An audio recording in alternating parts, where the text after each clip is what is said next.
Hello, everybody, and welcome to Fall Into Your Goals. My name is Mary Beth, and I work in the marketing office, and I am accompanied by my coworker, Tammy Thompson. Tammy, do you want to introduce yourself? As you said, I'm Tammy Thompson, and you and I work together, and I am the public relations coordinator in the marketing office. And Mary Yes, awesome. Yeah, Mary Beth, she's the web services and graphics guru. So, if you are a returning, newly enrolled, or prospective student with questions about the fall 2020 semester at WKCTC, we are here to help you. We are currently live on the WKCTC Facebook page and YouTube channel. We're going to be here all day, and we are going to have some great faculty and staff here to answer your questions.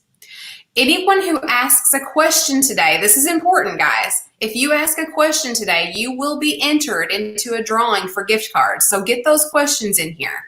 And anybody who signs up for classes today is going to be entered into a drawing for a laptop. Yeah, laptop. That's great. So yeah, if you're thinking about registering for classes, today's the day. You definitely want to do it today because you'll be entered into a drawing. Okay, so we will be announcing our gift card winners on here every hour. And tomorrow we will announce the winner of our laptop.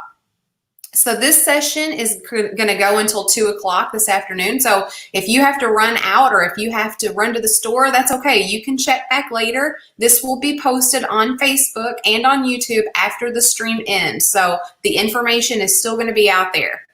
Okay, Tammy, I'm going to let you go behind the scenes. All right. I'll be monitoring all of your comments. So send them in. Okay, great. Thanks, Tammy. Okay, I'm going to introduce my first guest today, and this is Jess Puffenbarger, and she is the registrar at WKCTC. Jess, would you please introduce ourselves? As Mary Beth said, I'm Jess Puffenbarger. I'm the registrar at West Kentucky. I've been at West Kentucky for, since 2012, I guess. So I've been there for a little bit, and I just want to know, can I sign up for classes to get in the drawing for a free laptop? That would be great. Yeah, go for it. So as I said, I'm the registrar. I'm over the records office. And what the records office does, I'll just give a brief introduction. We basically ensure the accuracy of your records, student records. What does that mean? We do a lot. We handle all of graduation. We handle transcript requests, transcript evaluations. We handle drop withdraw processing, a lot of different things. Academic bankruptcy, which I think I might talk about it later. For any of you that might need to do an academic bankruptcy. So that's kind of in a nutshell, real brief of what the records office does. Great. Do we have any questions this time? Tammy, do we have any questions at this time? Actually, we don't have any questions for you just yet, Jess, but we actually have a couple questions actually. And they're actually asking about online classes and in-person classes. And I know that we're going to be having Kate Sin, who's our online coordinator, on later today. But I do know that we will be offering a variety of options. One of them will be, of course, we're going to move toward face-to-face classes. That's our hope. Mm-hmm. Fall classes begin August 17th, and we're hoping for that. And we'll have a hybrid, online and in person, and fully online should we have to go due to anything COVID after in the fall. So I'm sorry just to interrupt you, but that was a question that I wanted to make sure. And this is something, I have a doctor's appointment that sometimes I can't get to either afternoon or Friday. Who do I contact? I have a doctor's appointment that sometimes I can't get to either afternoon or Friday. Who do I contact? That's from Macy Corbett, but I'm not sure what you mean by that, Macy. So just send another question in, and then we'll see if we can get that answered for you. I'll be back. Yeah, Macy, you could also send us a private message on our Facebook page, and we will make sure and get you directed to the correct person who can help with that. Okay. All right, Jess, do you want to go onward, or what can I do for you? You want to go into some questions, or do you want to look at the website? Sure, we can go into some questions. Okay. Let's see. First question I have for you is, how does the records office serve its students? Well, we do a variety of different things for our students. We most often assist students with transcript ordering. So if you need to send your transcript to an employer or another post-secondary institution, we assist with that basically on a daily basis. We also work with our students that are transferring to us from another institution. We take in those official transcripts, we evaluate them for our students, and we award them credit for any coursework that they've taken at a regionally accredited post-secondary institution. We also assist our students by helping them with withdrawing, dropping from classes, anything related to their student record. We help students with that. I did mention academic bankruptcy. We help with that. That is a really great policy. I think I'll hopefully get into that a little bit later. If I'm not able to, please work with your academic advisor. If you came to us previously and did not do so well, and you've sat out at least 2 years, you may be eligible for academic bankruptcy to help your GPA. So those, in a nutshell, like I said, those are kind of the things that we help our students with their records side of the house. Okay, great. Thanks, Jess. Sure. So I think that some people sometimes are intimidated by college because they hear a lot of big words. And I think this is a word that a lot of students don't always know what the registrar is. So what does the registrar do, Jess? That's just a fancy title for the records office supervisor. The registrar is responsible for all of the student records. I also, as registrar, ensure that we are following policies and procedures that are in place as an institution. That's kind of on the more so on the faculty and staff side of the house, but on the student side of the house, I just certify graduation. So when you're ready to graduate, I actually do them all by hand.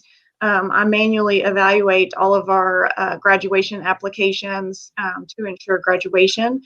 So that's just a fancy title for the records office supervisor, basically. Great, thank you. I've also got another question that I think that you probably hear a lot. What is the difference between a certificate, a diploma, and a degree? Yes, at a community college like us, we offer 3 different credentials, and a credential is a certificate, diploma, or a degree. Many of our programs are set up to earn certificates and diplomas along the way to a degree, which is wonderful because as you progress throughout your time at West Kentucky, you can earn certificates and diplomas along the way and add those to your resume as you earn them. So it's a really great benefit to attending a community college like us that offers those certificates and diplomas embedded within the degree programs. So I hope that helps to answer. Yeah, I think that absolutely does. And I know that personally, I hear that question a lot, actually, and Yeah. I'm not always the person to answer it. So that was fantastic. Right. Here's another one. You know, we might have some students who have taken some classes or have some credit hours at another place, and they're interested in coming to WKCTC, and they're wondering if those credits might apply. So how do I transfer the courses that I took at another institution to WKCTC? Yeah, I get that question quite a bit actually from students, and it is a really simple process.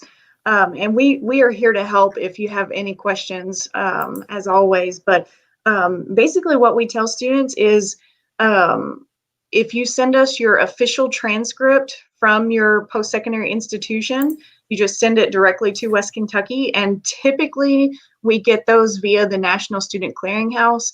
And typically you can order those transcripts through the website, the school's website. What I tell students is if you go to that institution's website and you search transcript, you should be able to pull it up and place the order right from their website. And then it gets sent electronically straight to us almost immediately. Then we turn around, receive the transcript, and then we go through the evaluation process. And it all takes less than 24 hours for us to do the evaluation for you. So it's a very simple process and very quick. Nice. Very good. Awesome.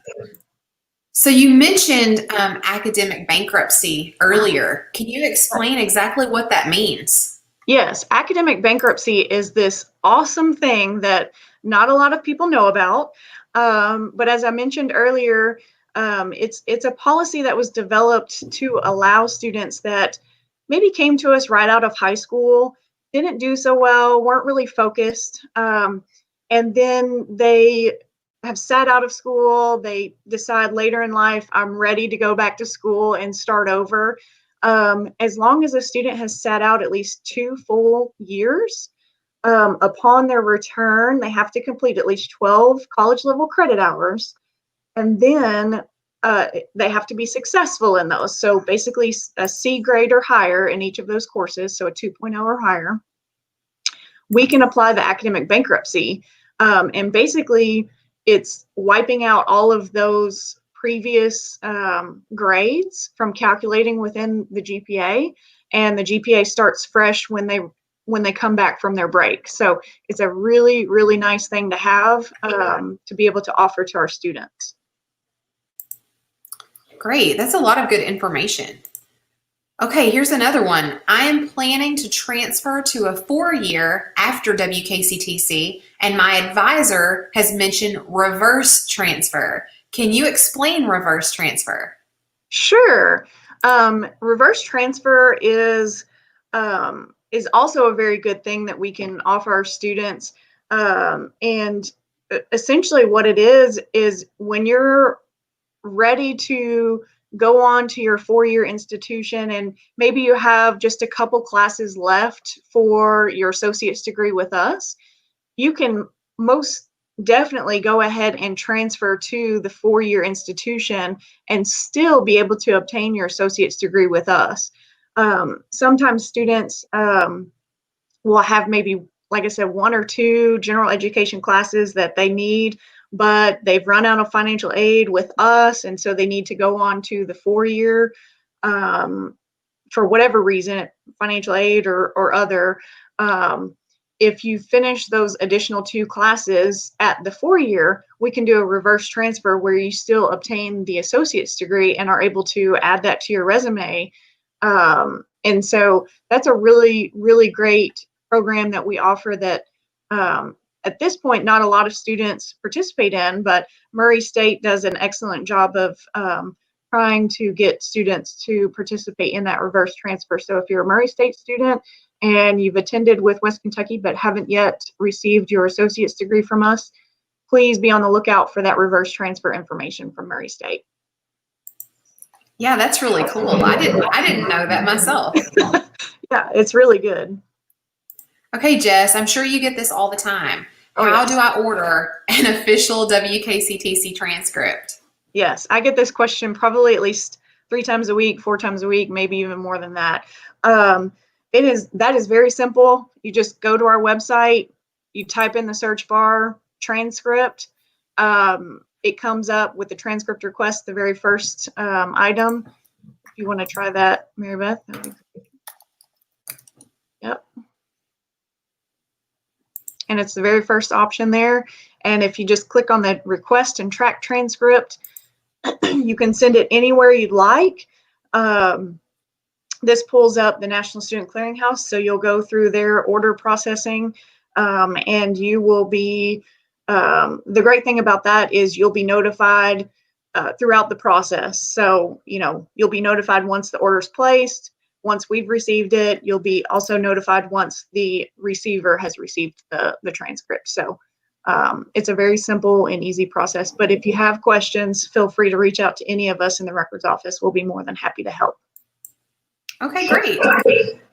Kathy, would you mind to put up Jess's contact information, the comment? Would you just highlight the comment that has Jess's contact information?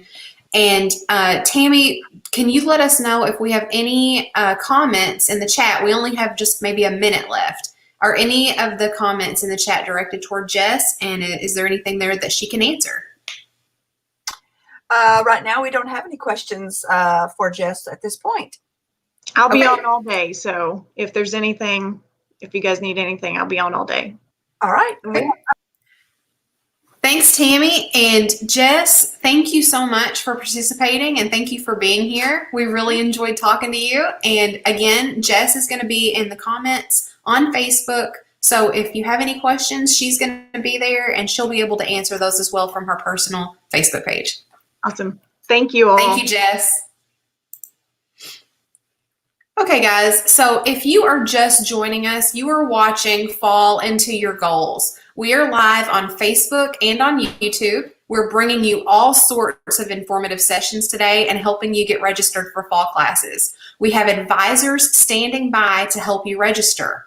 Kathy, would you please put the Blackboard Collaborate link into the chat so that everybody knows? You can click on that link and meet with an advisor right now. They are standing by. So also, I want to remind you, be sure to get your questions typed in. Anyone who asks a question today is going to be entered into a drawing for a gift card. We're also going to be giving away a laptop. The laptop is for everyone who registers for classes today. So if you're interested in registering for classes at WKCTC, today is the day to do it because you will be entered into a drawing for a laptop. Okay.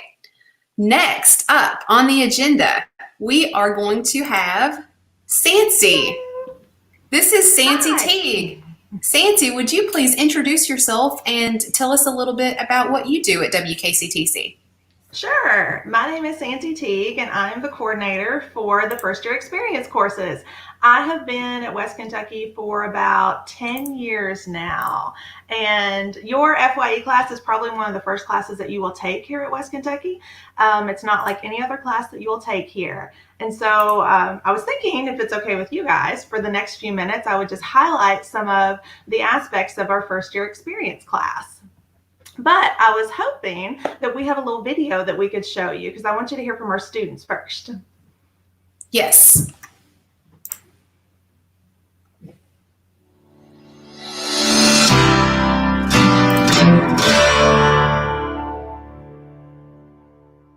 Before I took FYE, my impression of the class that it was highly unnecessary. For FYE, I wasn't really sure what to expect. Time-consuming, tedious. Before I took FYE, I was genuinely confused. I was thinking it was a class to better learn about college. Some assignments that would be redundant And I genuinely didn't see a purpose in taking it. and not that beneficial. And I was not happy. So my initial reaction was, let's get it over with. It's just some mandatory class. After taking FYE, I realized I was wrong. I was incredibly wrong about my first impression. And it ended up being a class where I learned more about myself. For me, FYE was a game changer. That actually helped me determine what I really wanted to do with my life. I gained a lot in terms of my career and as well as myself. I was a poor test taker. In FYE, I learned how to take efficient notes and study properly. What I found most valuable about FYE was the Strengths Finder assignment because it helped me determine that the career path I had chosen for myself years ago was not meant for me at all. FYE benefited me in many ways. I learned a lot about myself through the 16 personality test and found out I was perfect for my career choice. When I started college, I was all over the place about what I wanted to be, what I wanted to do. However, taking FYE, I have clearly defined my goals, my path, and my direction. Advice that I have for anyone taking FYE 105 would definitely be to have an open mind taking this course.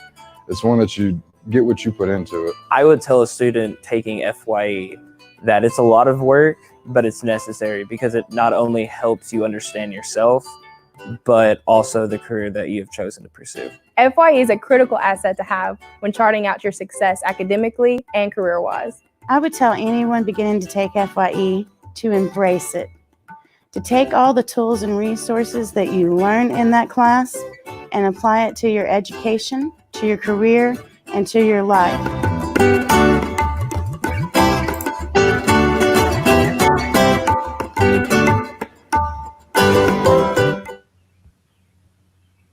Okay, great.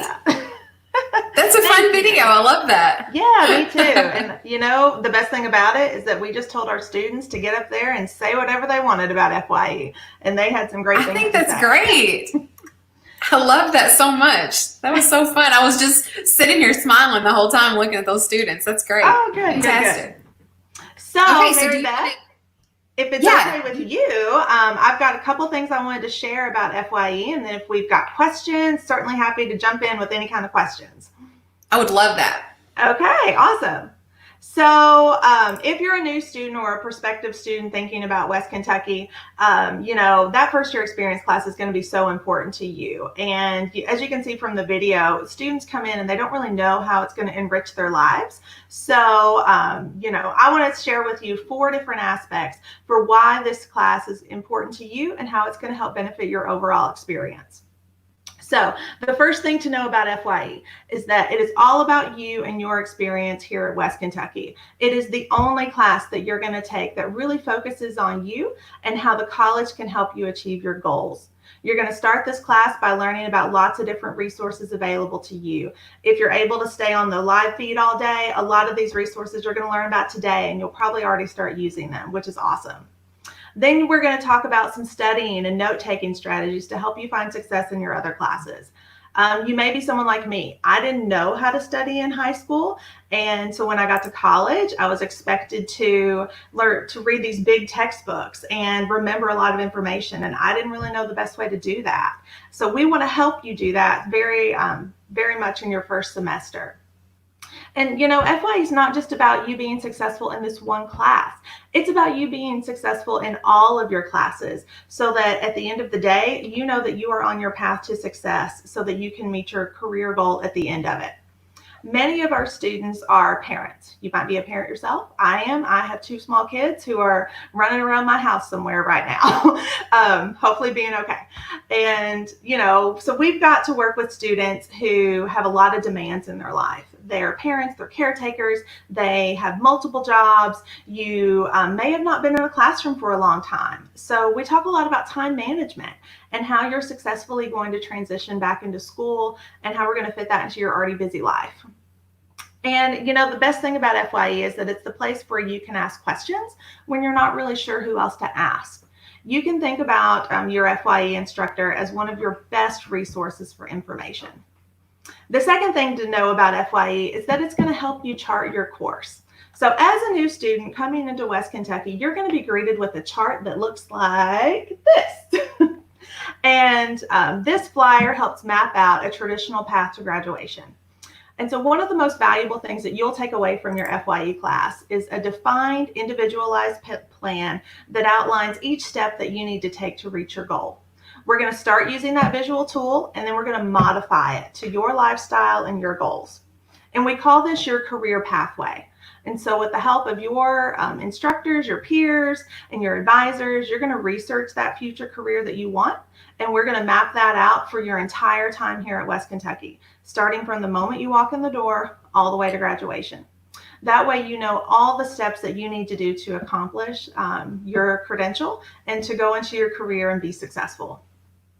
The third thing that FYE will help you do is discover your strengths. Many of our former FYE students, as you saw in the video, tell us that their favorite part was learning about their personal strengths. And so you're going to take the Clifton Strengths Finder assessment that will tell you what your top 5 personal strengths are. And this is more than just a personality quiz.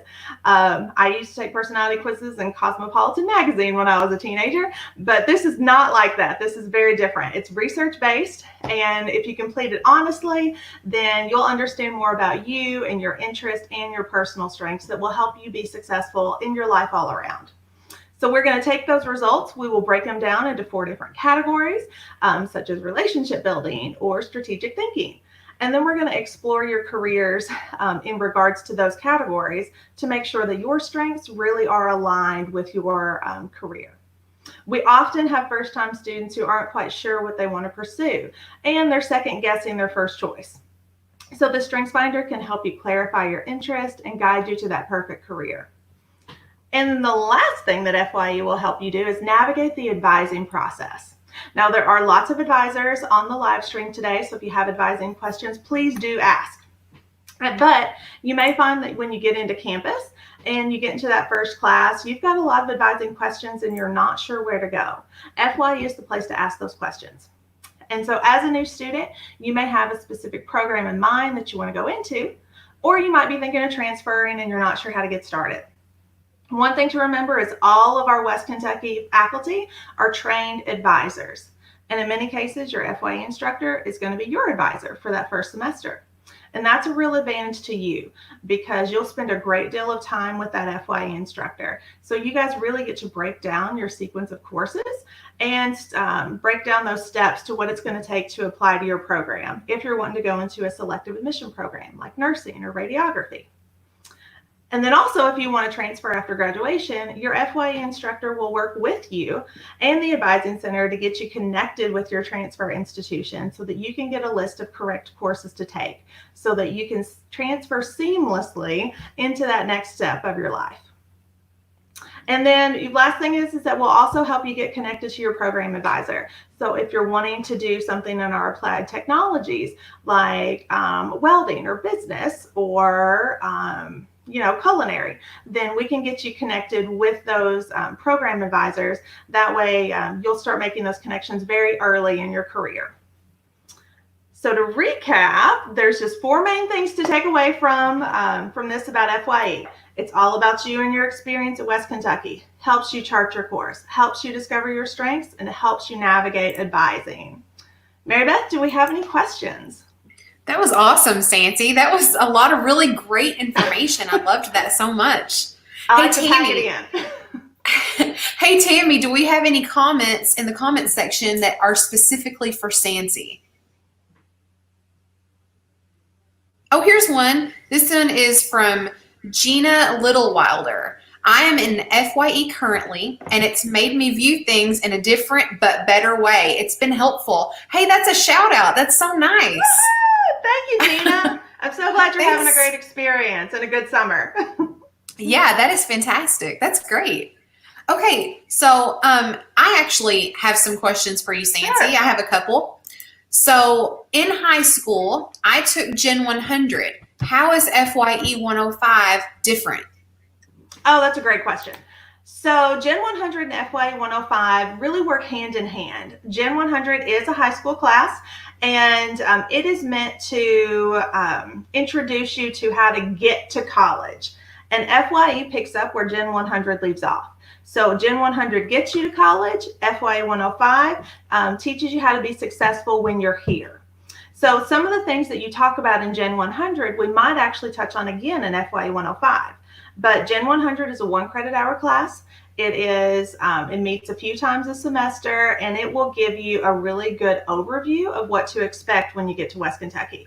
And then FYE 105 takes all of those topics and concepts, and we can really dive deep into each of those and have some really good application. Great. That's great. Hey, Cynthia, I know that we've had this questions already answered in the chat, but I thought we would Sure. put it up. So the question is, does FYE have a textbook? Currently, FYE does not have a textbook. We used to, and it was really expensive, and the information was just general.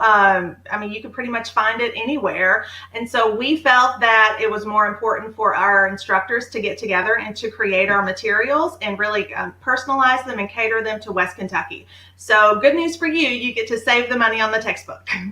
And one more we have, is FYE offered online or just in session? Oh, great question, Sabrina. We offer FYE in lots of different formats. We have it completely in class in person. We have it completely online. And then we also do what's called a hybrid, where we have part of the class you'll meet in person and part of it is online. So there's lots of options for everybody. We also do a night class in the fall. Yeah, so lots of options to meet your lifestyle. Great.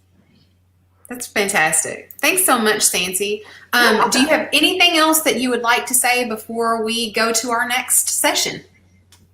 Just thank you for letting me share about FYE. I hope that new students are excited about joining the family, and I look forward to seeing you in the fall.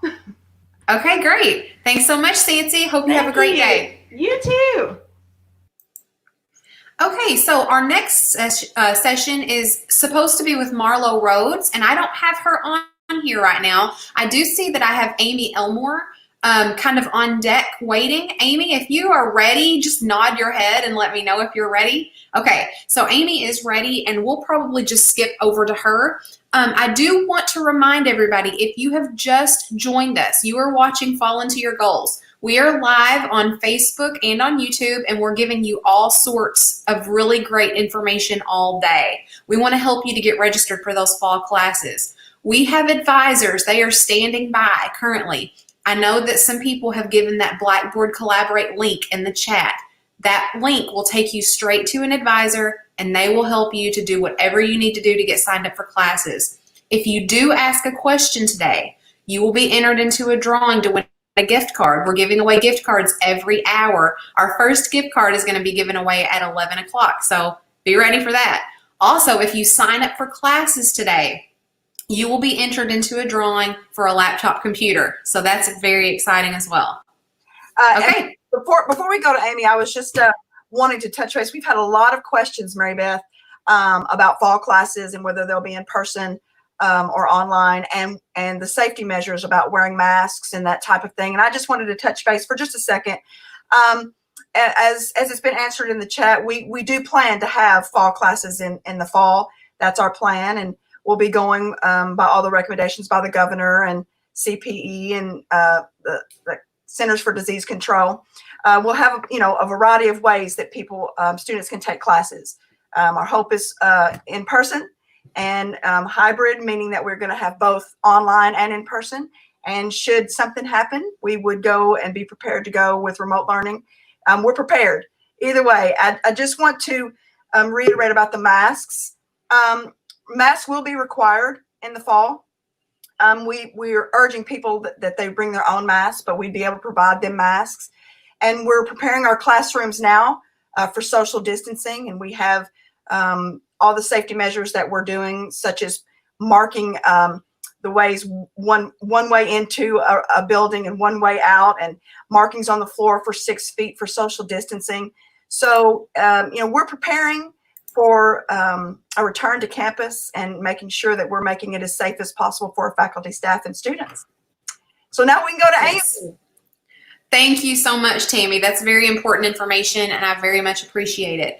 Okay, also, somebody kind of in the background, anybody in admissions or maybe Kathy, do you guys care to reach out to Marlo and make sure that she has the correct link to join us today? Because we definitely want to hear what she has to say as well. Okay, so join me in welcoming our next guest, Amy Elmore. Amy, welcome. Hey. How are you? I'm good. How are you? I'm doing great. So if you would, Amy, just introduce yourself and what you do at WKCTC. My name is Amy Elmore. I'm the coordinator of student life at WKCTC, and I'm so happy to be here with this opportunity to talk to everyone today. Yay! Awesome. So would you like for me to run the PowerPoint for you that you sent me? Yeah, I want to talk a little bit before we get started with that. Okay. This is a really weird time for us. It's an odd time of year for us to be planning things that are not going to be on campus. So this year, I want to talk about student life as it normally happens, but I also want to talk about student life this fall because, as Tammy just said, we're taking measures to keep our students safe. And so this fall, we'll be having some virtual programming rather than as much in-person programming as we normally have. On a normal basis, we have activities every day of the week, just about. There's always something going on at WKCTC. And so this fall, we're going to be trying to do some virtual things, which will be like maybe movie and book discussions online, some pass-through things. Like normally I have a big back to college bash in the fall, but this year that's going to be a little different. So we may do like a drive-through or a pass-through welcome back bash. We always feed our students. We feed our students a lot. There's a lot of opportunities for that.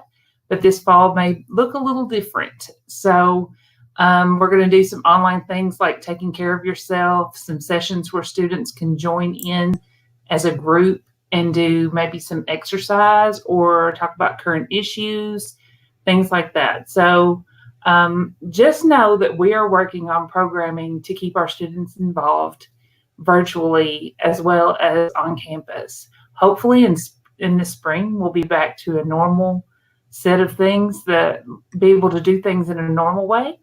But other than that, I know you're tired of hearing me talk, so let's look at the PowerPoint. Okay, give me just a second. I'll get that brought up for you. There it is. Okay, at WKCTC, we have so many opportunities for you. So as you can tell then from this, we have leadership opportunities. So one of those opportunities is through the Student Government Association, which is a club, but it's also the group that addresses issues and is your voice on campus. So if you have issues that you need to address, you need to come to the SGA meetings and bring that forward to them so we can talk about that. But also SGA does a lot of programming. So they help with setting up activities, they sponsor activities, they help sponsor other clubs' activities, things that are going on around campus. A lot of times SGA has been part of that. So this fall, we normally have our elections in the spring, but this spring was a little off for everybody. So we're going to have our Student Government Association elections this fall. So I'd like for everyone to watch for that information. It'll be in the digest or the announcements. It'll come through your email. It'll be on social media. It'll be available in our Student Government Association office, which is in the Student Center. It's a really brightly colored room on the other end of the Student Center. So we'd like for you to come by that. The Student Center is inside the Clemens Fine Arts building. It's next door to Nehmer if you are a community scholarship student, and you will be going to Nehmer very frequently. So please stop by the Student Government Association office. As you see, we've got last year's officers up there. We have a president, a vice president, and a secretary. So those positions are open, and there's also other opportunities for leadership through committee chair positions and senator positions.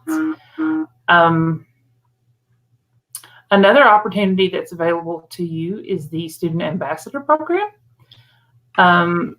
To become a student ambassador at WKCTC, can you advance it? Oh, I'm sorry. My fault. That's okay. Sorry about that. That's okay. To become a student ambassador at WKCTC, you need to be enrolled. Hang on just a second. You need to be enrolled in at least 6 hours, and you always need to be, you need to have a GPA of 2.5 or higher. You need to be in good standing with any institution that you've been to. Sorry, I'm moving my papers around. That's okay. You need to apply online. There is an application under Student Life and look for student ambassadors. And so from there, you can get the application. It can tell you, you can find out all the information about becoming a student ambassador. And you will be interviewed by a committee of people to be approved in that position. We do interview a lot of students for that.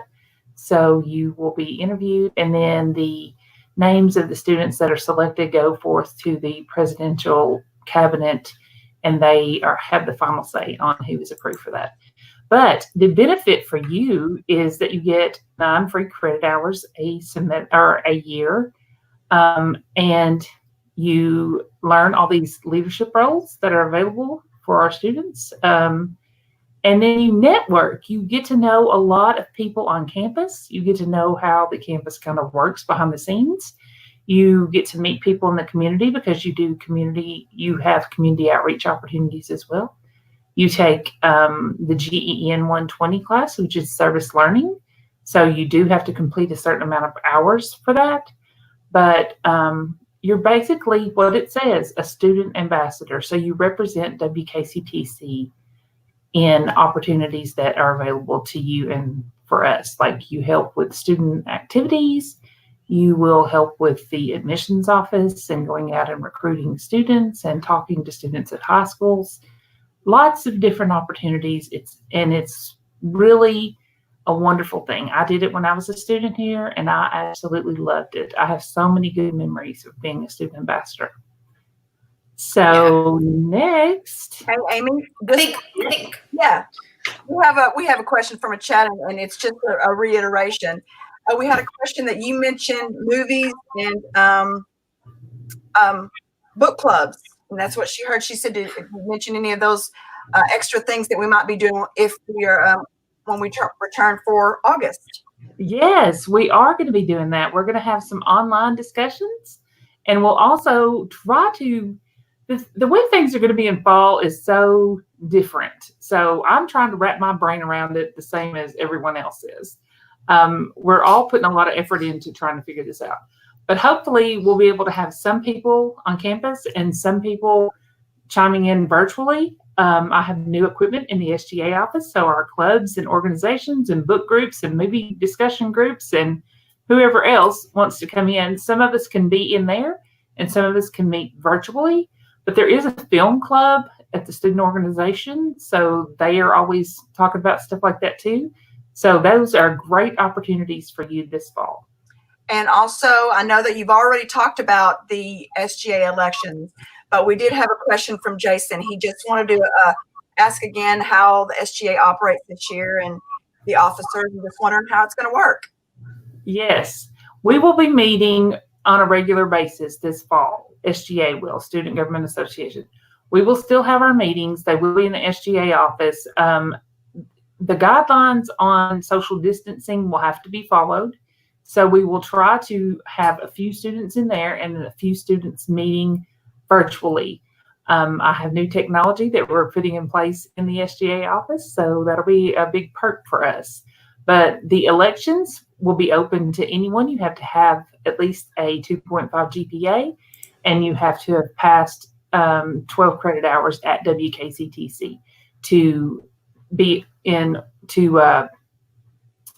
qualified to run as an SGA officer.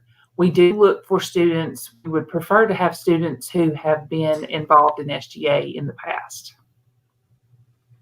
Awesome. Great. Thanks, Amy. Yeah, that was fantastic. So, Amy, we have about 2 minutes left. So is there anything that's like super important that you want to make sure and get out there while you've got your platform and while you're here? I want to make sure that everybody knows that we have a lot of different student organizations. Some of them are program based, as in maybe you're a nursing student and there's a club for that. But we also have a lot of different organizations that anyone can be involved in. And we would love to have you involved in those things. Anytime you have a question about anything, if you would like to start a student organization or you would like to get involved, stop by the Student Government Association office and talk to them, or come by my office in Hall's Gym, and I'll be happy to talk to you about that. My email address is just my name, amy.elmore@kctcs.edu. My office phone number is 534-3118. And like I said, I'm in Hall's Gym. So I'd be glad to see you anytime. Before I let you go, would you like to give just a little shout out to your campus cupboard and tell us just a little bit about that? Yes, absolutely. We didn't. I had more to talk about than I even knew. Our campus cupboard. Our campus cupboard is our. It's just that. It's the campus cupboard. It is it provides supplemental food supplies for people who are experiencing gaps in their food supply on a normal basis, or just as an emergency too. But my phone's ringing. But it is located in the Niemer building. You have to be currently enrolled as a student at WKCTC, and that's about the only qualifications you have for that. You can make an appointment with me to get your supplies. You can email me, like I said, amy.elmore@kctcs.edu. That's amy.elmore. There you go. You can email me or call me to make an appointment to get supplies. I'd be happy to help. I'm so glad that we're actually able to open the campus cupboard again. We had to close it for a little while, but we are back open and we are in business. Great. That's fantastic. Thank you so much, Amy, for being with us today and for sharing all of that information. You're welcome. I appreciate the opportunity. Awesome. All right. You have a great day, and we'll talk to you later, Amy. Okay. Thank you. Bye-bye. Bye. Okay, so next up on the schedule is going to be Marlo Rhodes, who is in charge of career services. But before I bring her on here, I just want to remind you, if you've just joined us, you are live with us right now on Facebook and on YouTube. You are watching Fall Into Your Goals. I want to remind everybody that if you ask a question today, you will be entered into a drawing for a gift card. We're giving away 6 gift cards today. The first one is going to be given away at 11 o'clock, so make sure you get your questions answered. And if you register for classes today, you are going to be entered into a drawing for a laptop. We have advisors on standby in the chat. There is a Blackboard Collaborate link that is in the chat. If you click on that, you're going to go straight to an advisor, and they are going to help you get signed up for the classes that you need. Okay, Marlo, so I am going to introduce my good friend, Marlo Rhodes. Hello. Welcome. Sorry for the technical difficulty. That's quite all right. We're glad to have you. Thanks. So Marlo, if you don't care, just introduce yourself and let us know what you do here at WKCTC. Great. Career Services Office. We are pretty much the best kept secret on campus. I assist students with everything from career exploration. A lot of students come in, they don't know what they want to register classes for or what to major in. And so that's a big part of what I do. Just trying to figure out what to major in and going from campus to career, basically. Anyone looking for part-time jobs, full-time jobs, careers, internships, I help with that as well. The services are open to students and alumni, and basically anyone that has attended at least one semester at WKCTC. And so just kind of keeping that in mind too, that if they're coming back for a career change, I'm also there to help with that. Resumes, any kind of job search documentation. Nowadays, everything is virtual. We're applying online. And so to help students also with that, just going through the application process, the job search process, it can take time and it can be tedious. And so that's something as well. Interview skills, I have the mock interview program. I also have a career ambassador program. I can talk about it in just a moment. I offer career fairs. This year may be on a virtual level versus on campus, but seminars and workshops on all kinds of job search, and just a lot more, just whatever that deals with the community, the campus community, trying to get students involved. Just like Amy said, something online to get on that resume is how I like to help. That's great. Thank you so much, Marlo. So would you like for me to share the PowerPoint that you sent me, or do you want to jump into some questions? Either way, if you want to start the PowerPoint just to kind of give a visual, that would be great. Okay, let me find that and I will bring that right up. Just a second. Okay. Okay, there it is. You just let me know when you want me to progress. As it says, the title, Turning College into Careers. That's what I always tell students, like, why are you here? And again, I want to start with that process and get them through. You can go to the next one if you want. And basically, again, like I said, career choice, going through the different career options, looking at what they might want to major in. A lot of students go for a major in like what Sancy talked about earlier as selective admission process classes. There's different things that you have to do to qualify to get into those. And so we go through that process as well with students and kind of see which way they want to go. You can go on there. Again, just kind of going over the services. You don't really have to focus on that one, but what I said about all the different services that are available. And if a student has something that they really don't know where to go, come to me. I may not know the answer, but I'll help you find the answer. Okay. Yeah, this is just a conglomeration right there. This speaks Marlowe's volume, okay? But basically what you want to do when you grow up, and it's a lot of different things. But we start with self-assessments. We start with different things like that. Over on the other side, I kind of have the programs and events that we offer. But ultimately, all of those are going to lead to you graduating, whether it's with the credential of a diploma, a certificate or certificate diploma, or associate's degree, going on to transfer. But basically, that's the ultimate goal. Okay. And again, if you're looking for a job, part-time, full-time, students go back and forth a lot of times with different opportunities thinking, oh, I need a job, not a career. But that's kind of where I come in again. Employers use those terms interchangeably. So I tell students kind of start in the beginning and go forward. Okay. This is my little kind of funny one because it says choosing your career. It's a major decision, okay? I know it's kind of cheesy, but just helping students figure out, do I not want to do welding? Okay, maybe I want to be a nurse. What's all involved with that process? Does it fit those self-assessments that I do in FYE? Does it follow my career pathway? So basically just kind of going through again and figuring out what kind of credential they want to earn while they're here. They may want to come back later. They may want to transfer, but basically it's getting them to that point. You can register with Career Services, especially going on virtually or going virtual now, probably more than not. But that's a way to get in. I don't bombard students with emails, but just sending them emails to say, this is a job that's coming up, or this is an event coming up. And so just a good way to get out there. Again, they can always opt out, not that they want to, but that way they can kind of stay in the know. I do have a career ambassador program. Amy spoke about student ambassadors. Career ambassadors are specific to the Career Services office.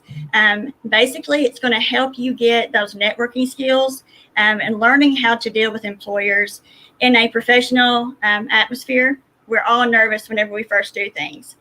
Even being on camera right now, that's something that everyone has to work through. And so by becoming involved, it not only helps me in the office, but it also helps them enhance their networking skills, professional skills. It doesn't require a lot of work. I'd love to talk to them about it, but there's an easy application process. Again, it's on the website. And here's a look of the website. It's just our website /career services, where you can also find me under student life. And there's all different kinds of information in there, also as well as my contact information. And just a quick note, a lot of students don't know, and we'll kind of talk about this in questions if you want, but just knowing that you have to have a great social presence, because employers are going to Google you. They're going to look at your social profile. And that's the biggest thing that I reiterate to students is start now, because we don't want to go through and get this credential and then end up not getting the job based on something we have out there. So that's about it. And again, choose a job you love, and you'll never have to work a day in your life. So, all right. Yeah. That is true. Very nice. Thank you, Marlo. Yes. So we have about 7 minutes left. Tammy, have we had anything in the chat that is specific to Marlo that she can answer? We haven't had any just yet, Marlo. Well. Okay. That's fine. Okay. Hey, I actually have some information up here. So let me ask some questions to Marlo. All right. And a lot of these you've already answered, but in case somebody has just logged on, we can go over this one more time. So what services specifically are offered by the Career Services Office? Okay. Going back to the most, I guess, utilized is figuring out what you want to be when you grow up. And that's whether you're 18 or 30 or 50, because we do have a diverse population of students that come back to college, all different age ranges. And so it may be a career change. It may be loss of a job, especially with what's going on right now. We've got a lot of things going on employment-wise, looking at what essential jobs are. So a lot of students are planning to kind of change careers and seeing what would be more beneficial to them and their family based on how to support themselves. And even the incoming freshmen, you know, I have degrees. I went to college. I changed my major 5 times. I tell students that. It's just kind of that process of elimination and figuring out what you want to do based on those self-assessments, based on your FYE class, and just kind of putting all that stuff together. Resumes, interview skills. Again, I have what's called the mock interview program. And that's where students can come in and they can do 1 mock interview, they can do 10 mock interviews. I also have them virtually. And so that's a way, an opportunity for students to brush up on their skills or develop their skills. And that way they can make sure that when they do get to the interview process and get that interview, that they are the most qualified candidate, but they can also market themselves within that. Okay, and that's great. And I know that you offer these services to our current students. What about former students? What about our alumni? Can you help them out in any way? Definitely. Like I spoke earlier, if you came to or if you attended at least 1 semester, services are always available because we want to get you back in school. We want to get that career change or just, you know, make yourself a little bit more marketable in the job or maybe improve your skills with another certificate or diploma. But yes, alumni, we have the career fairs and we have the majority or a large portion of the employers are actually alumni that come back. They know the product because they're a result of the product of graduating from WKCTC. So they're excited to come back and recruit more. And so that's a really good opportunity. Some employers will also be like, well, I'm a student, but I'm also an employer. Can I post a job? Definitely. You can come in and recruit. We can set you up in one of the buildings, maybe. We may do it virtually, but we can get them out in front of the students and getting them those opportunities and getting those students the opportunities. Great. And here's a question that I bet that you get a lot. What are some common characteristics that employers from different fields look for in candidates? Sure. We've all heard of soft skills, also called essential skills. That is the #1 qualification that employers tell me that is critical. It's vital. Hard skills are what we talk about as being program related, workplace related. But the soft skills basically are your communication, your time management. I had an employer call me and said, hey, I set up 4 interviews and only 1 person showed up and they had on flip-flops and cut off jeans. And so, you know, it's just that you've also got to do that kind of information or get that information across to students. Luckily, high schools are starting with those soft skills, essential skills, but I have tons of information on them, how you can improve each one of them, and what employers are looking for within those. Because that's the biggest problem that employers are having. A lot of them say it's generation wise. So, you know, a lot of the students will say, well, I'm in that generation, but that's not me. Well, that's great. So let's make sure that we work on that and get it to where you are the most marketable with those soft skills as well. Great. Thank you, Marlo. So earlier you touched a little bit on career ambassador. Can you explain a little bit more in depth of what a career ambassador is and then the benefits of that? Sure. Basically, a career ambassador it again just kind of represents the Career Services Office. It may be where they will take advertisements and post them on bulletin boards throughout campus, just so that we can get them on both sides. It may be going into your classroom and telling your professor or faculty member, here's an event coming up, can you announce it to the class? Sharing it on their Blackboard platforms online for their online classes. So basically just helping me get the word out and being a product of it, because a lot of times students don't realize how much they can involve themselves And it doesn't have to be a lot, but it will show a great thing on your resume to show campus involvement, and it gets you those skills to be able, again, to network and learn how to talk to faculty members, talk to staff members, and talk to employers that they're going to have to do they go to the workplace. That's great. Thank you so much, Marlo. And that's going to do it for your time. Is there any other thing that you want to say before you log off?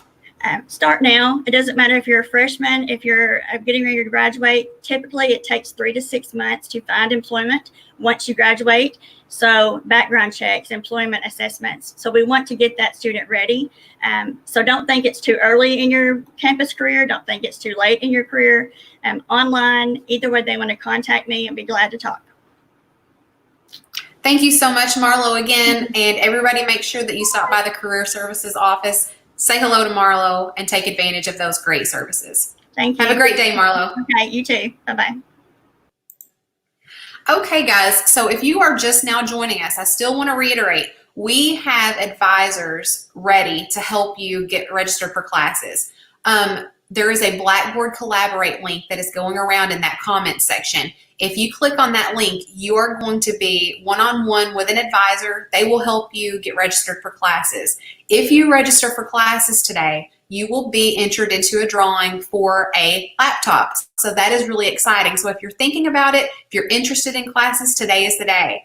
Also, if you ask any questions today in any of our sessions, if you ask a question, you are going to be entered into a drawing for a gift card. So that is very exciting. Our first gift card drawing is going to be right after this next session. Tammy, I'm going to bring you up on the screen. Hi, Tammy. Hello. I am going to let you introduce our next guest, Lisa Stevenson, and I'm going to let you take over and I will monitor the comment section for you. How's that? That sounds great. Just let me get my sheet here. Okay, I will bring Lisa. I'll go ahead and bring Lisa in. Hello, Lisa. Welcome. Hey, how are you all? I'm good. We are doing great.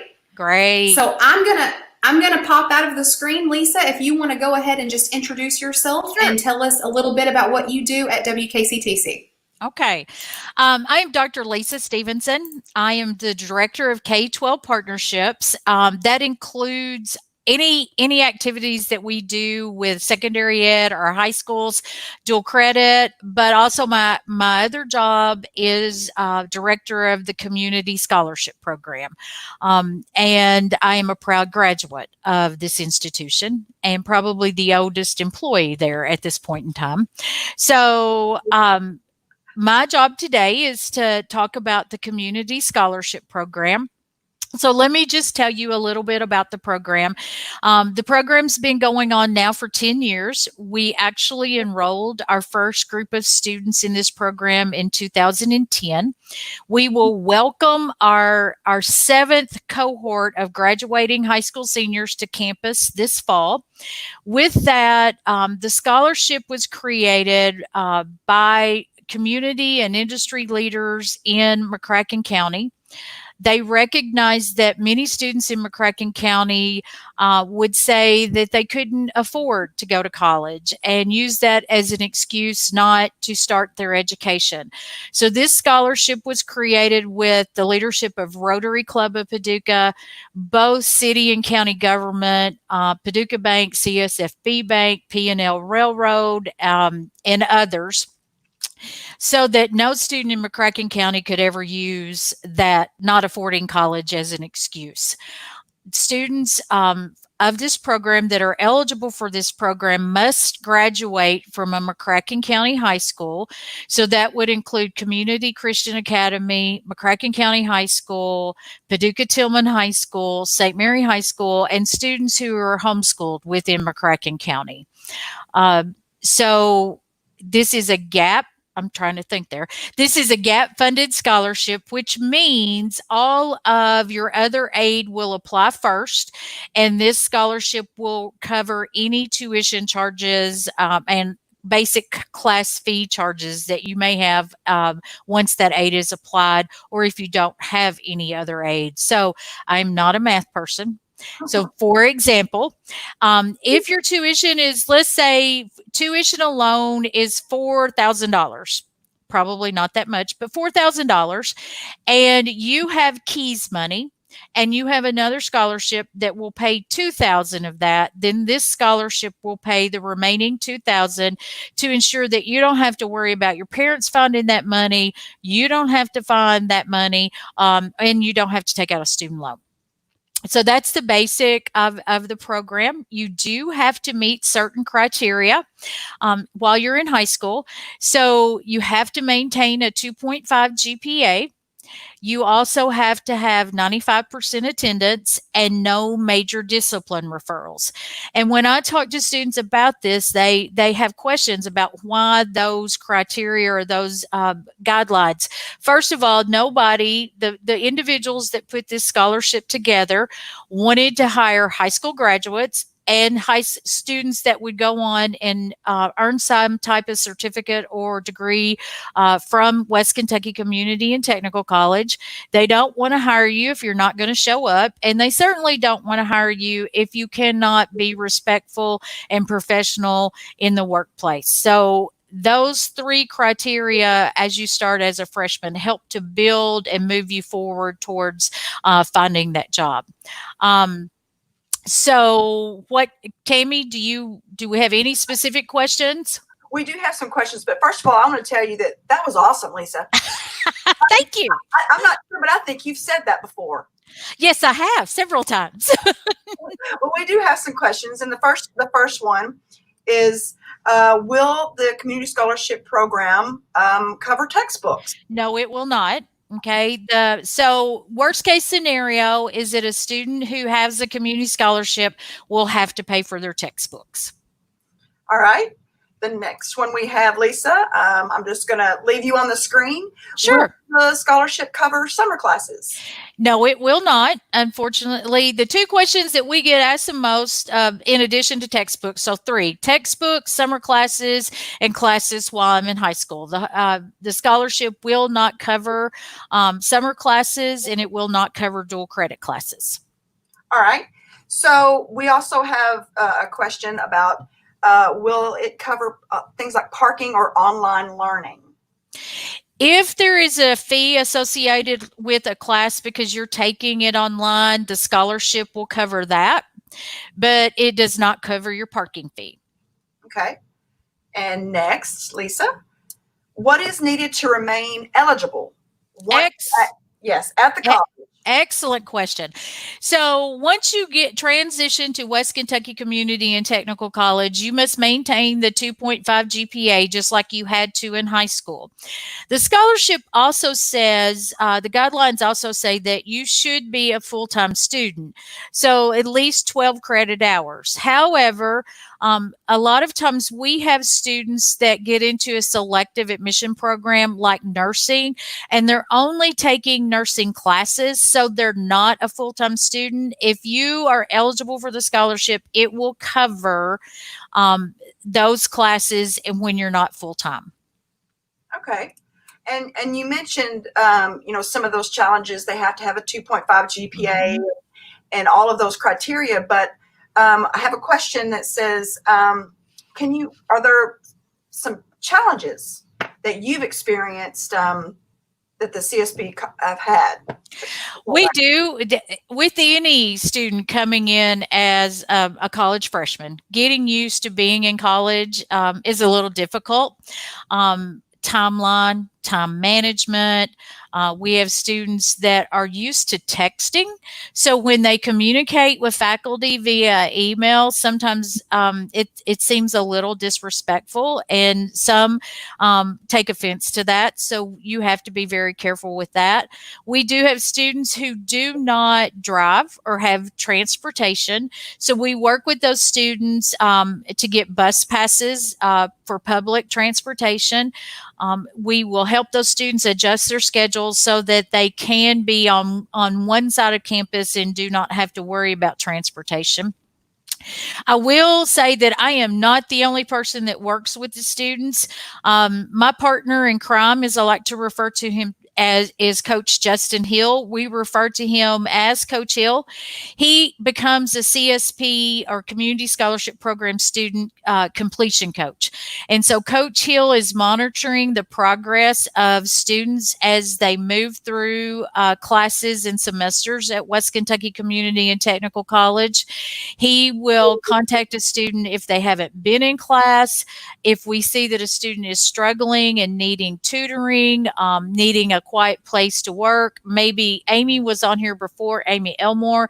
If we know a student is having some food challenges at home, we will help connect them with the resources they need so that they can be successful. Something that I like to say is that, you and Justin both, you really work with these students, constantly. And Thank sometimes you. when they're not doing what they're supposed to be doing, they have to deal with Miss Lisa and Coach Bill.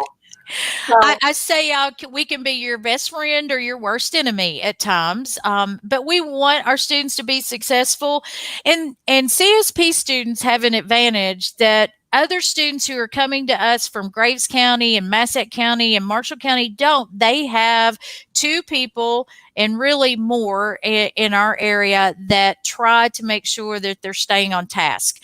And I will say that as we look at our graduation rates and we go back to the last time that we were able to pull data on this, because you have to wait till a group comes in and actually graduates. For the Community Scholarship Program, 55% of those students who come to us in the fall graduate. And at University of Kentucky, their freshman cohort graduation rate is 65%. So we're right up there with those individuals graduating from four-year institutions. well, you talked about them being successful and how you work with them to be successful. And the next question is, can you provide a few examples of students who have graduated and where they are now? Of course, I love to talk about our success stories, and I'm only going to use first names. So I'm going to use Ben, who was in our first cohort. Ben majored in welding. As Ben was working through the welding program at West Kentucky, he was able to get a job. Our welding instructors then worked with him, and his employer worked with him so he could do school and work at the same time. Ben went on then after some experience in graduation to join a union, and he went and took a test with about 67 other welders. And he and another gentleman were the only two to pass that test to become certified welders that could go into a nuclear facility. So Ben is now traveling around the southern part of the United States working at nuclear facilities as a welder. Brooke is a nursing graduate. She is employed in at Baptist Health. We also have Pedro and John Michael, who I refer to Todd because that's what I nicknamed him years ago. They are both police officers now with Paducah City. We also have Dylan, who has just been is a recent graduate of Murray State University, and now he is going to be teaching at Paducah Middle School. We have Jordy, who graduated from West Kentucky, went also to Murray State, and Jordy will tell you she graduated debt-free from both Murray State University and West Kentucky Community and Technical College, and she is teaching at Clark Elementary. So we have those wonderful success stories. We have a student named Jay who graduated, from Tillman and went through our automotive tech program. Because of family circumstances, Jay is now working with a Mercedes dealership in Nashville. He was only going to intern. He went to do the internship and they immediately offered him a job. So we have a variety of success stories in this program. It just goes to show how important this program is and what it can do for students, and not only the students, but when they go and work in those communities, and exactly to those communities. And I just wanted to let you know how impressed I am it just shows right there to me how invested you are in these students and their lives, because Thank you. know their first names and you were not reading that. You were not looking at the information. You know the students and you know them well. And I think that speaks volumes for the program and the success of it. So I'm going to bring in Mary Beth here just to see if we have any questions for Lisa from the chat so far. Oh, you're on mute. You're on mute, Mary Beth. I don't think I can hear you. Thank you. Thank you for letting me know. We did have a couple of questions, but our awesome faculty and staff are in that comment section and they are answering. Yay! And the majority of questions were about books, which Lisa answered. And then we had some student ID questions, which are being answered in the comment section as well. So we are looking good. Great. All right. So I'm just going to say that because of COVID-19, the way that we are notifying recent high school graduates about their eligibility for the program, I just mailed out, I'm only allowed in my office, as you can see, on Mondays and Tuesdays right now. So Miss Aisha, who works in our office, and I worked, and we mailed out schedules and award letters to those students who already had a schedule. And then we will start working. I'm working from home today and tomorrow on a list of students that haven't registered with us with their award letter. So that would be next week.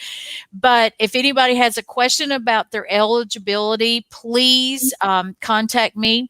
I will add that once upon a time when we started this program, you did, as an incoming ninth grader, you and your parent or guardian had to fill out an enrollment form. We have discontinued the use of enrollment forms. So on October the 1st, the 2 private schools and the 2 public schools will send me a list of freshmen. That list will serve as enrollment into the program. And again, as been said before by other presenters today, we do not bombard you with emails and contact, but we do in those schools, if we're permitted to be there in the fall, we'll have conversations with students. Maybe a student got a discipline referral this year and we need to talk to that student. For homeschool students, we do have an on-campus meeting, and the best way for homeschool parents to find out about that is either to contact our office or to check in with the Patch Homeschool Group here in Paducah.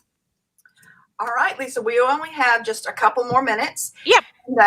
One of the questions that I had again was, the full-time student. You talked about how many hours that they needed to qualify for the community scholarship program. Mm-hmm. And the last one that we have is, will the scholarship cover developmental education courses? Yes, it will. Yes, it will. It will cover those courses. This program will cover 60 credit hours or 5 consecutive semesters, whichever comes first. Summer is not included in a consecutive semester, so those hours will count, but it will cover those developmental education courses if you need those. So it will cover those, but we want to work with you and try to get you into classes that are supplemental instruction so that extra instruction will count as electives. Great. Well, Lisa, that's just about all your time. Thank you. Thank you for joining us, and I appreciate that. So we will see you. Anybody who needs to talk about the community scholarship program, make sure that you contact Lisa. So we'll see you, Lisa. Bye. Bye. All right. Well, our next person, I believe, is Deanna Shelley, but I'm not seeing Deanna in our room. You're on mute, Mary Beth. Oh, I did it again. I was going to say, Tammy, wait, do you know what time it is? I do know what time it is. Actually, we're past time. It's time to draw for our first gift card. Awesome. So, Kathy, if you would put the winner of the very first gift card in the chat, we will make sure drum roll, to highlight that, and we will make sure that that person knows that they've won. Yes. All right. That's great. You won a Kroger gift card. Congratulations. And I'm not sure, Arielli? I'm not sure how to pronounce your name. I don't want to mess it up too badly. You won. We apologize if we butchered your name there. So, but please go ahead and contact Kathy at the email below and to be able to get your card. Congratulations. Yes, absolutely. So in the meantime, the next person that we were supposed to have on, I do not see on right now. Kate, if you are ready, would you nod your head and let me know if you're ready to come on? Okay, so Tammy, I'm going to take care of this one because Kate has a PowerPoint and I'm going to run that for her. So I will let you jump off and I will bring Kate on.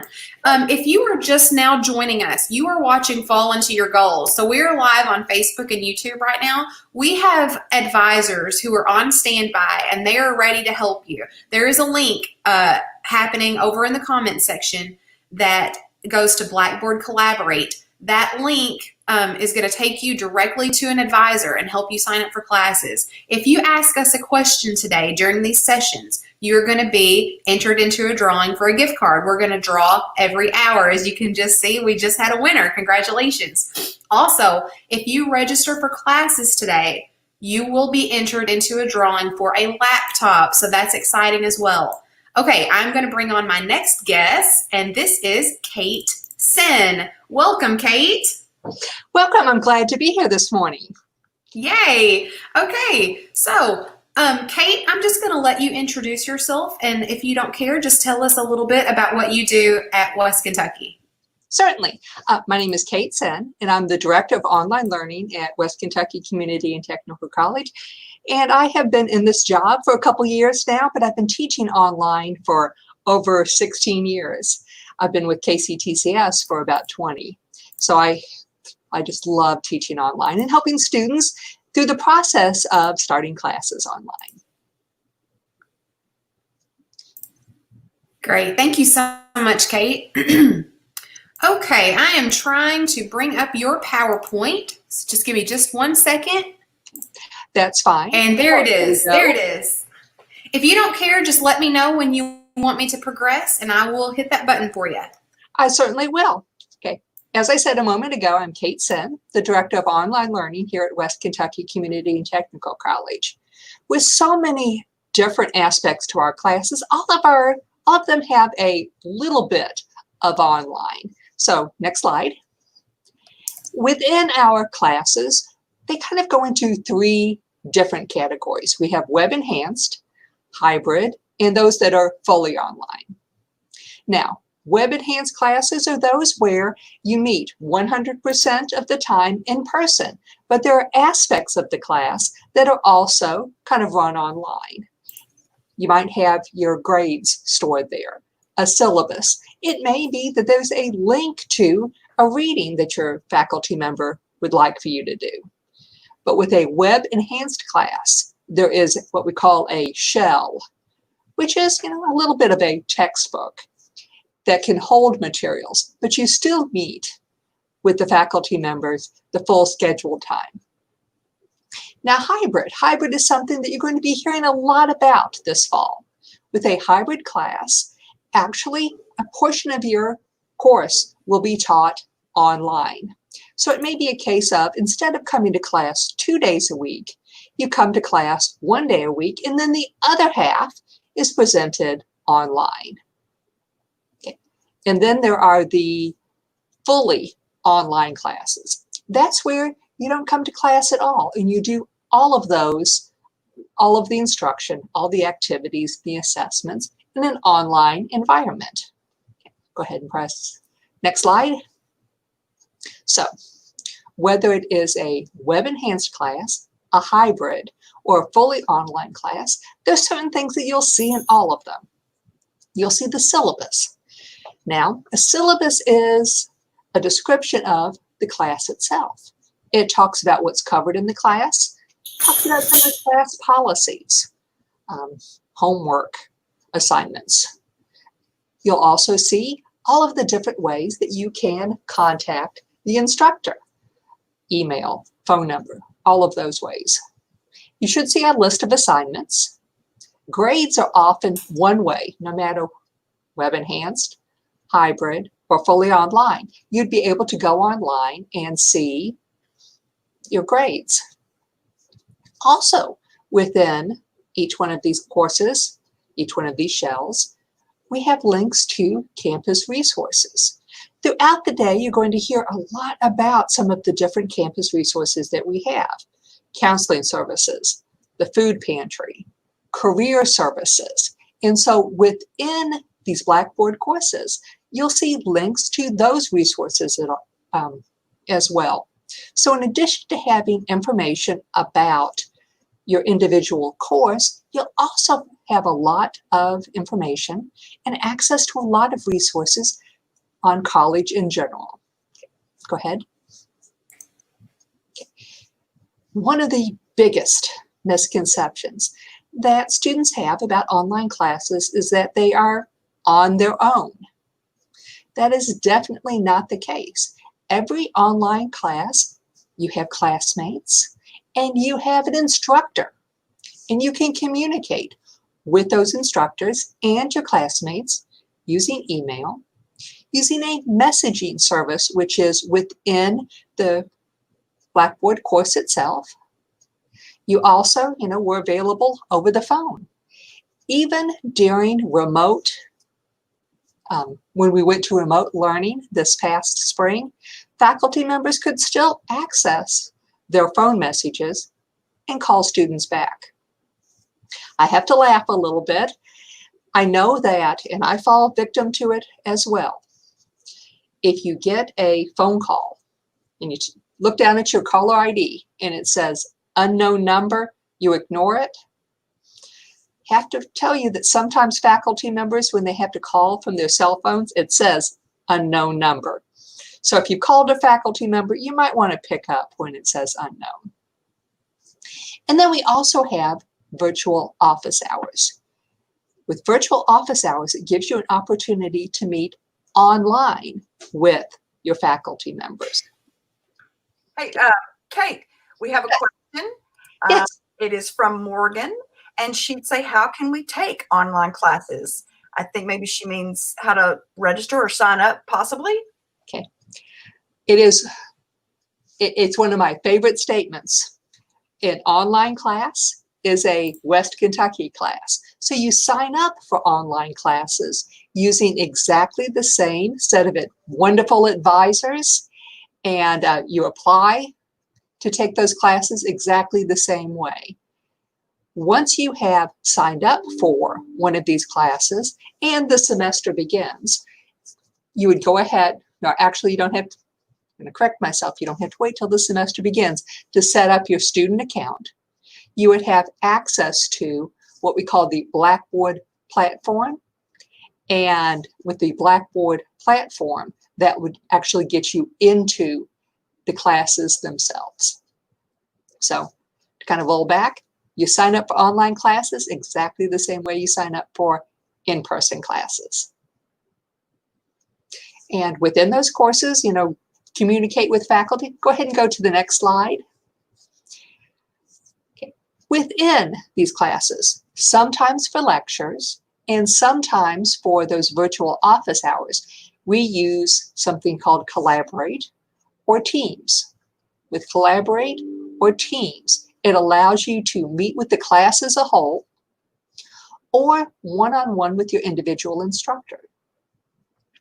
If your instructor decides to do a lecture using either Collaborate or Teams, they can be recorded to be watched later. We know that sometimes internet gets in the way. I had a couple of students that said they had to share their computer with a small child in the first grade. So we have these different in-person, face-to-face ways of interacting with your classmates and also with your instructor. Now, if I had talked about using Collaborate and Teams and video messaging, if I talked about that back in December or January, I think that a lot of people would have been intimidated by that. But with the changes that have happened this past spring, I think that most people are familiar with the idea of doing a Zoom meeting.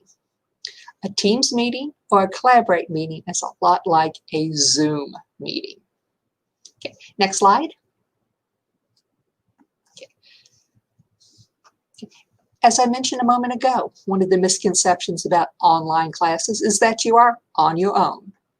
I want to stress that with online classes, web enhanced, hybrid, or fully online classes, help is available. As long as social distancing allows it, we are going to have computer labs open here on campus such that you can go ahead and come in and use some of our facilities. As an online student, in-person and online tutoring is available. So if you're struggling in the subject, I encourage you to reach out to those tutors to get some help. Okay. Your instructor is an incredible source of help within the online classes. Okay. In the online learning department, Lauren Driscoll and I would be glad to help you walk through some of the technical issues of getting started. Also, for just about everything that you're asked to do within your online class, there is a built-in tutorial, a short video to walk you through that process. Okay, next slide. Okay, next I'm going to hit some of the most common questions that come up. So, first most common question, next slide. Okay, what can I take online? West Kentucky Community and Technical College is part of the Kentucky Community and Technical College system. So I can see that there are over 700 online courses that you could take. Not all of them are offered specifically by West Kentucky, but we're part of this wonderful network of courses, and these courses easily transfer between each one of these KCTCS colleges. It's possible to get over 140 different individual credentials. Some of those are certificates, but there's also associate's degrees and diplomas. Okay, next slide. Okay, what kind of computer do I need? Okay, I'm not going to read through all of this, but you need to have a computer that is fairly powerful, but it doesn't need to be the most expensive computer. Okay. For certain classes, it is very important that you have a PC instead of a Mac. Different publisher materials work better with Windows machines instead of Macintoshes. They also work better on full PCs instead of a tablet computer. Okay, if you have a Macintosh or you only have access to a tablet at the moment, that doesn't mean you shouldn't sign up for online classes. It simply means that you need to talk to your instructor a little bit and make sure that the resources that the faculty member uses work with the tablet or the Macintosh. Okay, next slide. And actually, this kind of reaches out to the question that Tammy asked. You know, people have asked, how do I get my books? How do I sign up? How does this work with financial aid? How do I access these other student services like career services? The bottom line is that online classes are West Kentucky Community and Technical College classes. So you get your textbooks the same way. You can sign up for online classes through the individual advisors. In terms of financial aid, your financial aid is applied to these classes the same way. One of the things that we are working, and to be honest with you, quite successful, is to make sure that student services are available online. A little later, we'll be hearing from Career Services. She is able to do one-on-one mock interviews in a virtual environment and also work back and forth on resume services. I believe that that is my last slide. So are there any questions? Okay. Mary Beth is making me feel so much better because I always forget to unmute also. It just keeps happening. I just am not doing a very good job today. But, you know, that just goes to show the life that we're living right now. You know, we're just kind of rolling with the punches and learning as we go. And you're right. 6 months ago, if we had been thrown into all this, we would have been so intimidated. But now, we all feel like we have a grasp on it, and we can tackle these things, and it just feels so much better. So I do have a comment from the comment section that says that they have been a tutor for TRIO and that students struggled mightily with the transition to online learning. What can we do differently to help these struggling students? I think that one of the things that West Kentucky in particular is doing is all of our classes are now web enhanced, meaning that from the first day that you walk into a class, we're going to have elements of that online instruction built into the classes. We also are working to have more in-person assistance towards the beginning of the semester. West Kentucky is working incredibly hard to come up with to work within the guidelines for social distancing. We know that there are some students to start down that path for online learning need to have some one-on-one assistance to kind of get started on that path. Because I think that when we talk about some of the students that struggled mightily at the beginning, the people that had a lot of trouble at the beginning, was that the first time that they had to access the online materials, they were doing it completely on their own. We are working very hard to have some more videos, to have some in-person assistance to get people started on that path before they have to jump in with both feet. One of the things that we are working on at West Kentucky, and it's something that I say over and over again, which is this is not March. We've had some time to start planning and start thinking about some of those students who had struggled in March and what we can do to help them out.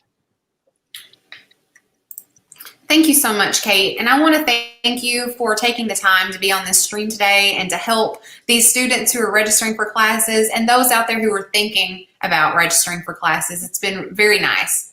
Okay, I was glad to help. And please reach out to Online Learning if you have any questions.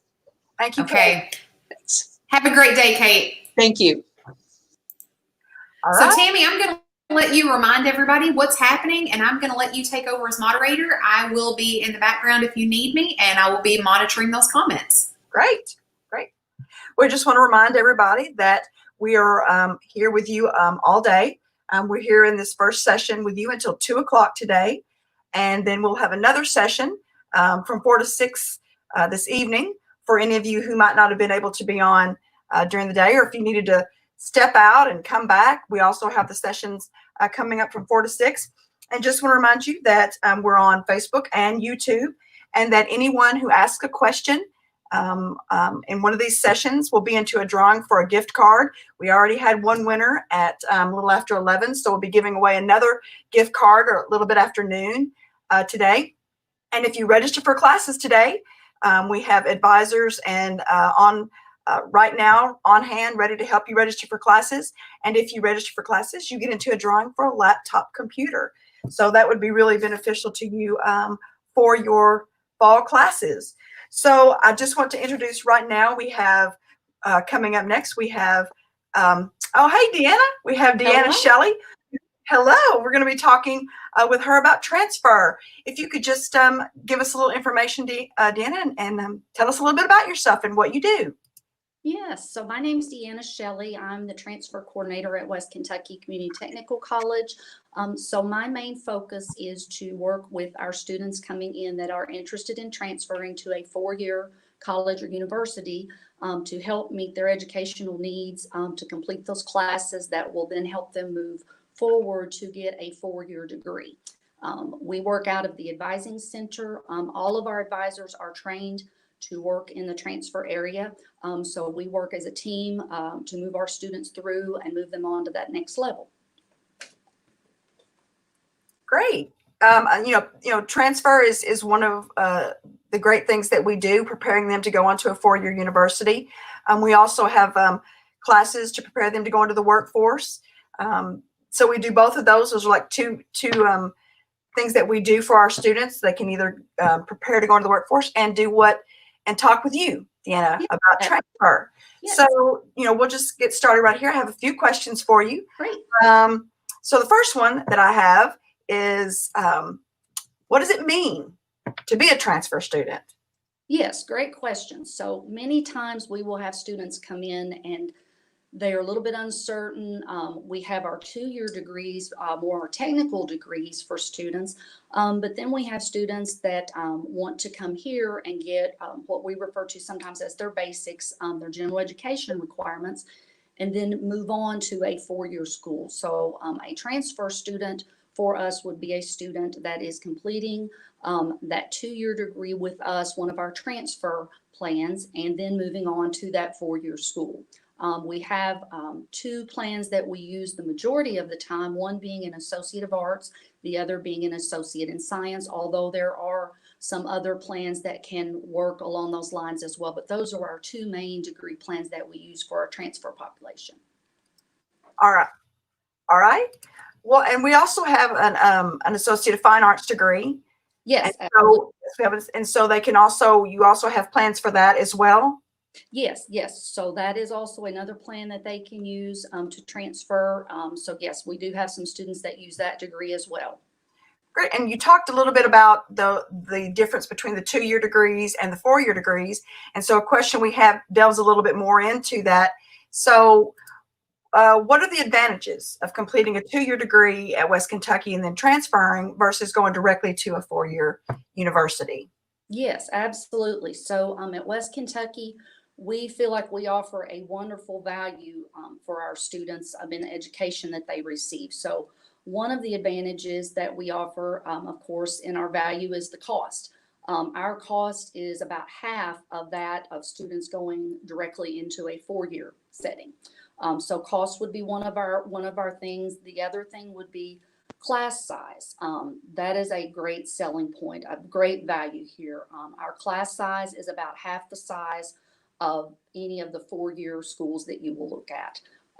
If you go on our website, you will see that we are really promoting that right now with what we say is our half the cost plus half the class size equals 100% education. So we are a very good value and very good quality education here at West Kentucky. So we feel like those are the advantages of students coming to us first before going on to the 4-year institution. I just kind of wanted to follow up a little bit question.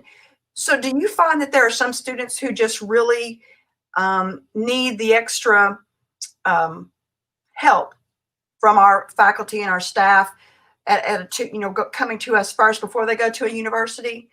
Absolutely. We actually, go ahead. I'm sorry. Go ahead. Sorry. We have a lot of students that come to us that just, for whatever reason, they're just quite not ready to make that move to a 4-year school.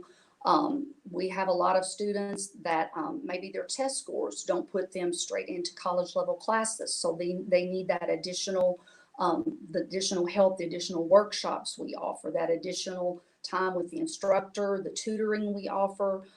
So we have a lot of students that take advantage of that.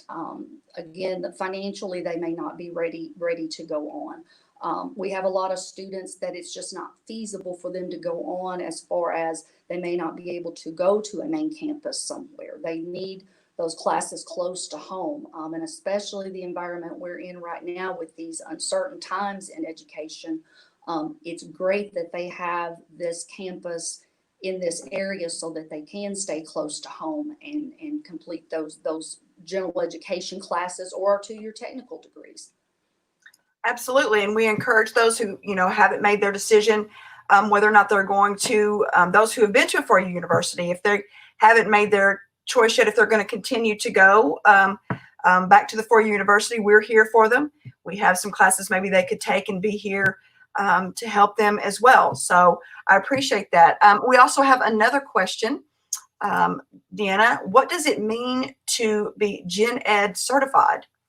Yes, so with our transfer plans, there are basically 2 sections to those. The top half is referred to as general education classes, And most students aren't really familiar with that terminology. So I will usually tell students, I would give them examples. Those are like your science, your math, your Englishes, social behavioral sciences, so like psychology, American government, those types of classes. So they can complete those on the top half of the degree plan. And once they have the 33 hours done, they're considered to be Gen Ed certified. So what that means is when that student transfers to the four-year school for their program, they will have their Gen Ed classes completed.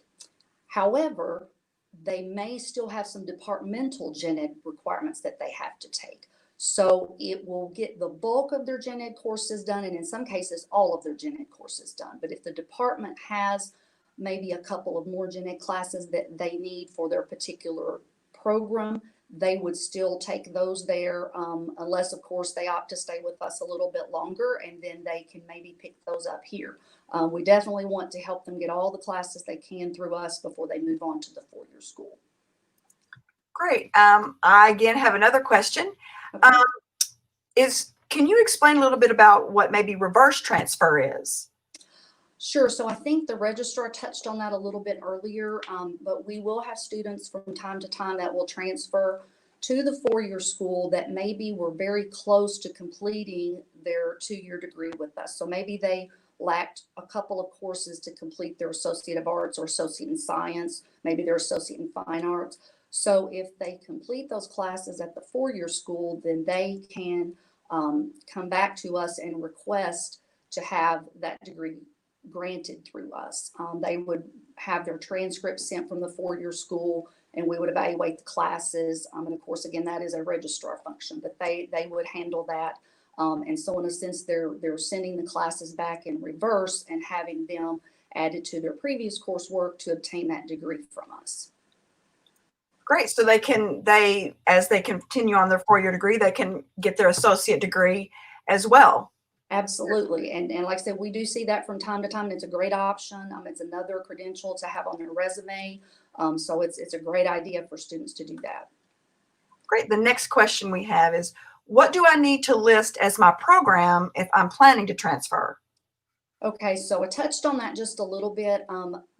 Usually, most times, it will be an Associate of Arts or an Associate in Science. However, we did touch on, we have some students that are interested in the Fine Arts area. Some students can do the Associate in Fine Arts depending on where they plan to transfer.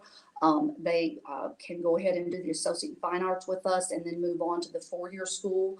And if we have students interested in that pathway, I'll be glad to talk to them about some options for transferring with that and how that process would work. But usually we see the majority of the degrees are Associate of Arts, Associate in Science. We do see some Associate in Fine Arts. We don't want to leave our technical students out because we do have some programs that have developed seamless transfer paths with the four-year schools. Our medical information technology, for example, industrial maintenance, Murray State now has a program that is a pretty smooth transition for our industrial maintenance students if they would like to transfer. So there are some options for the technical students, just the majority of our students usually use the Associate in Arts or Associate in Science or possibly the Associate in Fine Arts. Great. Well, I'm going to bring Mary Beth in here. Mary Beth, do we have any questions for Deanna right now? No, we don't. Well, we have our advisors on the call and on the stream, and they're answering questions constantly. So if there are questions that come up a little bit later when Deanna isn't on anymore, we can certainly have our advisor answer those questions. So Deanna, I'm just going to have you and I just discuss the last couple of questions. Sure. One of them is, what do I know? And maybe you kind of talked a little bit about this, but the question is, how do I know what courses to complete at WKCTC for my transfer degree? Yes, so what we do is when a student knows what they're pursuing at the four-year school, then we have what we call transfer plans. And those are very easily accessible to students. Usually I will tell students to go on our page, westkentucky.kctcs.edu. In the search bar, if you type in transfer, that will take you to the transfer page. There is a wealth of information on that page. One of the things is the transfer plans. So, for example, if a student were going to transfer, let's say, to Murray State for business, they could go into that page, look at the transfer plans. They are categorized by each school. So most of the plans on there are for schools in the state of Kentucky. We may have just a few more on there for out of state, but the majority are for in the state of Kentucky. But they could go in there, they could click on Murray State, go down and look at the business transfer plan, and they could see what classes they can take with West Kentucky that will then transfer to Murray State for that 4-year business degree. So what we will do is we will go in and develop those transfer plans. We will go into the 4-year school's catalog, look at a degree plan for a student, look at the classes that we have equivalencies for here, and then incorporate those into that transfer plan. So that way a student with us is taking classes that both meet gen ed requirements and some some elective requirements, but at the same time, they're working on requirements for that 4-year degree. So they're making the most of their credit hours. All right, last question for you that we have, and it is, can I apply for scholarships when I'm ready to transfer? Yes. Again, information on that is available in that same area on the transfer page. The GPAs and amounts vary from school to school. So on average, if a student has a 3.0, and in some cases even a 2.5, but most of the time a 3.0, I would definitely tell them to go either to the university or college they're planning to attend, go to their webpage and check out the transfer scholarships, or they can go on our transfer section of our website and look at those. So some of them require a minimum of 45 hours to apply. There are varying amounts, so it really is specific to the school the student plans to attend. But anytime they have any questions, any of the students, they are welcome to contact me. My contact information is on the screen. Again, we work as a team in the office. All advisors are very willing and able to assist a student on the transfer pathway. If anyone has questions today, please go out on the Blackboard Collaborate. We're there for you to help you and answer your questions. And we just look forward to hearing from you and working with you on the transfer process. Well, thank you so much, Deanna. I appreciate it. And again, if you have any questions, please contact Deanna. And we will see you soon, Deanna. Okay, thank you. All right. Okay, everyone. Just to reiterate what we've said before, we have advisors ready to help you register for classes. And we have the advisors also on the stream and in the chat answering many of the questions that you have. And you see on the screen the Blackboard Collaborative that you can go in there and be on one-on-one with our advisors and talking with them if you have any questions that you have for them, and also to register for classes. And remember, if you register today during these streams, you are entered in a drawing for a laptop.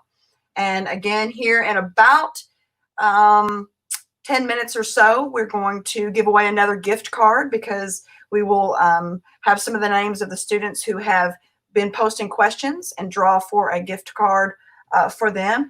I believe that the next one we have, I'm going to bring in here, is Amanda Schadiger. Hi, Amanda. Hi. Hi.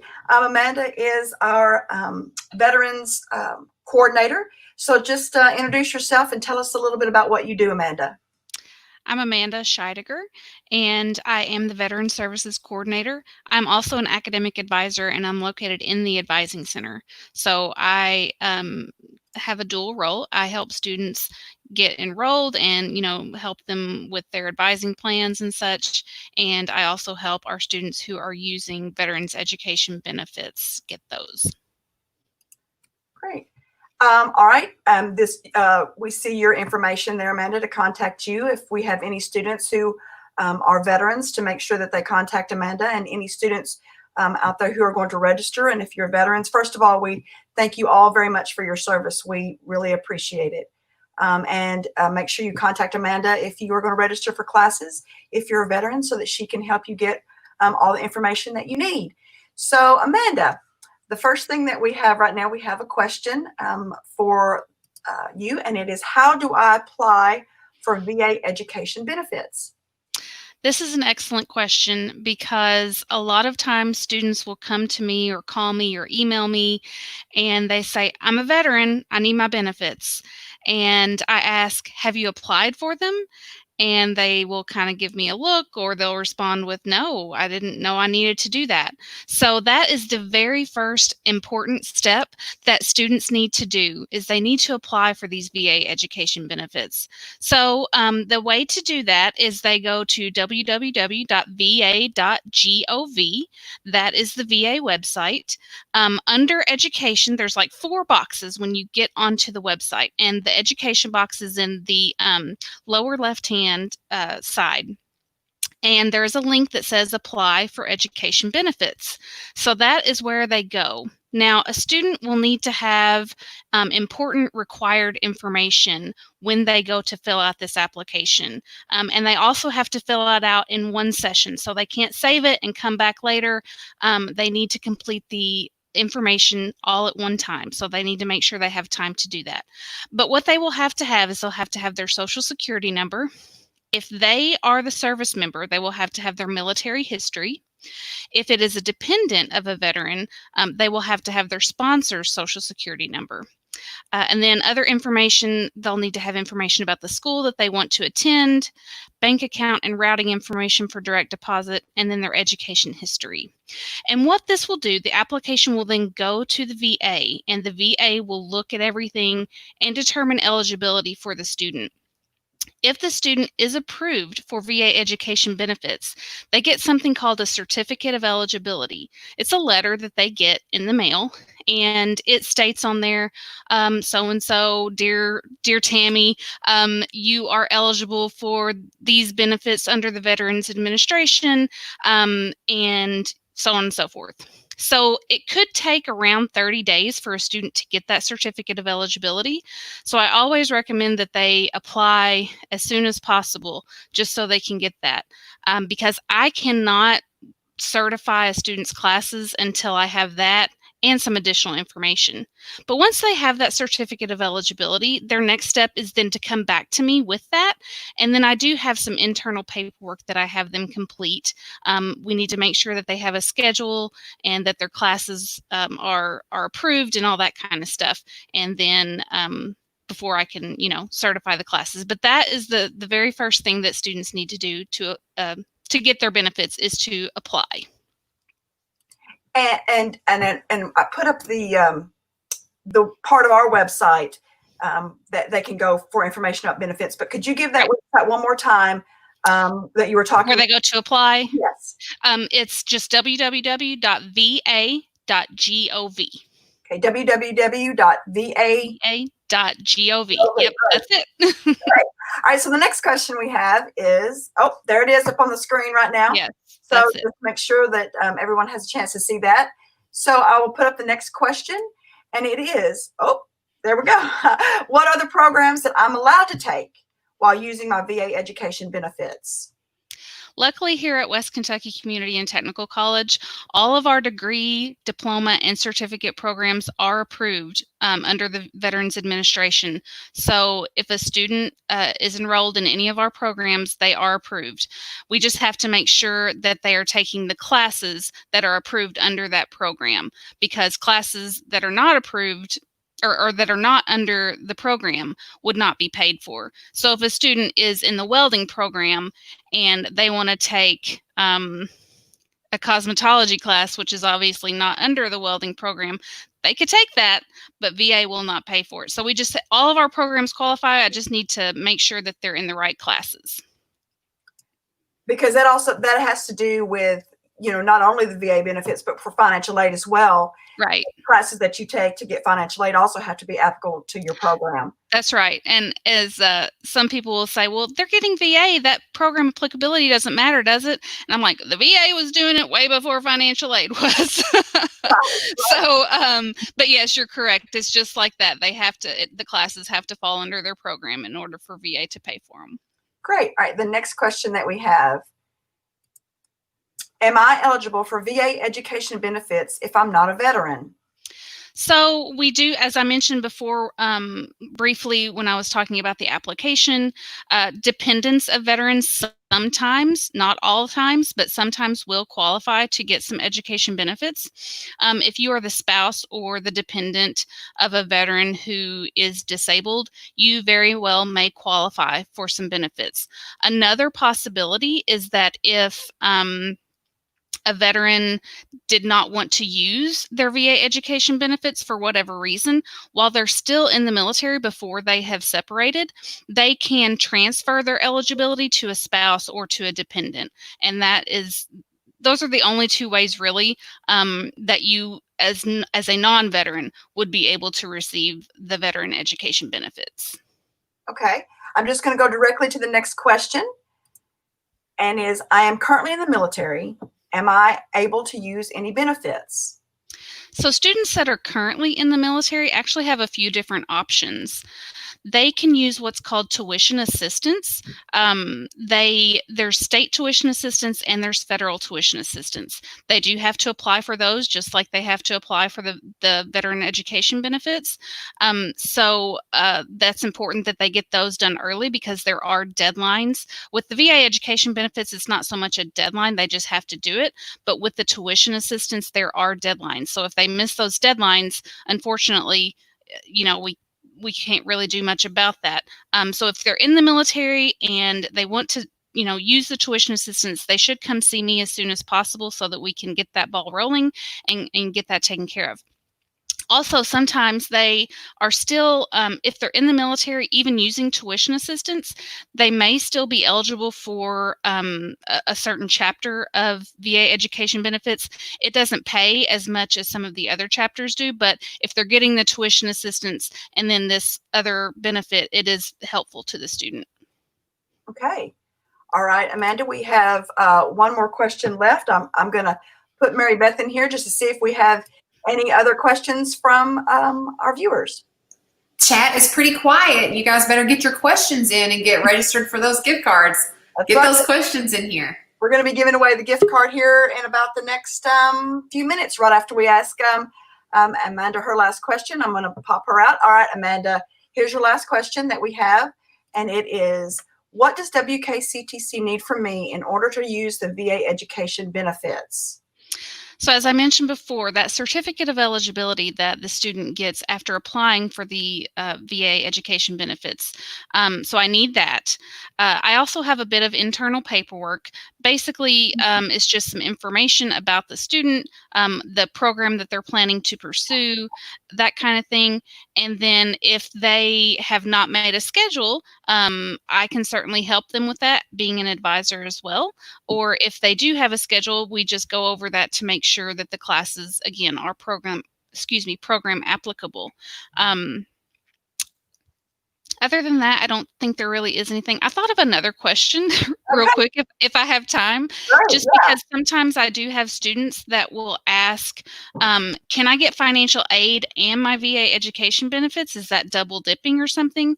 So if students file a FAFSA and are eligible for financial aid and they're also eligible for VA education benefits, they can get both. It is two different pots of money, and so they can get, if they're eligible for their Pell Grant and whatever else, and then the VA education benefits, and it's really helpful to them actually. And these people served in our military, so I think it's great that we're able to help them that much. I mean, not we personally, but that we're able to help them with their education.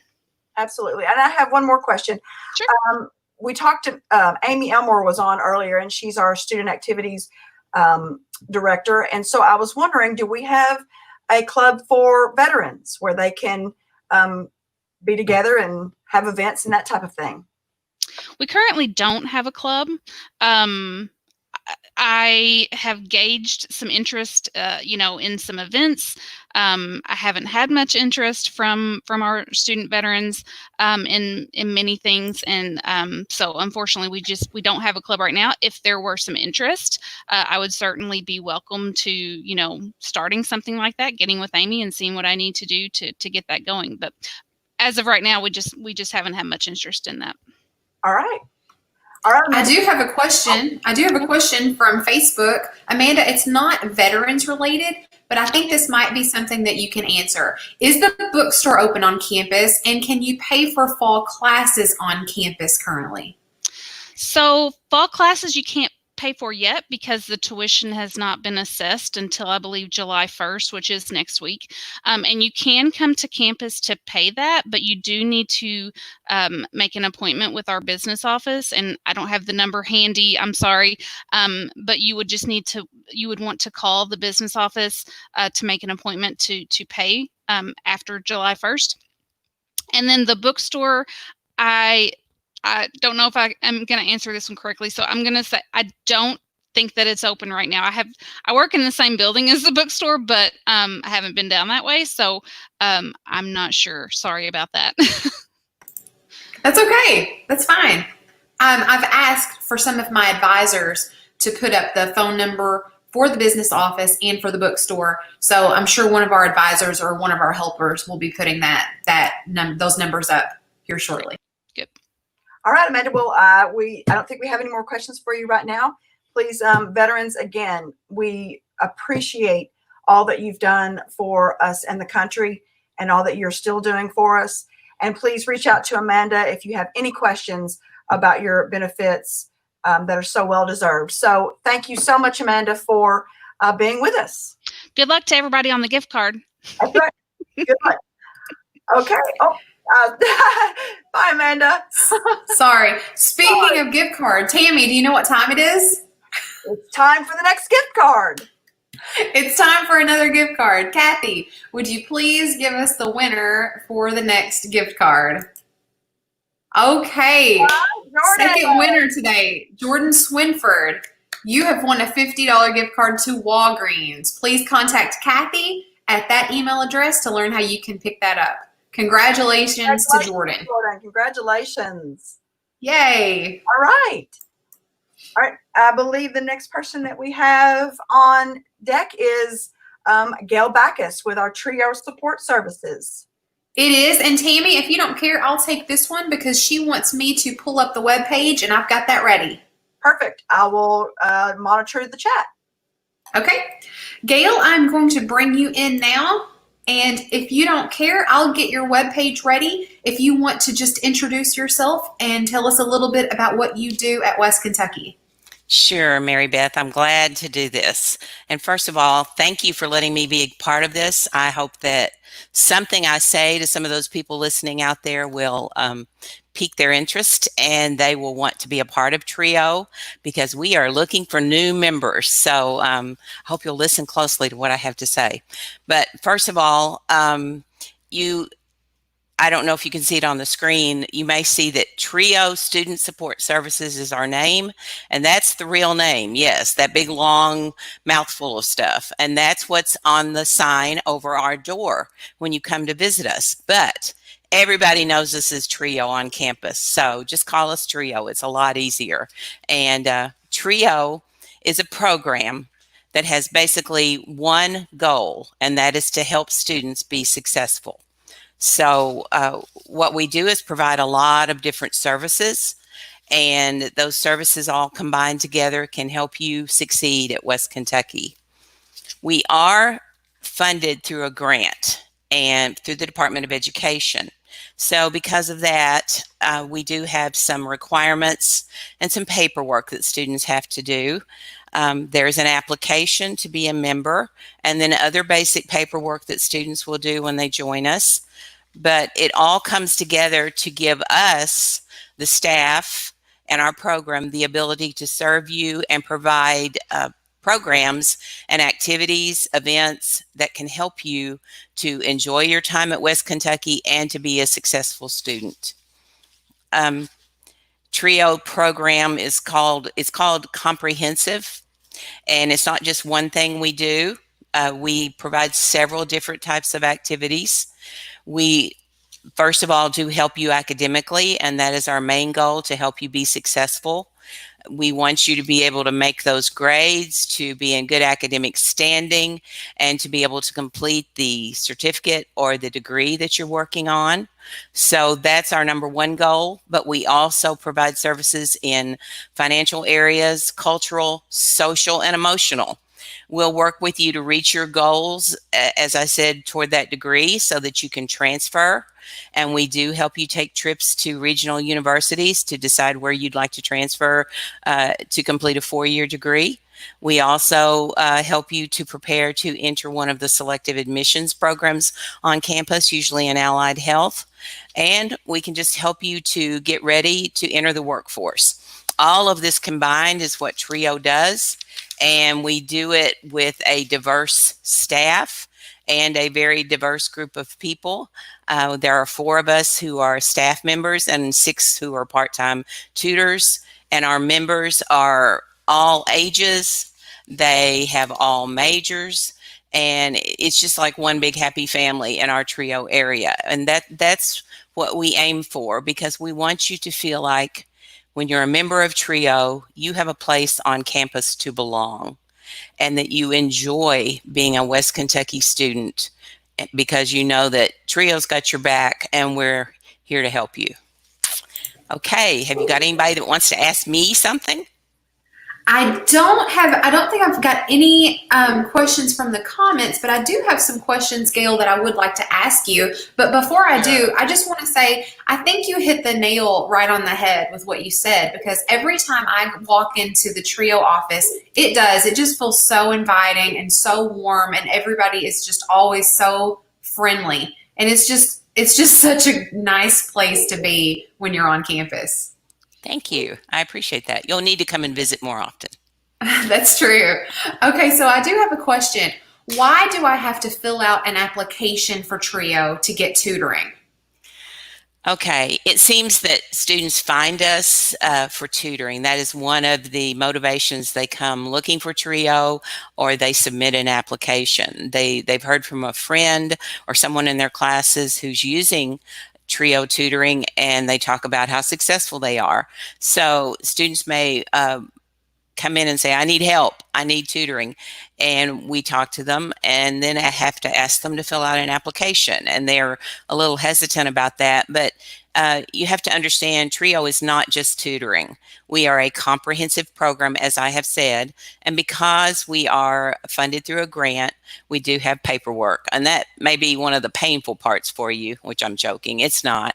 That application's a 1.5 pages long, or the online one is very fast, and you answer questions for us, and we have to be sure that you meet the criteria that the Department of Education asks us to, so that we can get money to help you. And then tutoring is our #1 request. People come to TRIO because they really appreciate our style of one-on-one tutoring.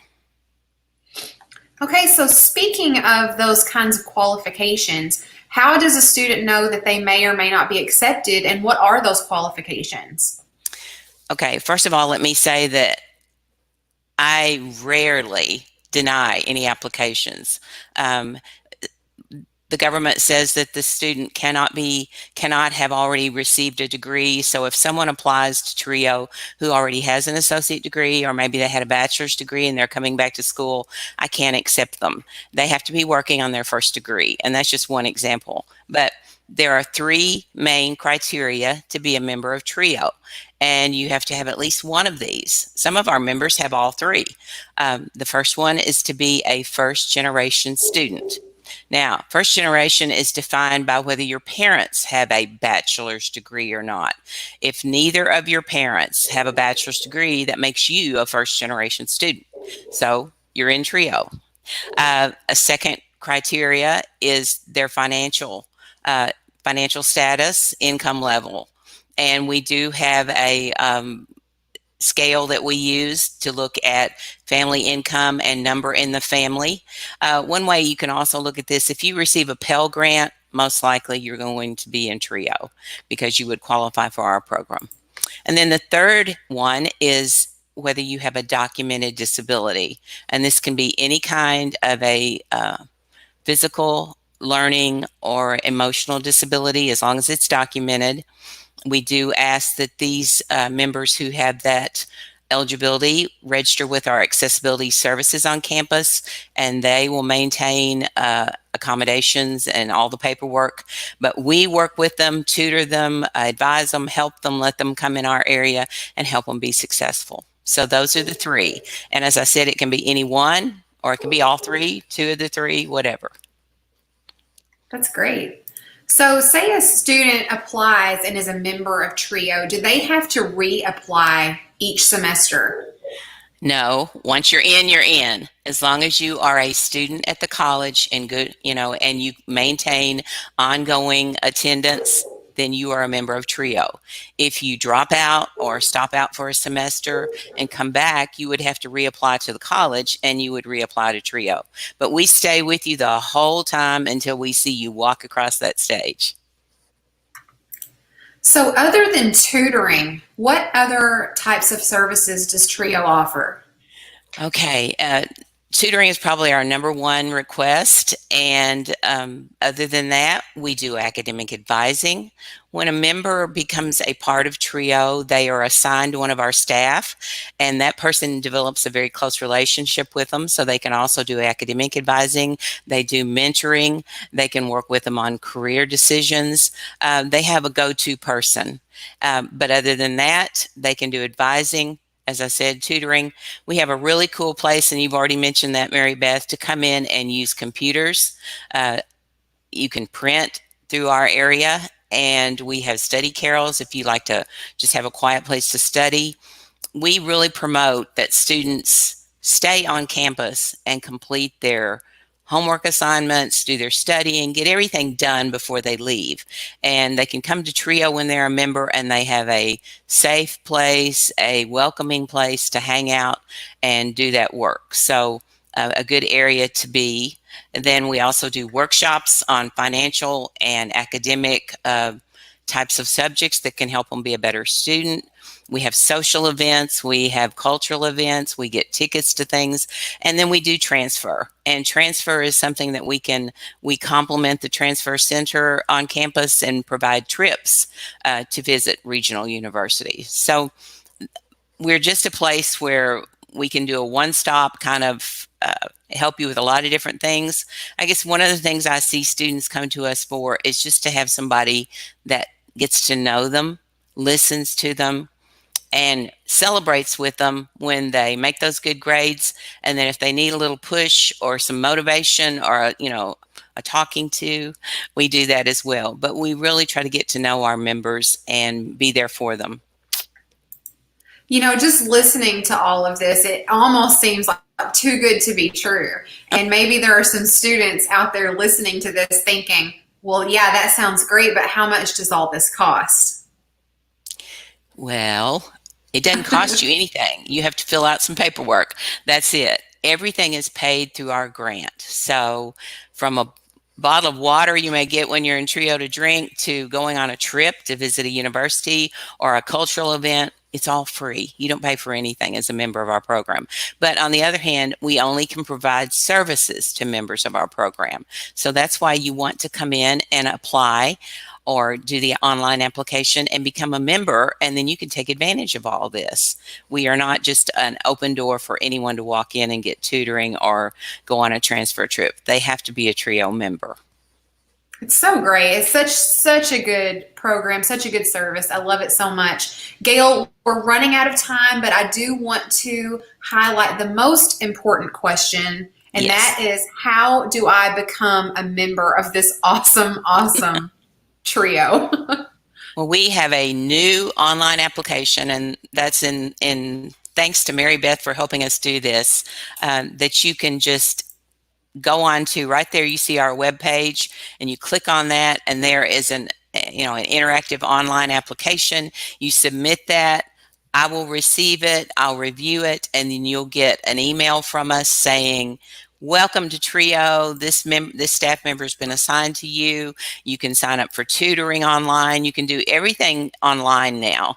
And we hope that you really will consider this for fall, because we do need new members. We are funded for a specific number with our grant, and we've got a lot of openings right now. So we're looking for you. Please consider being a TRIO member. Well, Gail, I just want to thank you so much for being on here today and sharing with us all these great things that TRIO has to offer. We really appreciate you being on here, and I really hope that some of these students take advantage of this great program. Thank you, Mary Beth. Okay, Gail. Oh, looks like we've got a question. Thank you, Tammy. I'm going to be a second semester nursing student in the fall. I'm concerned about exposure to COVID-19 and not getting enough clinical experience. What are plans to address this? You know, actually, Kelly, we're going to have an advisor on in just a few minutes. Octavia Lawrence is going to be on with us. I'm sure that she will be able to answer some of those questions. And I have seen some other questions in the chat talking about, you know, what our plans are for the next semester. So I think I'll let Gail, what'd you say? I'm sorry, I didn't mean to put that question up there for you, Gail. Thank you. That's okay. So Gail, I'm going to let you go. I hope that you have a great rest of your day. And thank you once again. Good luck to you guys, and good luck to everybody out there. I hope we get to see you in Trio. Yes. Bye, Gail. Bye. Okay, Tammy. So yeah, I have seen some comments coming through asking about what our plans are for this coming semester. Are we going to be online only? You know, what is going on? And I know that everybody has those concerns, and rightly so. And just before I bring on Octavia, I do want to remind you all that you are live with us. We are on Facebook and YouTube. If you ask a question of us today, you will be entered into a drawing for a gift card, which is great. We also have advisors standing by on Blackboard Collaborate. There is a link that is going on in the chat. If you click on that link, you will go to an advisor. They will help you get registered for classes. If you register for classes today, you will be entered into a drawing for a laptop. So that is super exciting. Okay, I am going to bring on Octavia Lawrence. Hello, Octavia. Hi. Welcome. Hi. Can you hear me? I can, yes. Okay. So Tammy, I think I will let you moderate this one if that's okay with you. All right. All right, let me. But before we get started, Octavia, we've had a lot of questions in the comments section about, you know, what are we doing? What are our plans? Are the classes going to be online only? Can you just briefly touch on what some of the plans are for this coming semester? Sure. So we are moving forward with our classes in person. We also have some online classes available. We are working diligently to make sure that we have a campus that is safe for our students, for our staff, for our faculty. And I'm just happy that we are, you know, we're working together as a team in order to make sure that we have a great semester coming up, and keeping, of course, the precautions and making sure that we are following CDC guidelines, as well as we have guidelines from the Council of Post-Secondary Education, and also guidelines from the governor's office. So we are following those diligently. We are making sure that our students are going to be safe, and we will be announcing what those are and making sure that we keep in good contact with our students to let them know what their requirements will be. As it is right now, we do have some in-person appointments available, and what we're asking is that students come in, that if they come in, that they only come by themselves, and then also that they wear a mask, and that they keep 6 foot distance when working with someone from the offices. The question is, would we have to wear a mask all day during classes? As it stands right now with the regulations, you are required to wear a mask in your classes. And Octavia, part of also that is that, you know, that we are urging people to bring their own masks. But Correct. If they do not have them, the college will help prepare those. And something else we're doing cleanings every day. Multiple Yes, we are doing cleaning. to make sure everything is safe. And many of our buildings have the markings on the floor, and that's in the preparation of 6 feet apart. And right now, when students come on campus, they have to check in with our security if they're coming into the Anderson Technical Building. And then they also have temperature checks that they are doing at the front desk. And we're of course doing those things to make sure that we are just being cautious. And we ask that if you are, if you're feeling sick or you're feeling ill that day, that you just look at rescheduling. We have virtual options for students as well. So we're going to work with you the best way that we can to make sure that you get the quality service that you deserve. So great. And another question that we had is that the classroom sizes, and as you said, we're going by the guidelines, but we're also preparing additional classroom spaces should we need those. So the main thing is that in those classrooms, there will be room for social distancing. And so what that will look like, my colleagues in academic affairs are going to be working to make sure that that is in the best interest of the student. And so what that will actually look like, we will have more details on, but there will be social distancing in the classrooms. And so that means that, 6 feet. Right. All right. Well, Okay. we're doing everything we can to make our campus as safe as possible. That's right. And we're we are. We're going to move on now to your part of this session, and that is on our Four Rivers Behavioral Health initiative on campus. And so just tell us a little bit about what you do and what that means. And the first question is, sorry. So what my title means? Is that what you're saying? Actually, we probably should start there. What is your title? Okay. So my title is Associate Dean of Student Services here at West Kentucky. And as part of that, I am responsible for the Advising Center, Career Services, Accessibility Services. Our Four Rivers Counseling Partnership is part of that. Student conduct, as well as Title IX, which is a part of what I do. So I'm the Title IX coordinator here on campus. So basically, the way that I describe it is I'm here for students. So whatever questions that a student has and any needs that they have, it's my responsibility to make sure that I reach out to them. If I don't know the answer, I have wonderful people in those offices who are exceptional, and they always give me answers that or answer my questions that I don't know. So, and I work closely with our Vice President of Student Services, who is Emily Peck. And so as part of that, we are here to help students and help them get in, and also help them as they are here, making sure that we provide the services that we need for them. You wear many hats. I do. Great. So we'll start, as we said, and I'm hearing a little bit of echo, so I'm not sure where that's coming from on my end. Oh, you hear an echo? Is it me? I hear myself echoing. But I think it's okay. So one of the hats that you wear is helping our Four Rivers Behavioral Health representative on campus, Jana Wilson, to offer services for mental health services for our students when they have needs. And so if you can the question that I have first for you is, what does WKCTC provide? Does WKCTC provide counseling services to students? So we do through a partnership with Four Rivers Behavioral Health, and we are fortunate to have Jana Wilson as our provider here on campus.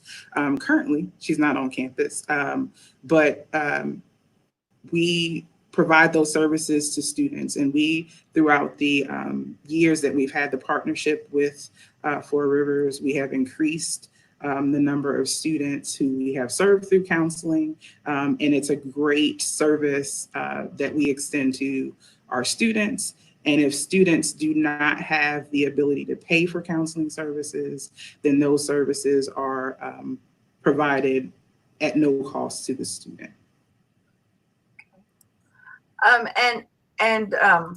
Octavia, just back to kind of what we were talking about, this, we have heard from students, we've heard, we've been on many webinars and calls talking about how we can best prepare for our students. And one of them is the stress that they've been under during COVID-19. And so the services that are provided can really help the students maybe deal with that stress right now? Yes, those services can definitely help with the stress. We really think that it is important. We understand the importance of mental health in being a successful student. And so we want to make sure that those services are available to our students as they need them.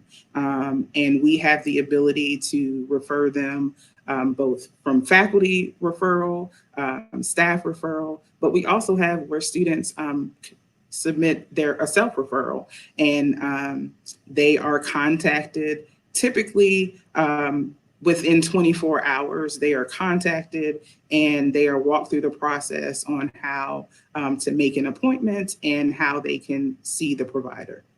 Okay. So you talked about making an appointment. So the question is, how do I make an appointment?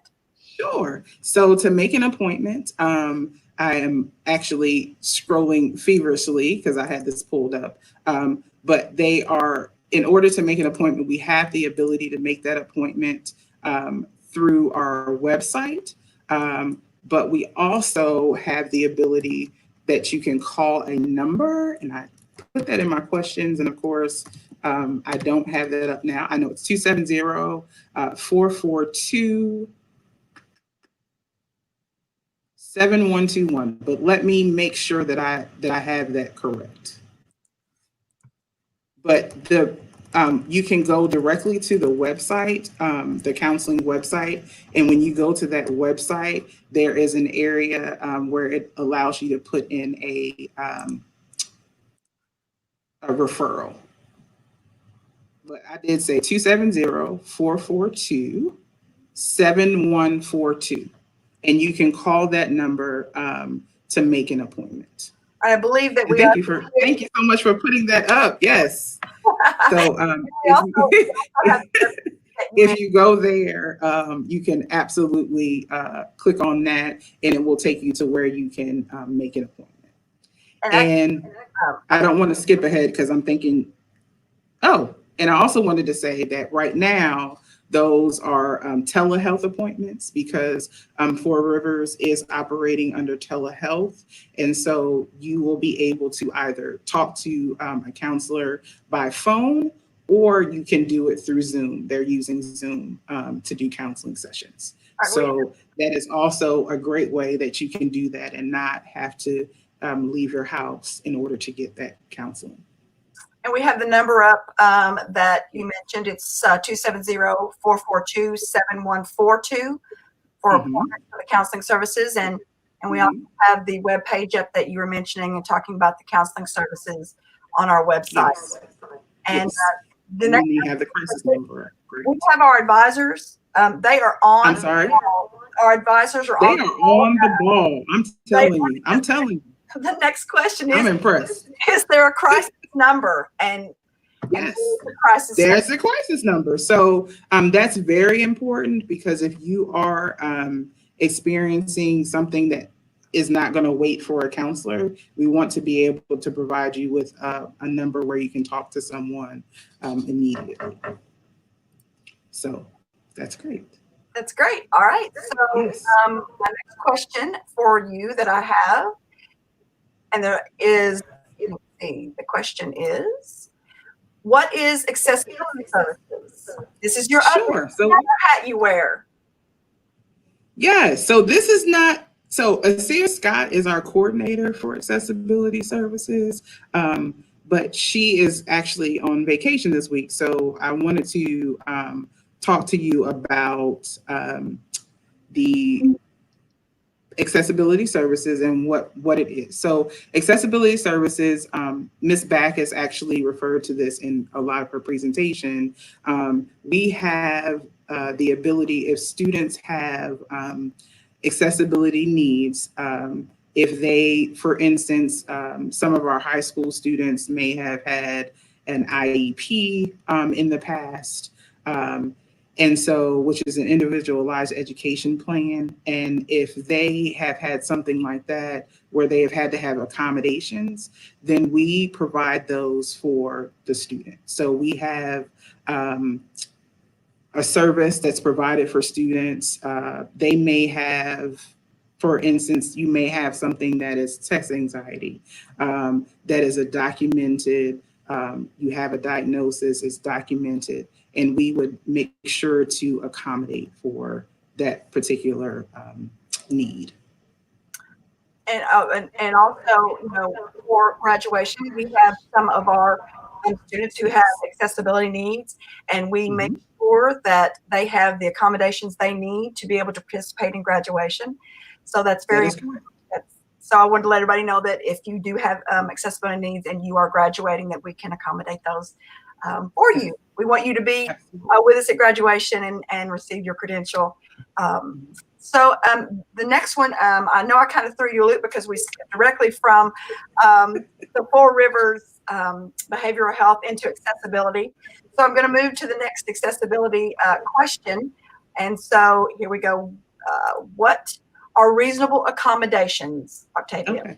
So the term reasonable accommodations means that as a higher education institution, we are required to provide reasonable accommodations to students who have documented disabilities. And so that could be something where a student may need a reader for a test that they take. They may need extended time for a test, because I talked earlier about test anxiety. They may need access to lecture notes or something along those lines, or they may actually need some type of adaptive technology, or they may need preferential seating in a classroom.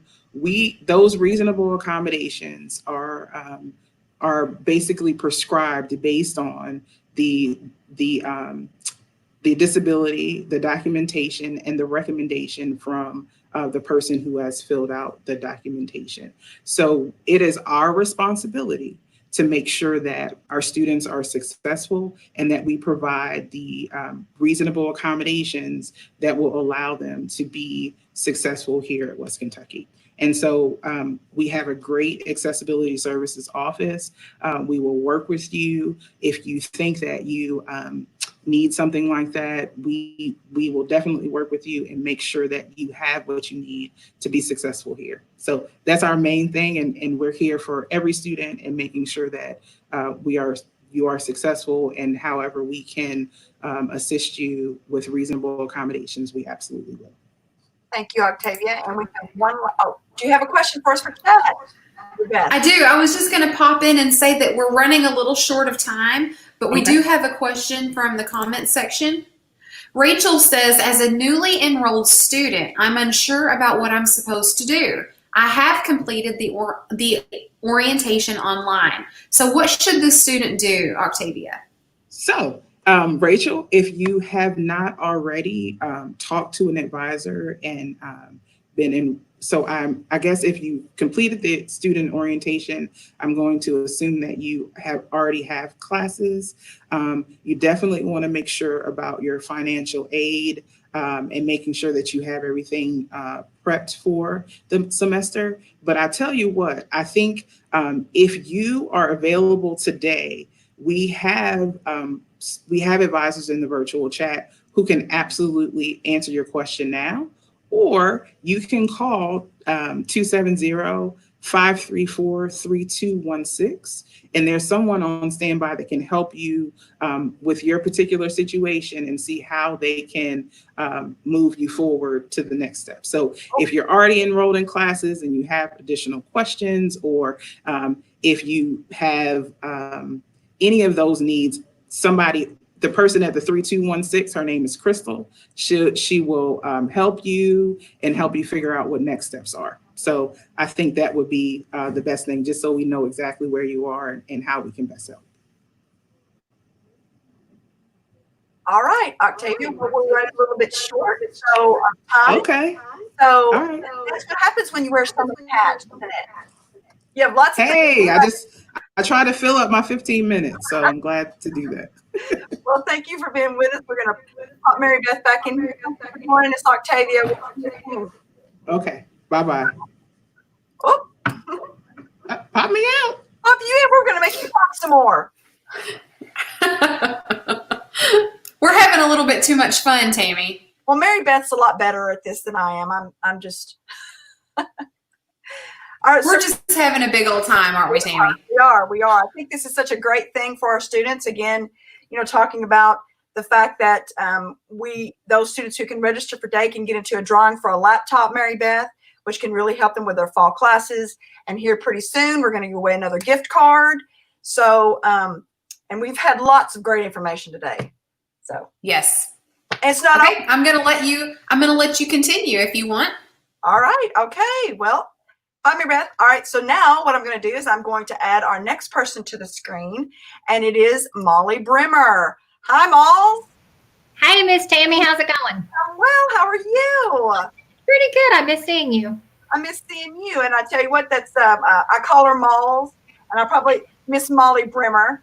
So, Molly, you're going to be talking to us today about a couple programs. But first, introduce yourself and tell us what you do, and just tell us a little bit about yourself. Well, my name is Molly Brimmer. I'm an academic advisor at WKCTC.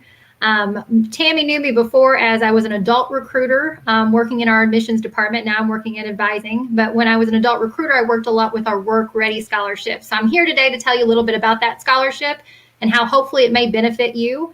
That scholarship is a great opportunity for Kentucky residents. It is a Kentucky statewide initiative right now that is trying to target our high growth occupations.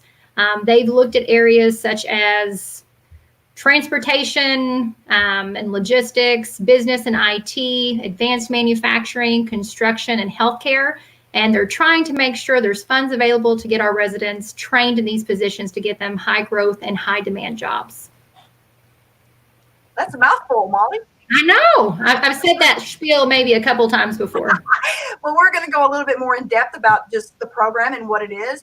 And so first question we have, you mentioned the Work Ready scholarship. So what is exactly the Work Ready scholarship? It's kind of the same. It's about training Kentucky to make sure that they're able to do those jobs where we need employees at, and that they can get good self-sufficient wages while doing so. It is, like I said, a Kentucky statewide initiative. So it's not just, unfortunately, our area that is, pursuing this scholarship. They've obligated so many funds to be available. We want to make sure our residents are the ones applying and getting those funds first. But it is a scholarship available for students that are working towards pursuing those high demand areas that I mentioned. Okay. So the next question is, who is eligible? Who's eligible to receive the scholarship? So this scholarship it's wonderful because it does not take income into consideration. A lot of scholarships will ask you what your financial status is. This is for U.S. citizens, Kentucky residents.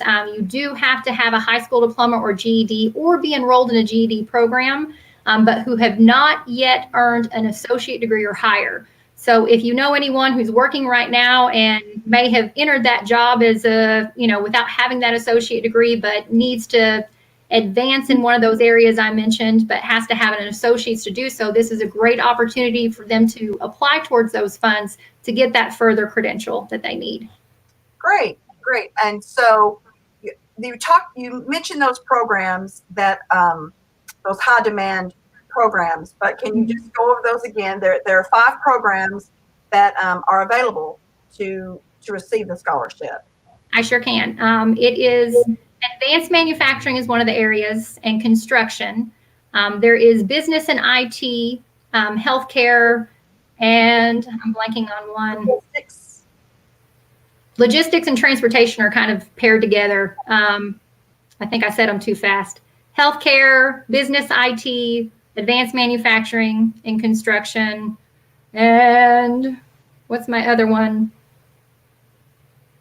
I'm blanking, Tammy. I think I said them too fast. You said them too fast. Well, I tell you what, we're gonna go to the next question, and we will get that question answered for sure for all of them. So the next question is, what does this scholarship cover?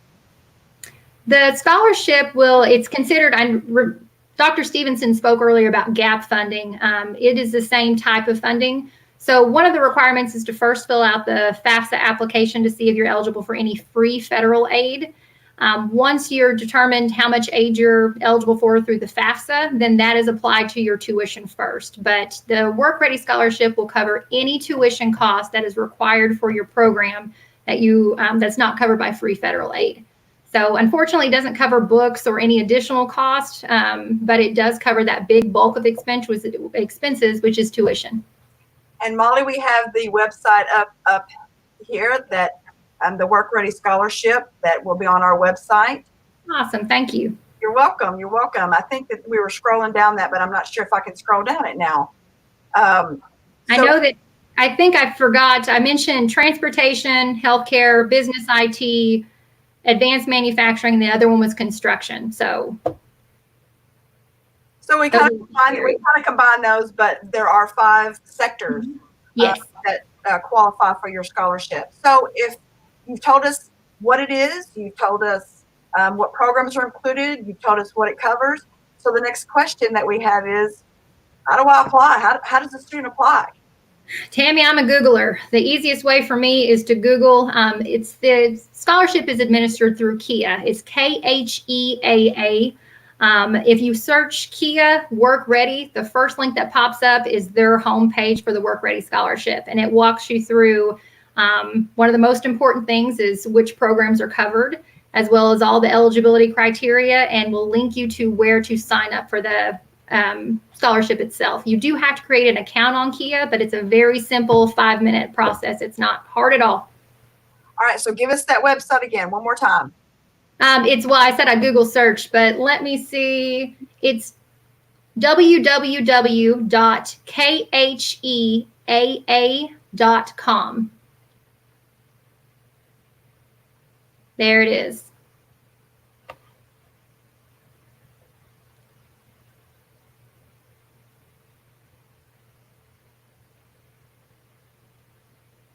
Yes, there it is right there, kheaa.com. Will give you the information for the Kentucky Ready Scholarship. So now, Molly, what we're going to do is we're going to kind of go to a new topic, and that is the WIA program. And you also are over that program, and can you just, here's a question that we have for that, and that is, if I can get that for you. So it's for displaced workers, and I'm a displaced worker. Who is eligible for the trade grant, and what steps do I take? So with the trade grant, it's a little bit different than WIOA, but the trade grant is for, and that's fine. It gets kind of confusing, but those students who are taking part of those programs and are able to benefit from those wonderful programs, they do need to do a little bit extra work. And working in advising, one of the hats that I wear is working with those students. They need some additional information to be able to submit to be approved for training cost. The trade grant is a program that is based around working with displaced workers who have lost their job due to foreign competition. So it is something that displaced workers have to be approved for. With this grant, the whole goal of trade and WIOA both is to make sure people are eligible for or getting retrained in those self-sufficient jobs, those high demand self-sufficient jobs. So with that program, they do require what's called an academic plan and cost breakdown. So once students go through the admissions process and see what type of program they're interested in pursuing, then they would set up an appointment with me to kind of develop their schedule and develop that academic plan and cost breakdown. It's very easy, very simple to do. I just need to make sure to meet with the students and get that done. But those programs are very, can't say this enough, great to take part in. A lot of our students would not have the ability to go back to school if they didn't have the support from these grants.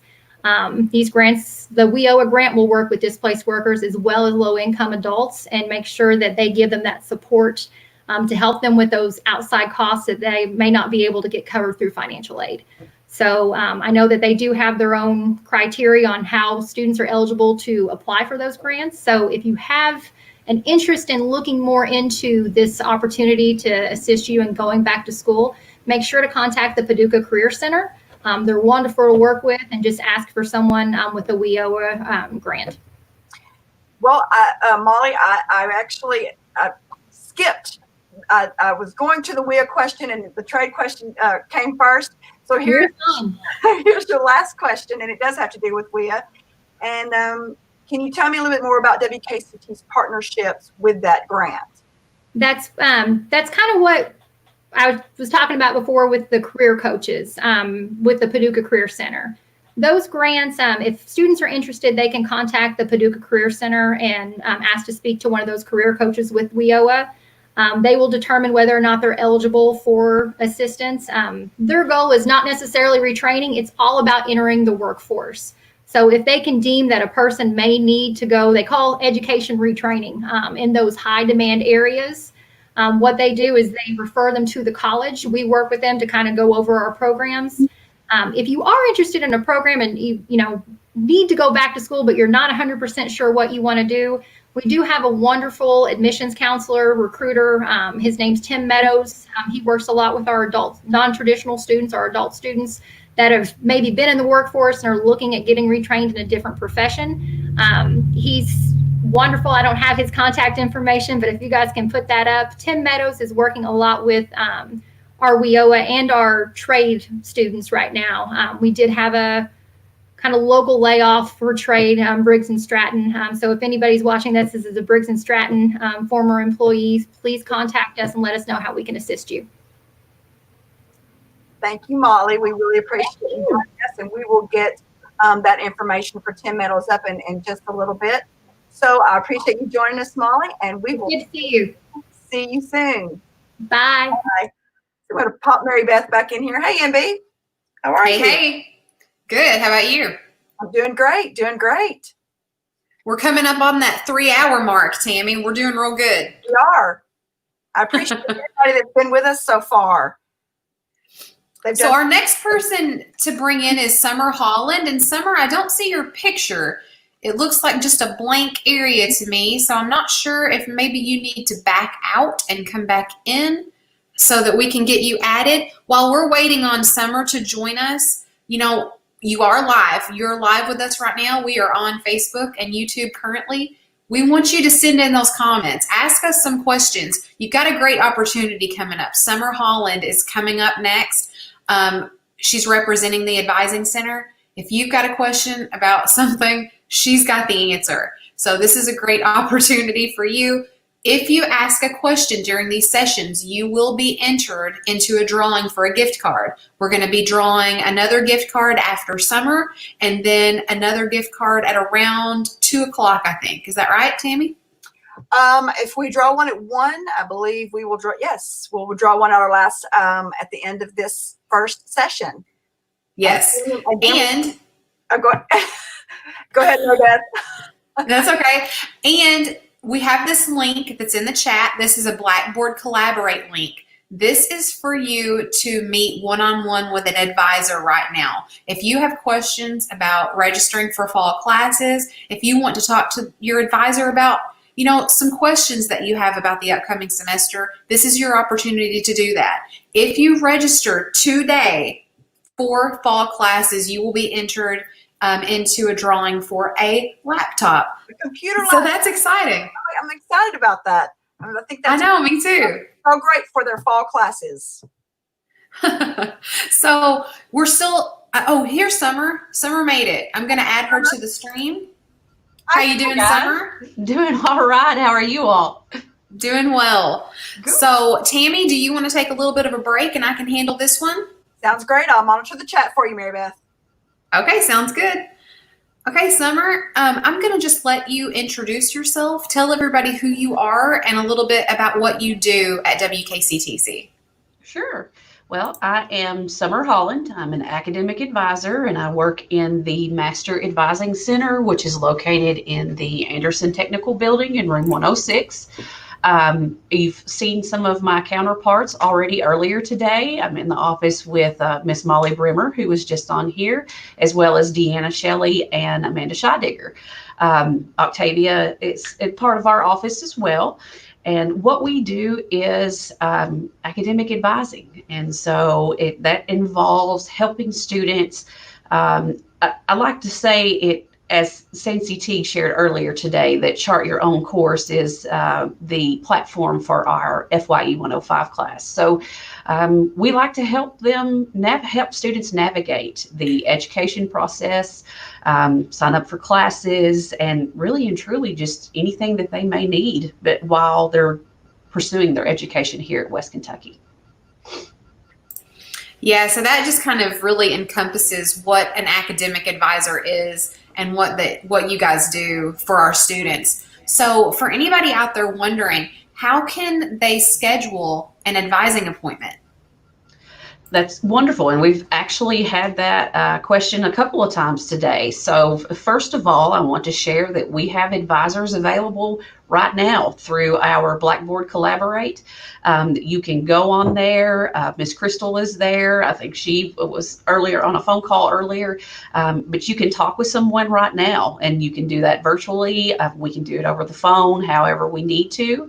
But to actually schedule an appointment, which it's gives us the opportunity to prepare to meet with that student. So I fully feel that it maximizes both the student and the advisor's experience, because we can talk about your education plan after we have done some research. So you can go to our college's website, and as many students have already seen with the registrar and things like that, that search bar is your best friend. So just type in academic advising in there, and you can log on to our personal or our college's website, and then you have the opportunity to go in there. There's 5 of us who work in here. You can look at everybody's individual schedule, see what works best for you, and then we do appointments via phone, virtually, and then just here recently we have added an in-person option.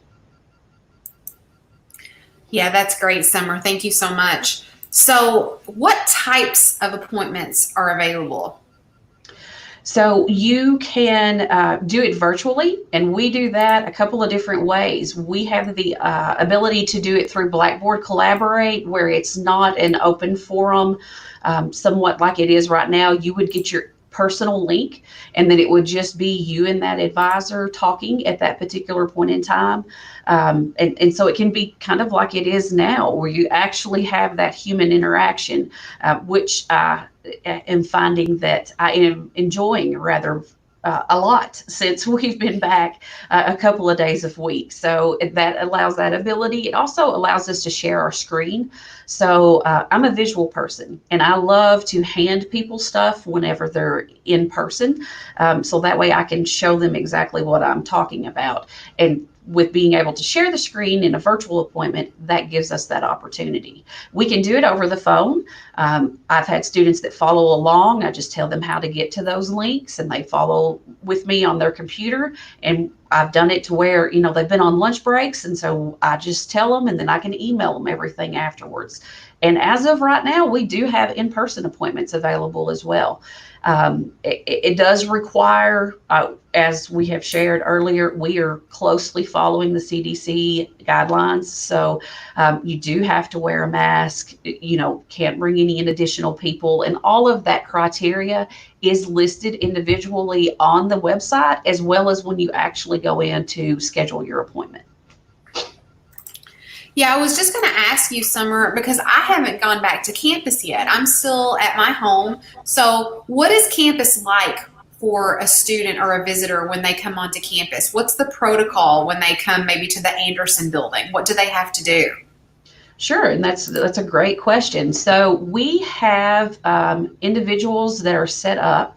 Our security team is actually doing those and monitoring those checks. So if an individual has an in-person appointment, we provide that information to security, who is at the front of the building, and it's even before you get into the entryway. So they are set up out there with a table, and they will do your temperature check. You are required to wear a mask, and it is preferred that you bring your own. We do have availability if you were to forget to bring one. So don't panic if you forget. And then once you check in with security, typically what we have done is there's a long hallway. If you've been in Anderson, whenever you walk in, we do have the admissions team who's at the very front desk, and so they are there to greet students. But we're typically just a little way down the hall. Students will come in. We're still practicing social distancing. There's stickers on the floor. There's plexiglass up. Like I said, as far as the very front desk in Anderson and things like that. And then we are still maintaining social distancing in our offices. So we do have chairs in here. It is still one-on-one and personal. Just have to do it at a longer distance than what we may have normally done before. And then we do wear our mask when students' appointments are over. We do walk with them out toward the front, just so that way nobody gets confused or anything. And then we clean and sanitize after every appointment. That's great. Those are great precautions. Thank you, Summer. So for anybody out there who's wondering, why do I need to speak with an advisor, and do I have to? Sure. And that's a great question as well. Something that I share with students a lot is, when we have words and verbiage and lingo that we use in education, and we talk that all day, every day. A lot of times, and I'm very guilty of it myself, we just expect everyone to know because it's terms that we use daily. But meeting with an advisor gives you the opportunity to have a genuine understanding of exactly what all you're getting into involved in your education, as well as knowing, Deanna Shelley was on here earlier about transfer. Some students come in and they may or may not have done some research.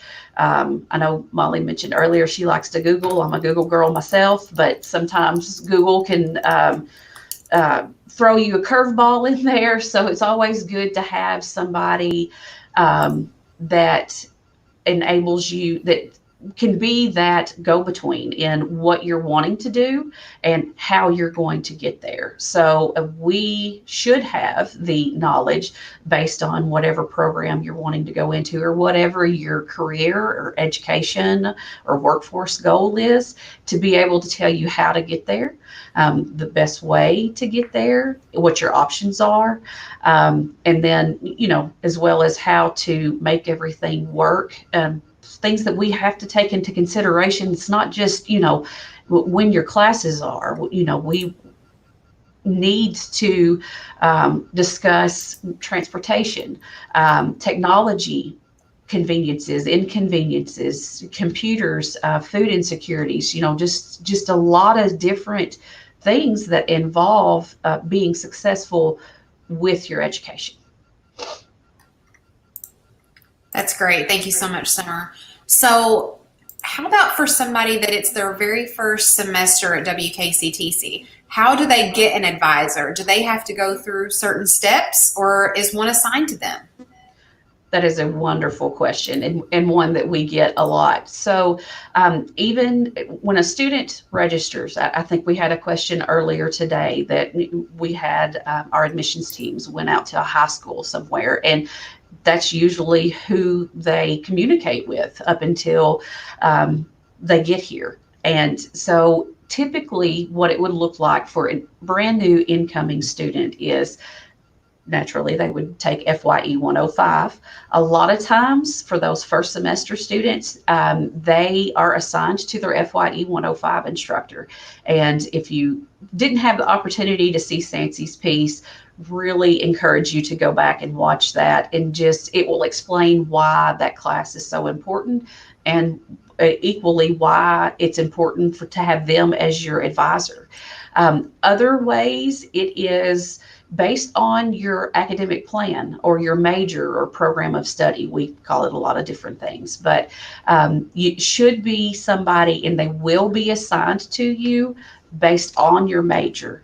And that's the case even once you progress from out of your FYE 105 class. And then at that point in time, you will be assigned to someone who is in your program of study. So, Summer, once you're assigned that advisor, will that advisor reach out to you, or is it your responsibility as a student to reach out to your advisor? Sure. So it's a little bit of both. Ideally, we would really like for students to reach out to their advisor at any time. If anything comes up, not just to talk about classes. So, but when it is close to time to sign up for classes, advisors always reach out to their assigned advisees. But it's always good for students to know that that information will be located in their student self-service. And once they sign into that, their advisor, along with their contact information, including their phone number and their email address, is there at any time. So they can log in whether somebody has reached out to them or not and have that contact information. Okay, I have one last question for you, Summer, and Sure. that's what do I do if I'm having difficulties getting in contact with my advisor? And that's great too. As I mentioned earlier, advisors can be members in a certain program of study. Well, oftentimes that can be faculty members.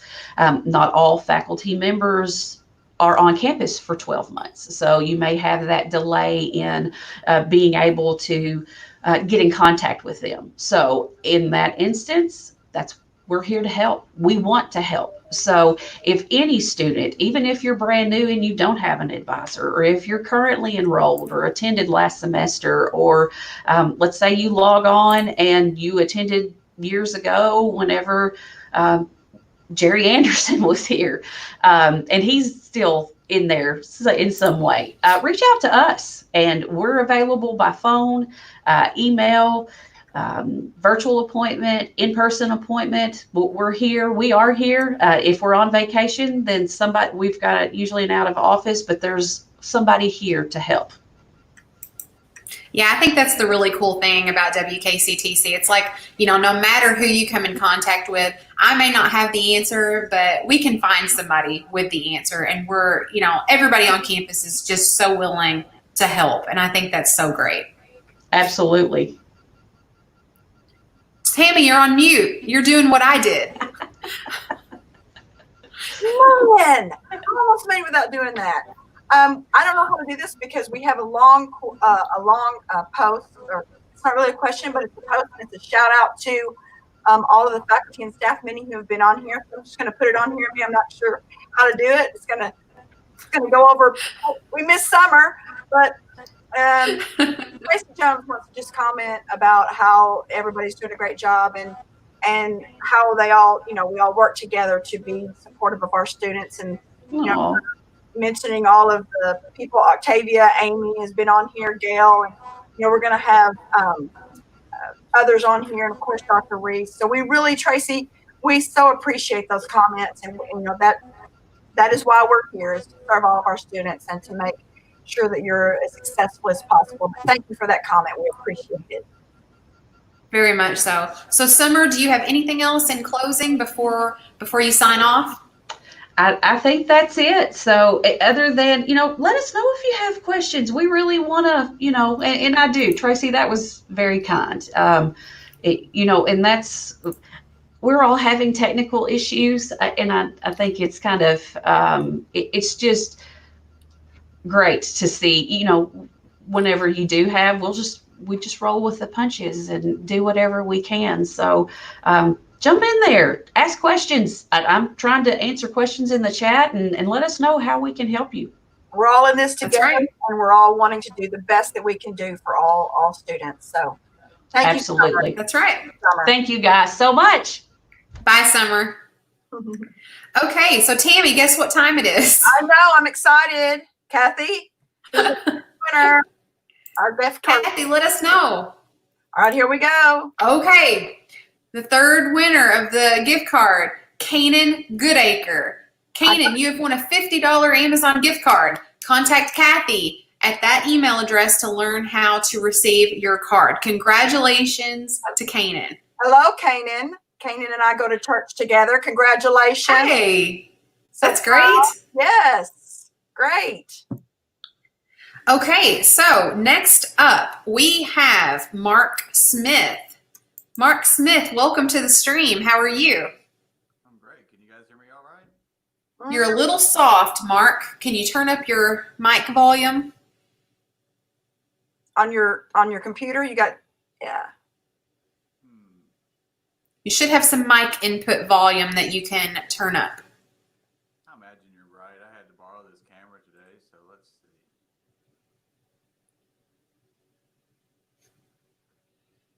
We may just have to have you talk real loud, Mark. Yep. I turned my speakers down because I don't want some. Is this any better, guys? Come close. You might have to just get really close and talk pretty loud. Is that good? Louder. Really?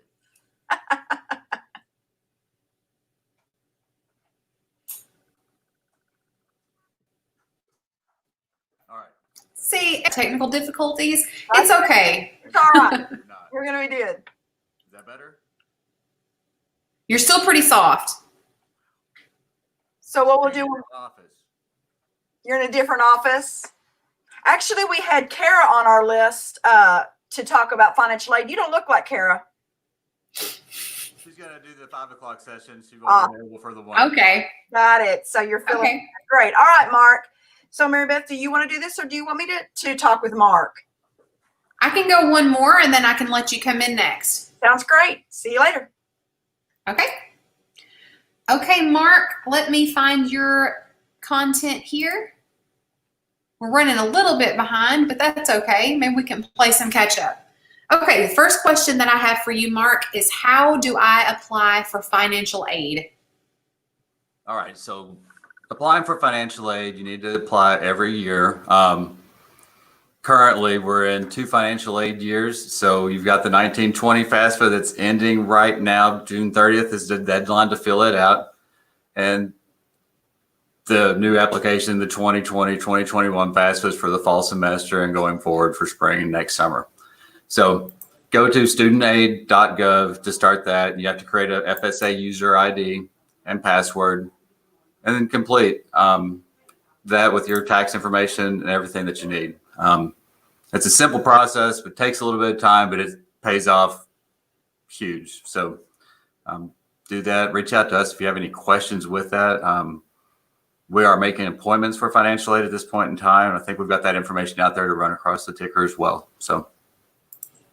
Okay. Yes, Kathy, if you don't care to put up that information that was in the chat earlier, that would be so great. I would appreciate it so much. There it is. Thank you. Yeah, that information right there. And that's going to be in the chat for you guys. So, Mark, are there any scholarships available? So, yeah, and I'm glad that Molly talked about this earlier. Okay. But the Work Ready Scholarship is available. They just brought me some earbuds. Do you guys will that be helpful, Mary Beth? It's actually a little bit better right now. You sound pretty good. Okay, good. I feel like I'm yelling in my office. They can hear me out front. So, the Work Ready Scholarship through the state is available. But you still have to fill out the FAFSA to be eligible for the Work Ready Scholarship because it's all contingent on the same sort of money. But that's out there for the fall, going into those high demand, high wage jobs. So that's the best scholarship we have. I have a question from the chat. Sure. For Mark. Mark, it says, how many times can I apply for the CARES Act? Is there a limit to how much I can receive? So yeah, there is aggregate limits to the amount that you can receive for the CARES Act, and it sort of depends on everybody's situation. But there is, and there's a finite amount of money to be had either. Those funds are running out. You had to be enrolled in spring classes and Title IV eligible, and or summer classes and Title IV eligible as well. So enrollment had to be during those 2 sessions. Okay. How about this one, Mark? Can I use my financial aid to get books? Absolutely. So any financial aid that you have over and above the amount of your tuition can be used to purchase books. Bookstore charge periods open about 10 days before your class starts and 10 days after. So it gives you that little window of when you can do that. You have to sign the financial aid bookstore release task in your student service center one time, but and it's on your file forever. But that needs to be done before the bookstore can actually see your financial aid and allow the charge to happen. Okay. I don't have this as a question on my list, Mark, but how much is a class at WKCTC? So a class, gosh, what was $174 per credit hour? So we're looking at about, I say $600 a class is what I say roughly real quick when I'm doing it. And I don't know what fall tuition rates are going to be yet, but 174 plus the 8, you're looking at about $560 a class to $200 maybe for an online class. Okay. Tammy, I saw that you had popped in. Did you have a question from the chat? I don't think she did. Okay, let's see. When will I receive my financial aid return? All right. So summer financial aid, if you're a current student getting financial aid for summer, that money is actually refunding tomorrow. So pretty big day for us here. And but typically it's about 6 weeks after classes start for fall and spring semester. So classes start in the middle of August. It's right there at the end of September before financial aid is dispersed to the account and you're refunded. So it does bring up the question. You always get these e-bills. If you look at your student self-service, you get a bill like every Friday and you're like, why is financial aid not paying? But it doesn't run for about 6 weeks after classes start. So, Mark, we do have a question from the chat, actually. yay. Yay. And it is from Julie. And can I use my financial aid to purchase a laptop? Absolutely. In the bookstore, you can purchase a laptop with your financial aid. Again, if you have the extra stuff, so you have to have the excess financial aid on your account to do that. But yeah, Todd Mitchell in the bookstore, they had some great deals over the summer. I'm sure they still do. I'm looking for more for fall with the transition to online classes, a lot of things. So. Okay, great. So how do I apply for a federal work study position? All right. So again, you have to have filled out the FAFSA. That's the first step. And then there's an application. We have one online on our website under the financial aid, cost and financial aid tab. The federal work study application is there. Fill that out and send it in. I think the email address to send it to is on there, but it's Kara Burnham's is the work study coordinator on campus, and we keep those applications on file. And whenever a position comes open, there's like a pool of applicants that they go through the applications and look for, and we'll interview. So it's a great way to get involved on campus, and it's a great way not to take out a student loan. So you're working for your money, and instead of borrowing and creating that indebtedness that you have to pay back. Death, loans, Okay. student loans, taxes. Right.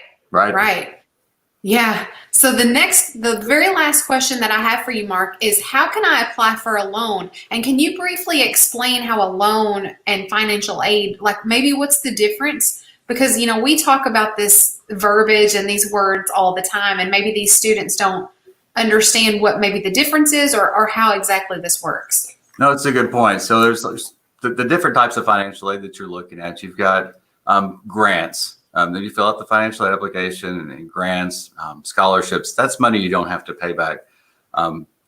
We've got the Pell Grant. That's the federal. That's the biggest portion of your financial aid package that's out there. And then you have some state grants that are available. And again, that's all money you don't have to pay back. But the loans that's the last aspect of it. And so we try to optimize you coming to school and taking out as little or no loans if possible, and saving that for if you need something later. But how to apply for it is still with the financial aid application, and then your financial aid award package will get made, and then you can request a loan from that point in time on your student account. It just has to be complete, so you have to go through that whole process. Okay. Thank you, Mark. I do have a comment in the chat that's from Desiree about a non-filing letter, and it looks like it might be a little more complicated than this chat. So I have put Mark's contact information up, Desiree. So if you want to contact Mark directly or someone in the financial aid office, I know that they would be more than happy to help you and to work with you on that question. So Mark, do you have anything else that you want to say before you sign off from your session? No. Mary Beth? Yes. I think this might be for Molly, but maybe you can answer this, Mark. I'm sorry. We have a question from Amy Hamilton, and it says, if you applied for the Work Ready Scholarship, when will you find out if you got it or not? So the Work Ready Scholarship application just came available like May 1. And I have received one list from Kia so far with applicants on there. So you still have to have your FAFSA completed to be eligible for the Work Ready. So we're making sure that's done. We hope that we have the funds on your account as anticipated in August. So it's a little bit of a process, but Amy, if you want me to look up you specifically to make sure that we've received that application for Work Ready, I can do that. Great. Thank you so much, Mark, for being here. We really appreciate it. And I hope that you have a great rest of the day. And everybody, if you need any financial aid advice, this guy right here is the one to help you. Bye, Mark. Talk to you later, Mark. All right, Tammy, guess what time it is? I'm just kidding.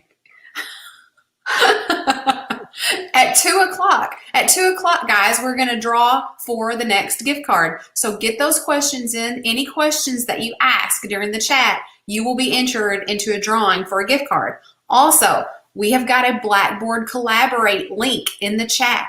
If you click on that link, you're going to go straight to an advisor. That advisor is going to help you register for fall classes. If you register today for fall classes, you will be in a drawing to win a laptop. So that is super exciting. Right. Tammy, do you want to moderate our next guest? I sure will. I just want to remind people that this is our last hour of the first session. And so make sure you get your questions in this for this session. And if you've missed anything, go back and look at it. But we also have a session from 4 to 6, Mary Beth. That's right. Some things that we will be discussing then as well. So now I would like to bring in Kiki West Johnson. Hi, Kiki. Hello. Hi. Well, we're just going to be talking about the Ready to Work program, but I just want you to introduce yourself first, Kiki. So I will put you up. Here you go. All right, wonderful. Good afternoon. I am Kiki West Johnson. I'm the coordinator for the Ready to Work program. I work with single parents at the college, at West Kentucky Community Technical College. This is a grant-funded program, and it is funded by the Kentucky Cabinets for Health and Family Services to assist their clients who have a work requirement. In 1998, there was a law passed for those individuals who received TANF, also known as Temporary Assistance for Needy Families, that anyone receiving those benefits would be required to participate in some form of an activity. So as the coordinator at West Kentucky Community Technical College, I assist those clients with that type of activity needed to meet that requirement, whether it be the education component, work, or community service activities. Okay. Great. So we're going to jump right into the questions that we have for Kiki. And so the first one is, who is eligible for the work program? Yes. Low-income students are eligible for the Ready to Work program. Those that are interested in enrolling in West Kentucky, those that are currently enrolled in West Kentucky, individuals that are working through Skills U. So if they are working on a GED, I can also assist them.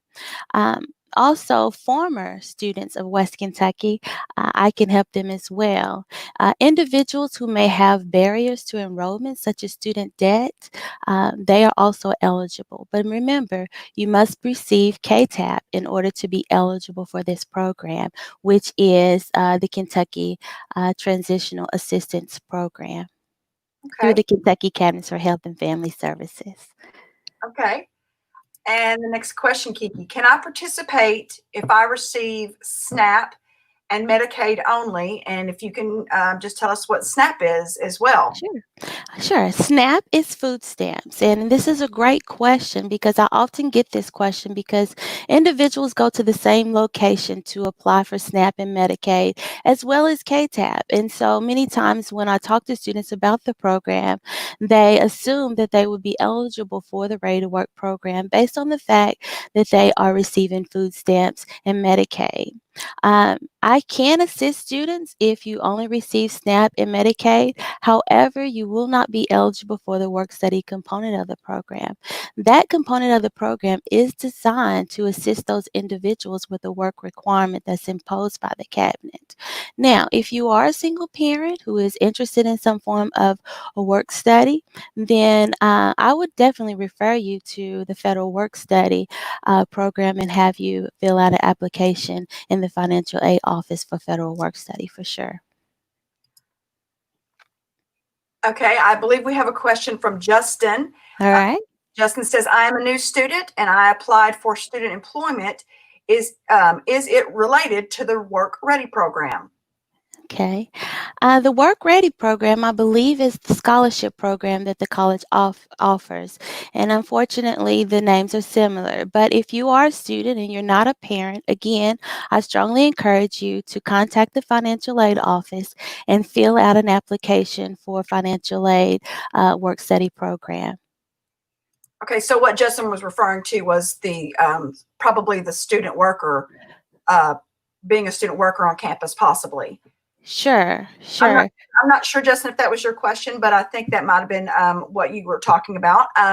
So if you have any other questions, you can put it in the chat and we can maybe see if we can get that question answered for you. And the next question, Kiki, is about the resources for the Ready to Work program. What are some of the resources that the program provides? For sure. As the Ready to Work coordinator, we provide support to help students balance family, work, and the school schedule. We also have work study opportunities that doesn't reduce students' benefits. We provide career coaching, mentoring, advocacy, access to daycare, transportation, housing assistance, employment skills training, as well as financial literacy, to just name a few. Okay. Next question from Brittany. Do you get paid while you're in the program? Yes, for sure. If you are interested in the work study component of the program, you are paid to participate in that program. And the current rate today is $9 an hour. And I must say that I'm very pleased that even through this COVID-19, that although students weren't able to participate in the work study component of the program, they have continued to receive payment. So they weren't impacted financially by this pandemic. So I'm very proud of the program that I'm the coordinator over at this time. Okay, so we have a question. What are some of the benefits of the work study component that you mentioned? Sure. The work study component of the program has been the driving force of the program. That's one of the reasons why the program was invented in the first place, to allow students that receive assistance to be able to participate in some form of work study while they are students. Students are able to work on campus as well as off campus. They have a schedule that meets their demand of school, trying to manage school as well as a family. They gain work skills in their field of study. They also have the opportunity to network with potential employers to be considered for hire upon graduation. So we have some major benefits when it comes to the work study and successes as well. Oftentimes students are hired by their work study position. So that's really good. Okay, and I think we've kind of answered this question. Is the Ready to Work work study the same as federal work study? Right.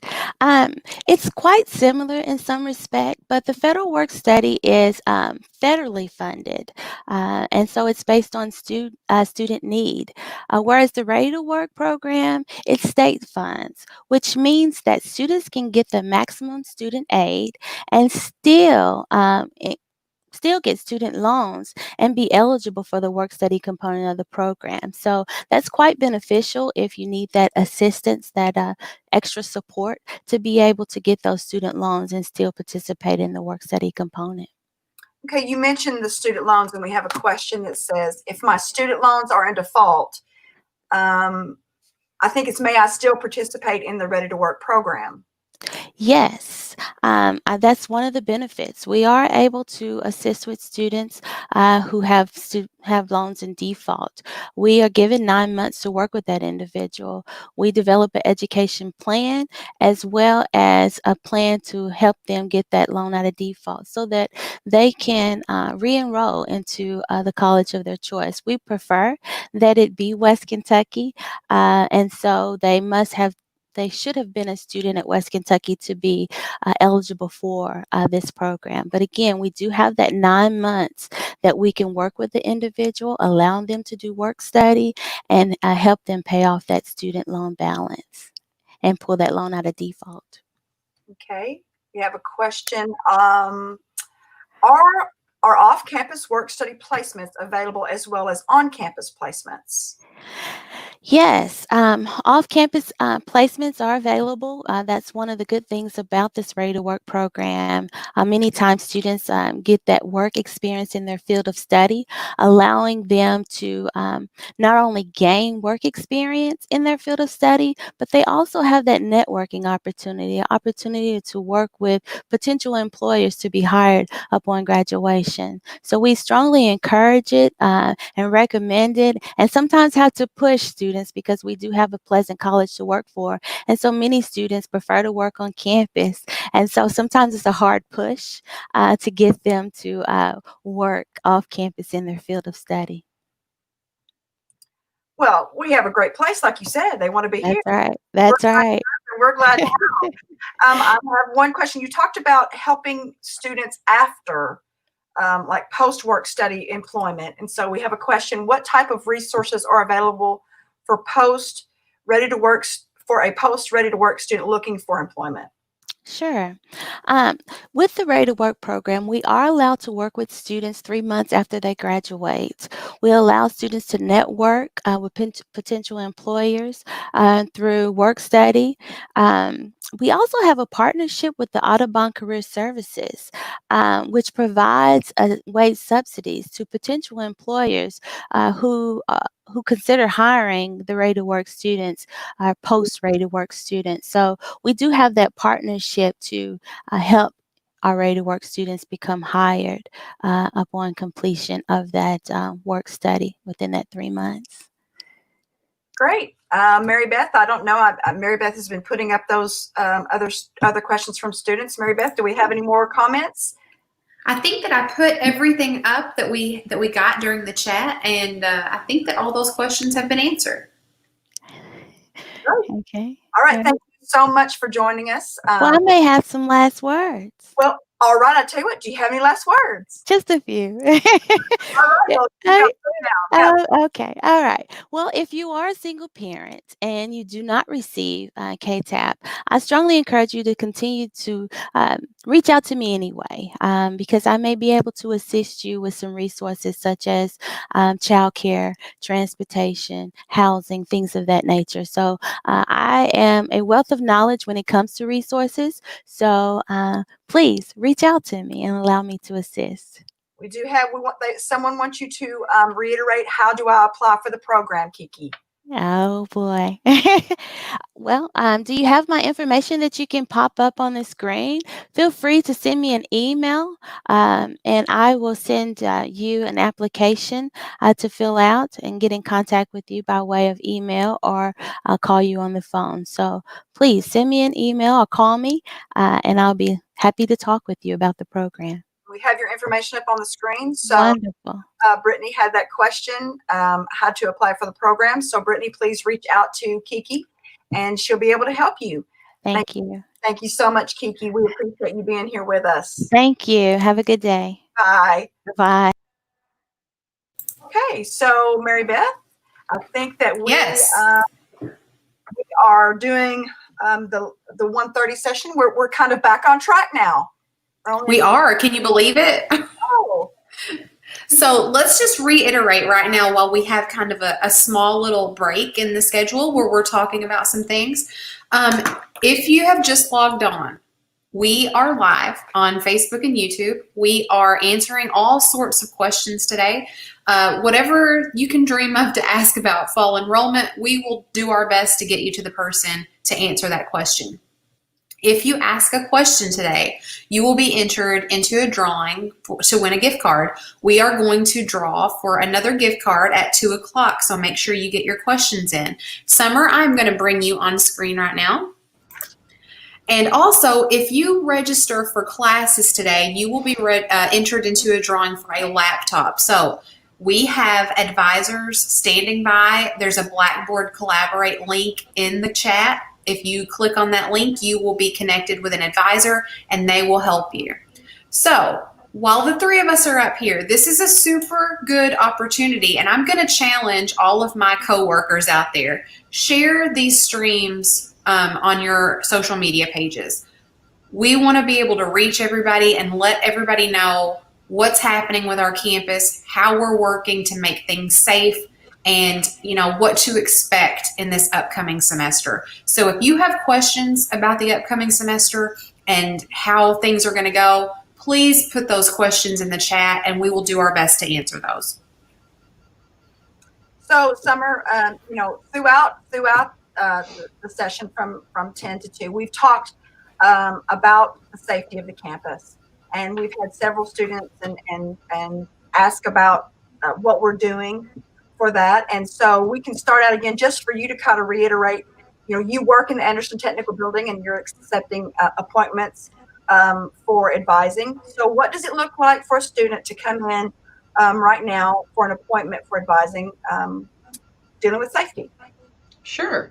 So as I mentioned on my last session, I'm just going to kind of run through that process again.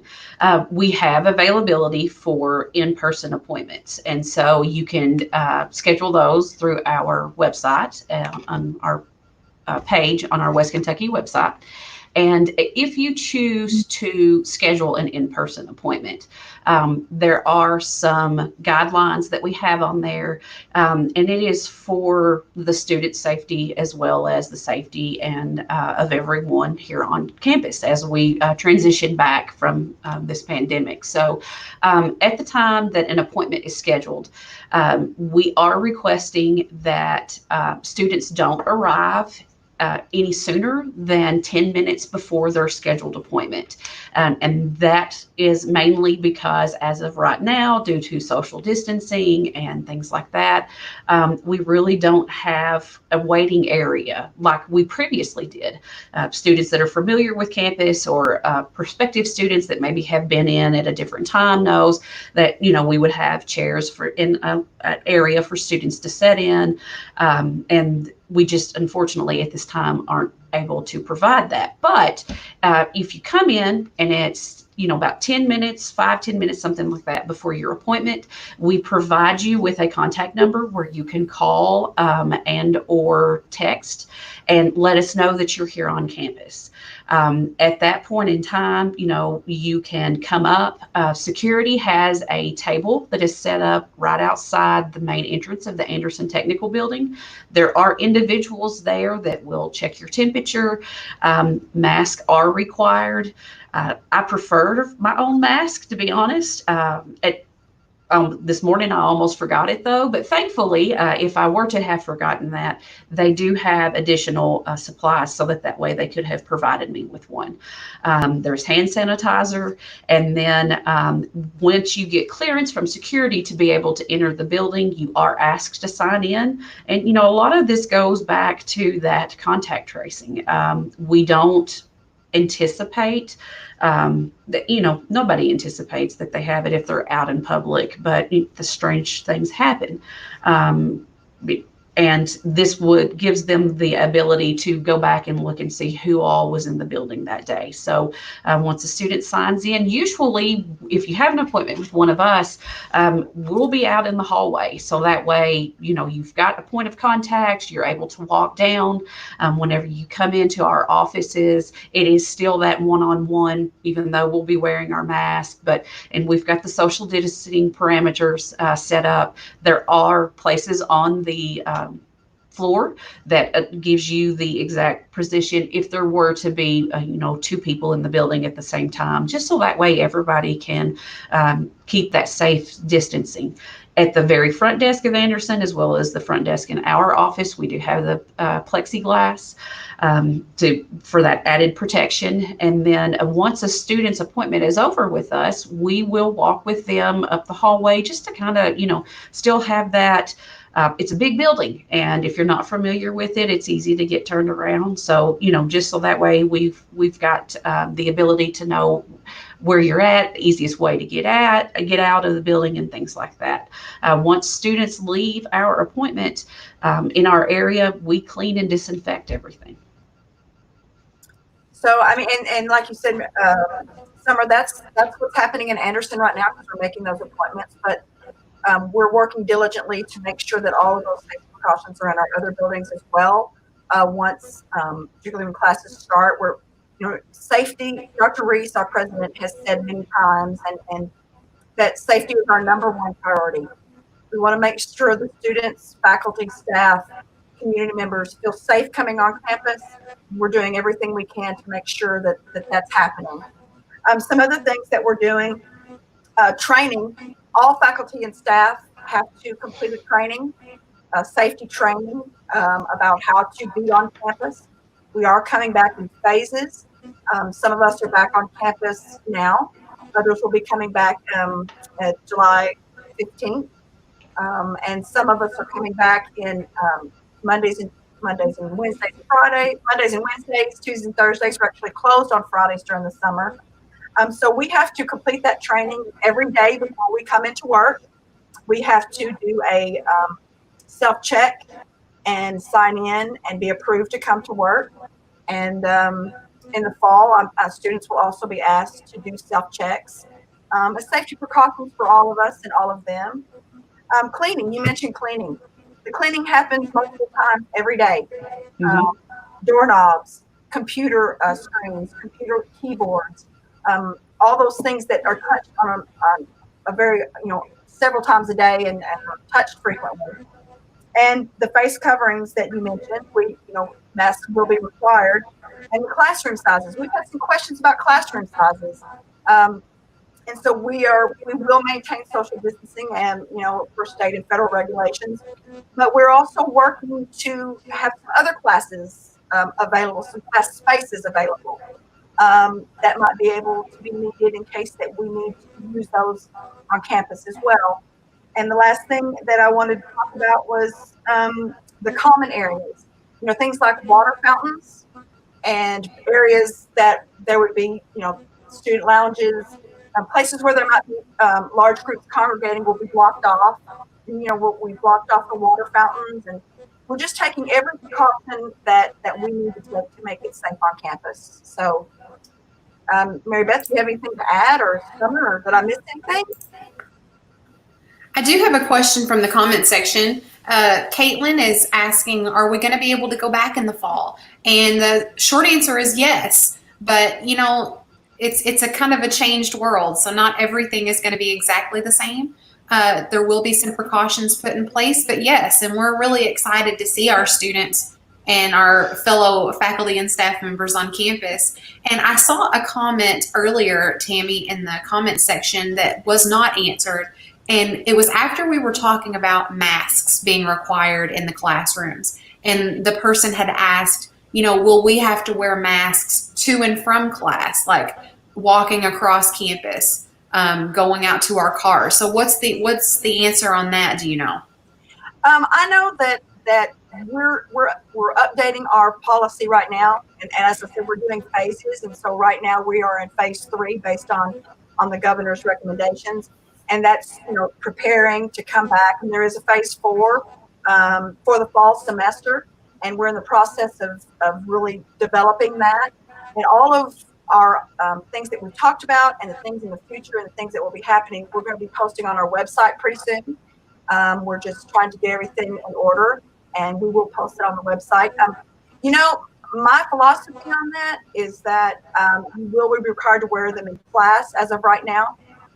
If you are outside and you're more than 6 feet apart, I think that I'm not sure if you have to wear that or not. I personally would, but it's changing as we're going, and we're learning more and more. And the more we learn and the more we implement, and according to our guidelines, we will post that information. So that's all I know at this point on that one. So we do have another question from Justin, and he's wondering if, new students will ever have the opportunity to tour the campus as a part of the new orientation program. And, Justin, I'm not sure what the answer to that is right now, but on our website, we do have a campus map that shows you the overlay of campus. And then when you go to each individual building, you can read a little bit more about that building, check out pictures of those buildings, and, you can kind of get a sense of how the campus is laid out in that way and learn a little bit more about the buildings. As far as being in person during those campus tours, I simply have not heard. I don't know if Tammy or Summer have.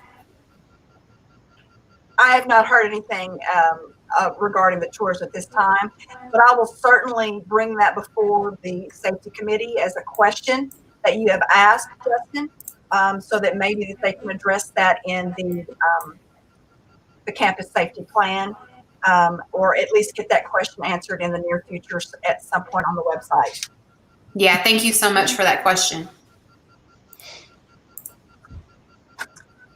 Do we have anything else, ladies?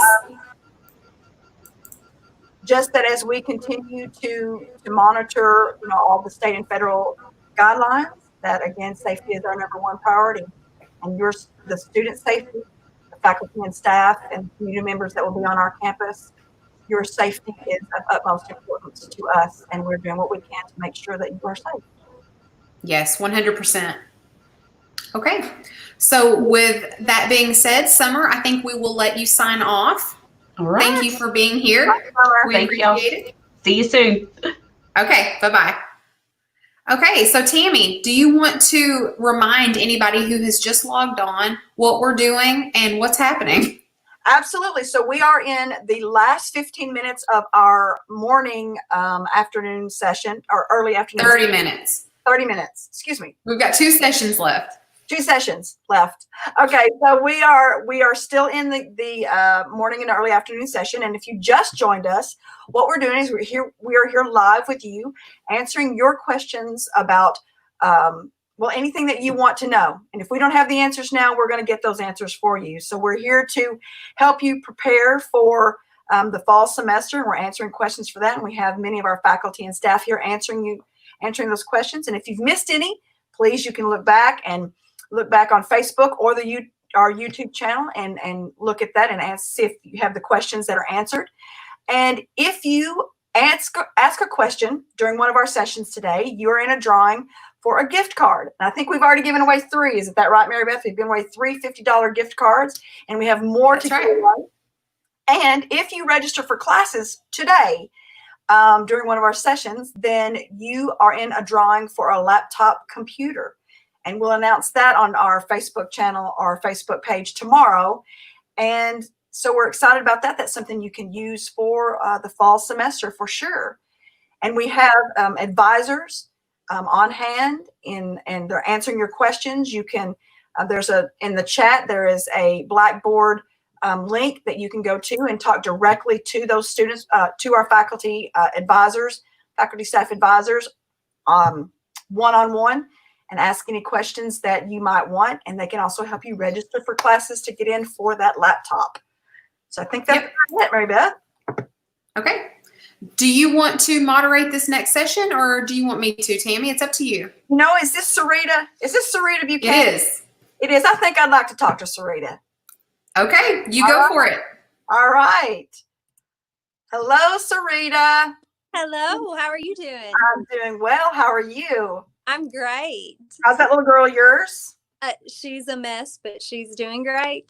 Great, great. So first we're going to do, we have your name up there and your email address and your phone number, but just tell us a little bit about yourself and what your title is. Okay. My name's Sarita Buchanan. I'm an admissions advisor here at WKCTC.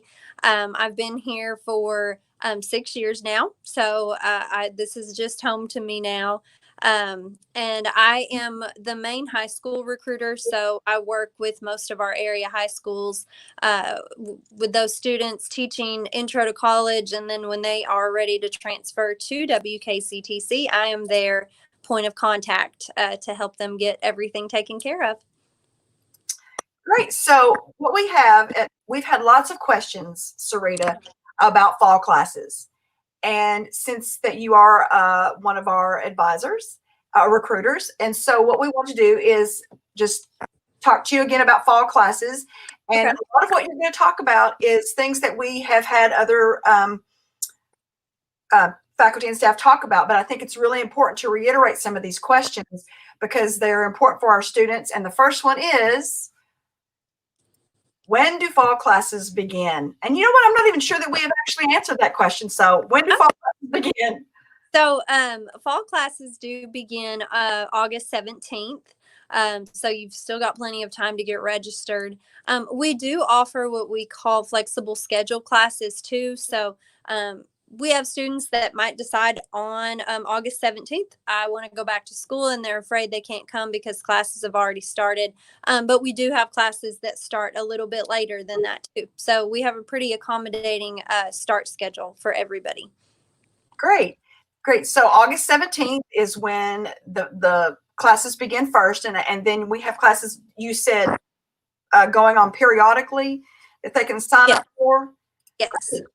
So if you miss that deadline, which we don't want you to miss that, we want you to register today and get in for that laptop, first of all, and register for classes now. And the sooner, but you said that, but the sooner they register, the more opportunities they have to get the classes they want. Is that right? Yes, yes. And anyone who, any of my high school students that have worked with me, they hear this tangent all the time. Register. You know, registration for this semester started in March. So I wanted all of them to register in March. And that reason is their options are more wide open than if they come in right now. We can definitely, we're very accommodating and can squeeze them in. But the earlier you register, the more likely you are to get the schedule you want. A lot of our students work. So we've got online classes that can fit for them. We can do 2 days a week. We can do 4 days a week. So we are pretty accommodating for that, but always register early. All right. And so talking about the admissions process, how they get what they need to do. If a question is, is there a cost? How much is the admissions application? That's one good thing that I like to brag about is our admissions application is free. So they can log on at any time and complete our admissions application, where other colleges, you know, can charge up to $50, $75 for an admissions application. Ours is free. All right. And so also on that, you know, the admissions tab to find out more information is at the very top in that main bar on our website so they can go and click on that admissions tab and get more information about that. Mary Beth, we have a question?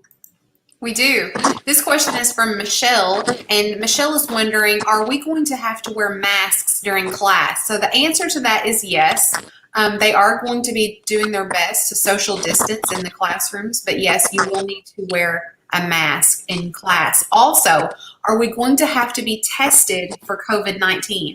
I've not heard any talk about that. I do know that students are going to be asked to make sure that they don't have a fever before entering into a classroom. Is that correct, Tammy? I believe we're going to ask that students do a self-check temperature before they come to class. And again, that right now, doing appointments for advising, there is we have faculty security outside that will be offering that masks if you need one to go in for your appointment right now.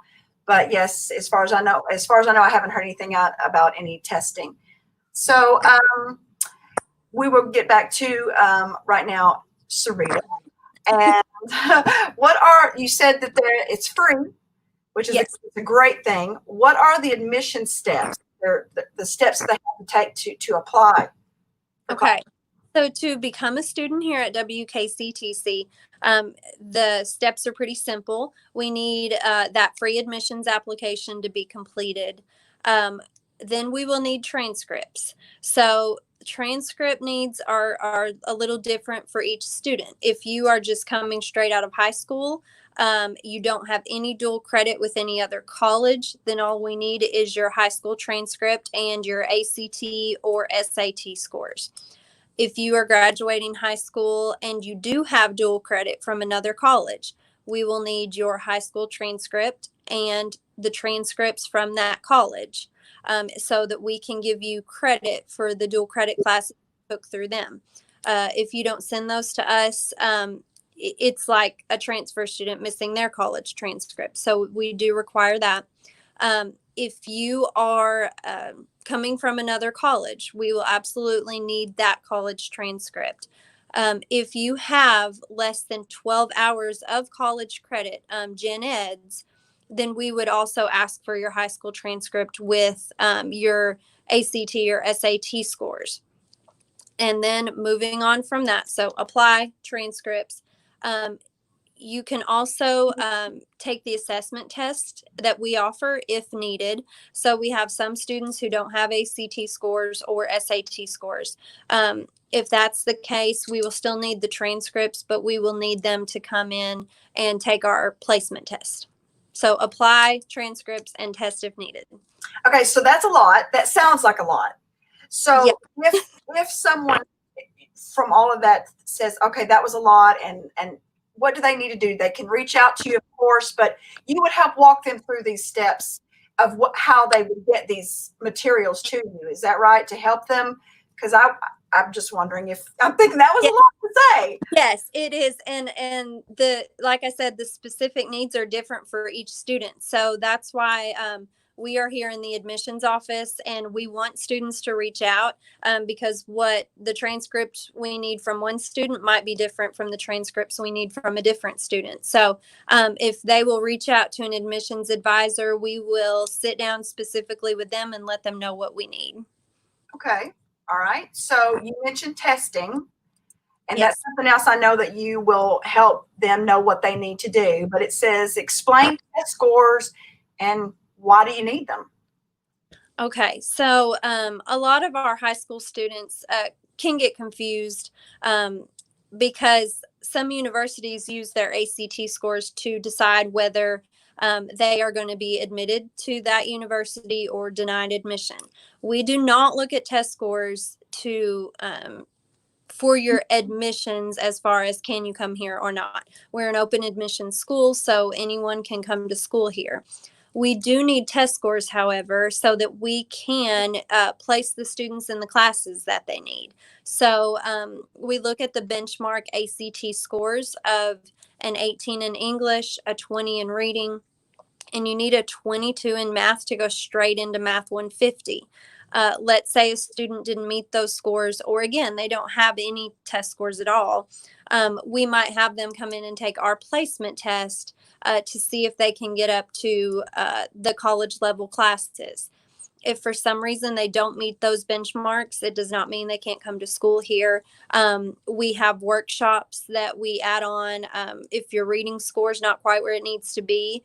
And we also have transitional classes. I kind of like to call them stepping stone classes that get them prepared for where they need to be. Great. That's great. So the next question is, let me make sure where I was. So the transcripts that you mentioned, and you have already answered this question, but do you need transcripts from other colleges as a student has attended? And you said yes. Yes. And the reason I wanted to talk about that is we get a lot of students from other colleges who have come in and said, well, I just want to start over. I don't want to use those transcripts. But unfortunately, that's not the way it works. And we do need transcripts from each college that a student has attended. So I just wanted that to be out there, that it'll be known. We can't register anyone until we have all the transcripts from every college that you have attended. Okay.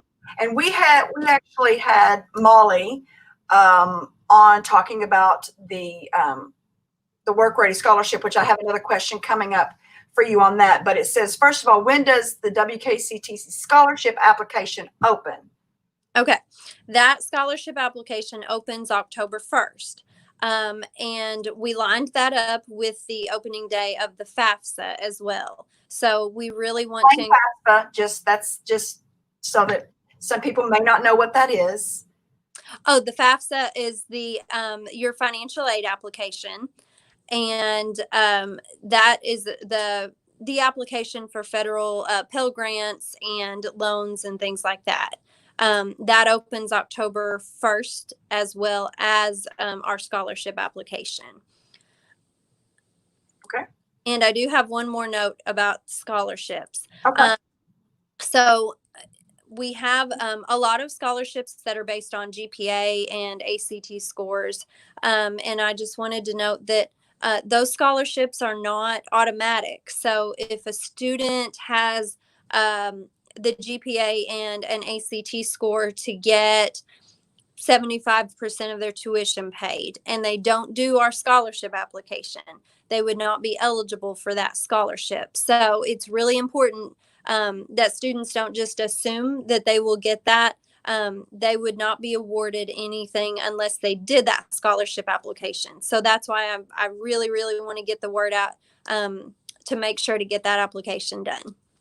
So the one for fall classes was the October 1st is for spring 2021. Is that right?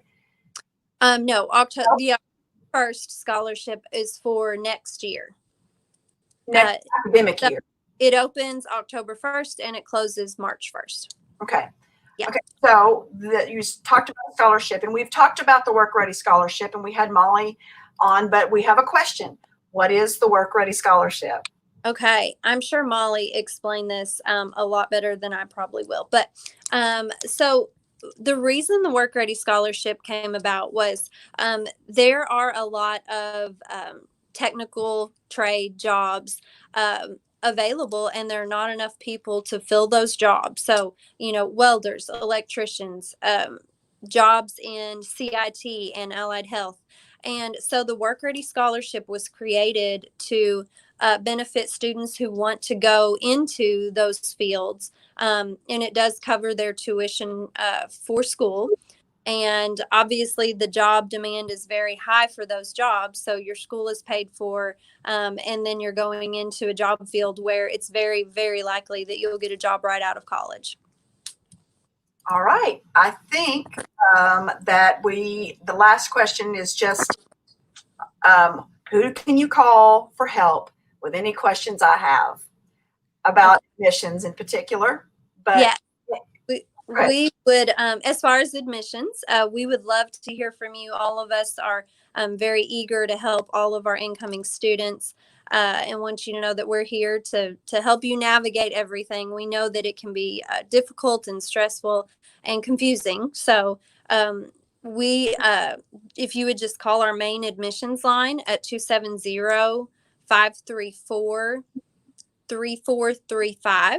That's our main line. So we're kind of alternating days here. Some of us are here Monday, Wednesday. Some of us are here Tuesday, Thursday, and we're closed on Fridays. But there's always somebody here that you can schedule an appointment with if you need to meet with them in person. And we're also doing appointments over the phone and working with students through email. And so we're only closed on Fridays through July 31st.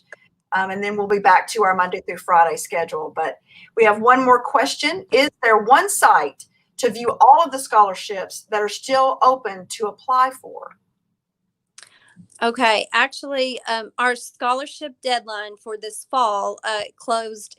That was March 1st, so there wouldn't be any additional scholarships for this upcoming fall. But when that scholarship application opens back up in October, all of those scholarships are listed on our website, and we encourage everyone, current students, incoming students, non-traditional students, to apply for those scholarships.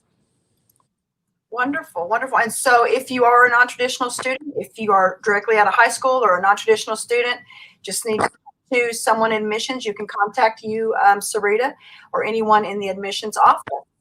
So do you have any final comments? Because I didn't give that to Kiki and she called me out on it. So do you have any final comments that you'd like to share, Sarita? Nothing besides just we're here to help, and we really, really look forward to working with everyone and just trying to help you reach your goals. Great. Thank you so much for being with us, Sarita. We'll talk to you soon. Okay. See ya. Okay, bye. Well, I think I think that you and I. We are. We are. So, like, what happened with that is, if you're just wondering, both Mary Beth and I are trying to click at the same time. Click Sarita out, and I clicked it, and you just see her popping in and out. So, from now on, that was our fault. I'm just going to let Mary Beth know. Okay. So, Tammy, we have reached our 4-hour mark. We've been on here for 4 hours. Awesome. How are you feeling? I'm feeling pretty good.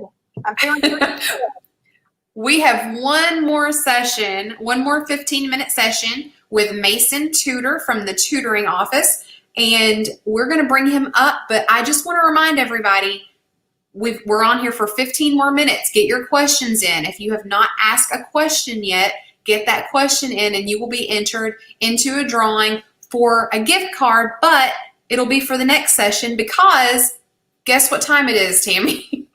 Guess what time it is? It's time for our call. It's time for the gift card. Okay, the fourth winner of our fourth gift card, Justin. I'm sorry, I'm not going to attempt to pronounce your last name because I know that I'll do it incorrectly. But Justin, you have just won a $50 gift card from Best Buy. So to claim that gift card, contact Kathy, and there's her contact information, and that she'll let you know how you can get your gift card. So congratulations to Justin. Yay. Justin, congratulations. Okay, so Tammy, I will take this last one and give you a little bit of a break. I'm going to bring Mason on, and you can just pop out, and here we go. All right. Okay, Mason, I am looking for your questions to make sure I've got them up here and ready. Okay, Mason, here we go. How are you today? Are you frozen? I think you're frozen. Mason, if you can hear me, you may have to go out, like get out of the stream and come back because it looks like you were frozen when I tried to bring you in. I'm going to try again. Yeah, see Mason. Here you are, Tammy. Yeah, I see Mason. I think he might be back. I thought he was moving, but he looks frozen to me. Okay. Mason, I'm gonna kick you out of here, and then you try to come back in. Michael, it also looks like Michael is his backup, and it looks like he's frozen as well. Okay. All right. Well, we will just wait for Mason to come back in.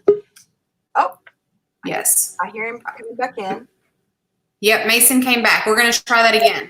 All right. Mason, how you doing? Whoa. You're lagging pretty badly on my end, Mason.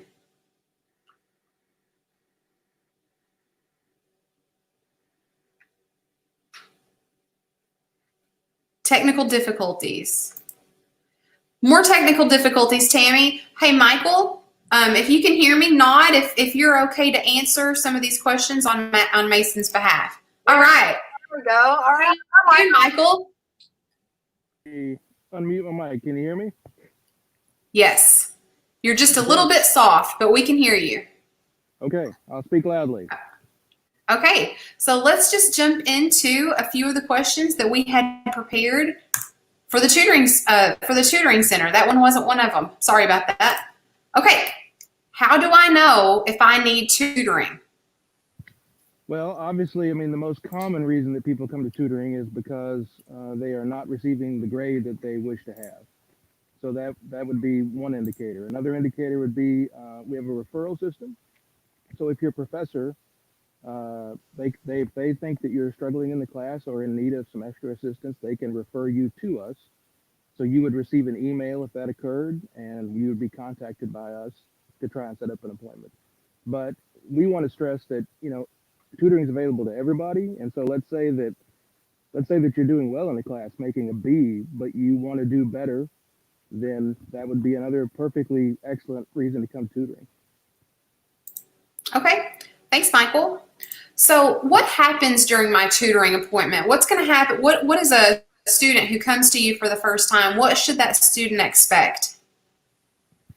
Well, obviously there's some get to know what's going on. I mean, we're going to try to figure out exactly what it is that they are seeking assistance with and their level of understanding, and then tailor that tutoring appointment to the needs of that student. That's one of our core beliefs. You know, when you're looking at tutoring, you're looking at individualized assistance versus a classroom setting. So it's really tailored to that student and their needs. So we're going to talk through, let's take a hypothetical, mathematics, college algebra is a common course that is students seek out tutoring for. So we're going to kind of explore their background in mathematics and talk through what's going on and sort of feel out their knowledge level, and then develop a plan with them for what they need to do from that, and then build out from that. So some people might get by with one tutoring session and feel like they got their content question answered and they're done. Other people, you know, might want to come in once a week for the entirety of the semester. Sure, absolutely. Looks like Mason is back. I'm going to try to bring him in one more time. Mason, how are we doing? I hope we're doing okay. Yeah, I can hear you now. Great. That's awesome. Okay, so let me bring up a new question. Let's see. Here's a good one. How much does tutoring cost? Tutoring is free, but I don't like giving that answer because a lot of people think that then tutoring isn't worth anything, right? And so I like to talk about this in terms of what is tutoring worth, right? So as a West Kentucky student, if you're taking a West Kentucky class, you qualify for free tutoring. But I have worked really hard to create a quality tutor training program, and the tutors, as a result, are really good at their job. And so when you think about what is quality tutoring worth, a minimum that I've seen in sort of community-based tutoring is somewhere between $10 and $20 an hour. But the type of quality tutoring with tutor training, and then of course I screen to make sure students were successful in their courses and faculty members recommend them. So it's really a holistic recruitment and training procedure to really give a quality tutoring experience to our students. That tutoring session is probably worth something more like $50 to $75 if you consider how qualified and trained and what a good program that these tutors are situated in. Yeah, that is just such a good benefit. I love that so much. I love that you guys offer that for our students. So if somebody comes to get tutoring, how often can they come get tutoring? I mean, is there a limit to how often they can come? So we do put a sort of cap on this during busy times, like during the semester, but in the summer, we're often able to waive that a little bit. So during the summer, we'll try to get you in as much as it's going to be beneficial to you. We don't want you to depend on us too much because we want you to be able to complete those tests and assessments and assignments by yourself and be able to be successful on your own. However, we will flex those because summer is so condensed. So we will move our typical one tutoring session per course per day, and we'll often work with students on that, especially in the summer. And then as we identify more need in the fall and spring times, we'll also be flexible on that as well. But as a general rule, we like to see students working daily on their courses. So we'll do one tutoring session a day, and then if students have different needs than that, then we always do that on a case-by-case basis. Okay, fantastic. So how would a student go about preparing for tutoring? Is there anything that that student needs to do beforehand? Sure. There's a lot of things students can do to prepare for tutoring, and some of them are really basic, and most of our students are doing these things. Things like going to class, taking notes, paying attention to professor directions, and keeping those written directions so that the tutor can see them when you're discussing certain assignments with the tutor. But there are some things that aren't as obvious. So for a lot of our students, they need assistance with mathematics, and we'll have students come in who have never attempted the mathematics. So the student really isn't sure, so they waste some of their tutoring session time breezing through problems they already knew how to do. And so to maximize student time and the efficiency and the effectiveness of the session, we really encourage students to attempt and to try to work the assignment. And this goes for writing essays and all of that stuff too. The more you know how to do, the more we can really hone in on the parts you're having problem with, and we can sort of tailor our tutoring session to what you actually need instead of trying to tackle the whole thing. Yeah, definitely. That makes sense. So what about remote tutoring? So what have these students been able to do with you guys in your office, while staying at home? So give us a sense of what remote tutoring has been like. This is actually an interesting thing, because my colleagues across the country are struggling with getting ready. But for several years, we've been looking at making sure that all of our students, our completely online students, our completely face-to-face students, and our students who have transportation issues, we've been looking at making sure that we're accessible to all of those students for a couple of years, if not more now. So we sort of made this transition into remote tutoring with quite a bit of ease, because we were already doing it. We had already been training on it. We had already selected a really top-notch platform. The platform that we have, I was actually part of the design process for, so there are several things that they have adapted to our needs on. So our GoBoard platform that we use, it is very responsive to the tutoring situation. So the students that we've had there, it requires pretty low bandwidth. We can enable and disable video cameras. We can share screen. We can write on the screen as if it's a whiteboard. It has all sorts of, they're actually holding our tutoring meetings out of an online session as you would get as an in-person session. Yeah, I think everybody has kind of online environment, and I think everybody is just so much more comfortable now than they would have been, Right. had we had to have done this, 7 months ago. So Mason, I have one more question. What will tutoring be like in person while WKCTC follows safe at work precautions? Right. So in the later part of this summer and continuing on into the fall, we'll have, I labeled it as safe at work, but I think it's healthy at work standards. Either way, we know what we're talking about. And so we'll be required to use those safety procedures and precautions to help our students stay healthy and to help our in as open as possible format, right? So we'll be wearing masks. We'll be requiring students to wear masks. We'll be practicing social distance tandem from at least 6 feet apart. But also it'll mean sometimes some of the needs of students that they have will be on, say, computer screen. And so in that case, there's really no way to work with that student side by side with the stuff that's on a computer screen. So in that case, we've already started developing procedures for being able to tutor a student remotely, but in the same space, so that it's not quite like... Michael, I'm going to bring you back just for a second. And I'm going to bring Tammy back as well.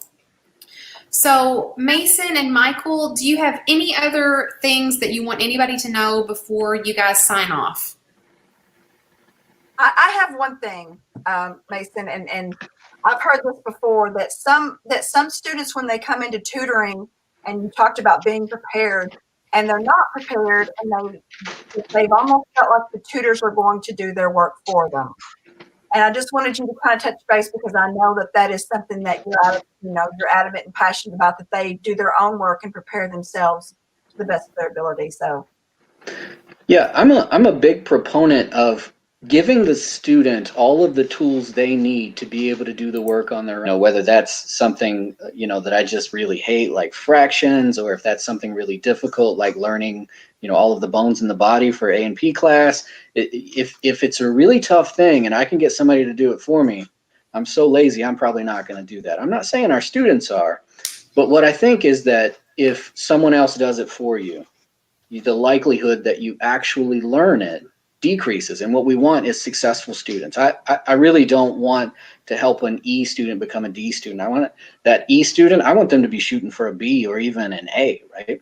So that's part of my success philosophy, is that if the student can do it by themselves with the tutor there, and that's what we're coaching towards, then the student will be able to do it by themselves when it counts. And that's what we really want.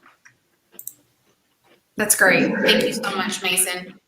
Anything else before we sign off? Michael, did you have anything? Just that we're ready to work with you, and excited to help. Well, I want to thank you both for joining us this afternoon. I hope that you both have a great rest of the day. Mason and Michael are going to be back with us at, I think, 4 o'clock to discuss some more tutoring, and we will see you guys then. Bye, guys. Bye, Mason. Have a good one. So, Tammy, that is going to wrap this morning/early afternoon session up for today. Great. Yeah, I think we made it. We made it, and I think that it was a good time had by all.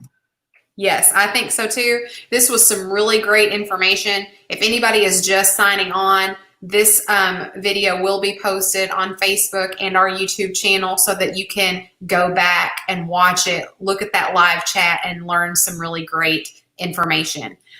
We are going to be back. We're taking a short break. We're going to be back live again at 4. So if you have family members, children, grandchildren who you think would benefit from this session, we're going to be back at 4 o'clock. Let them know. We wanted to have an afternoon session too, in case people were just getting home from work or home from a different job. So that's what this afternoon session is for. Let your friends know, share the post for this afternoon session so that we can get that information out to the public about the fall. Also, Tammy, do you have anything else? Don't forget, from 4 to 6, we will have 2 more gift cards, one at 5 and one at 6 to give away. So if you come in at 4 to 6 and you ask a question during that time, you'll be into a drawing for a gift card.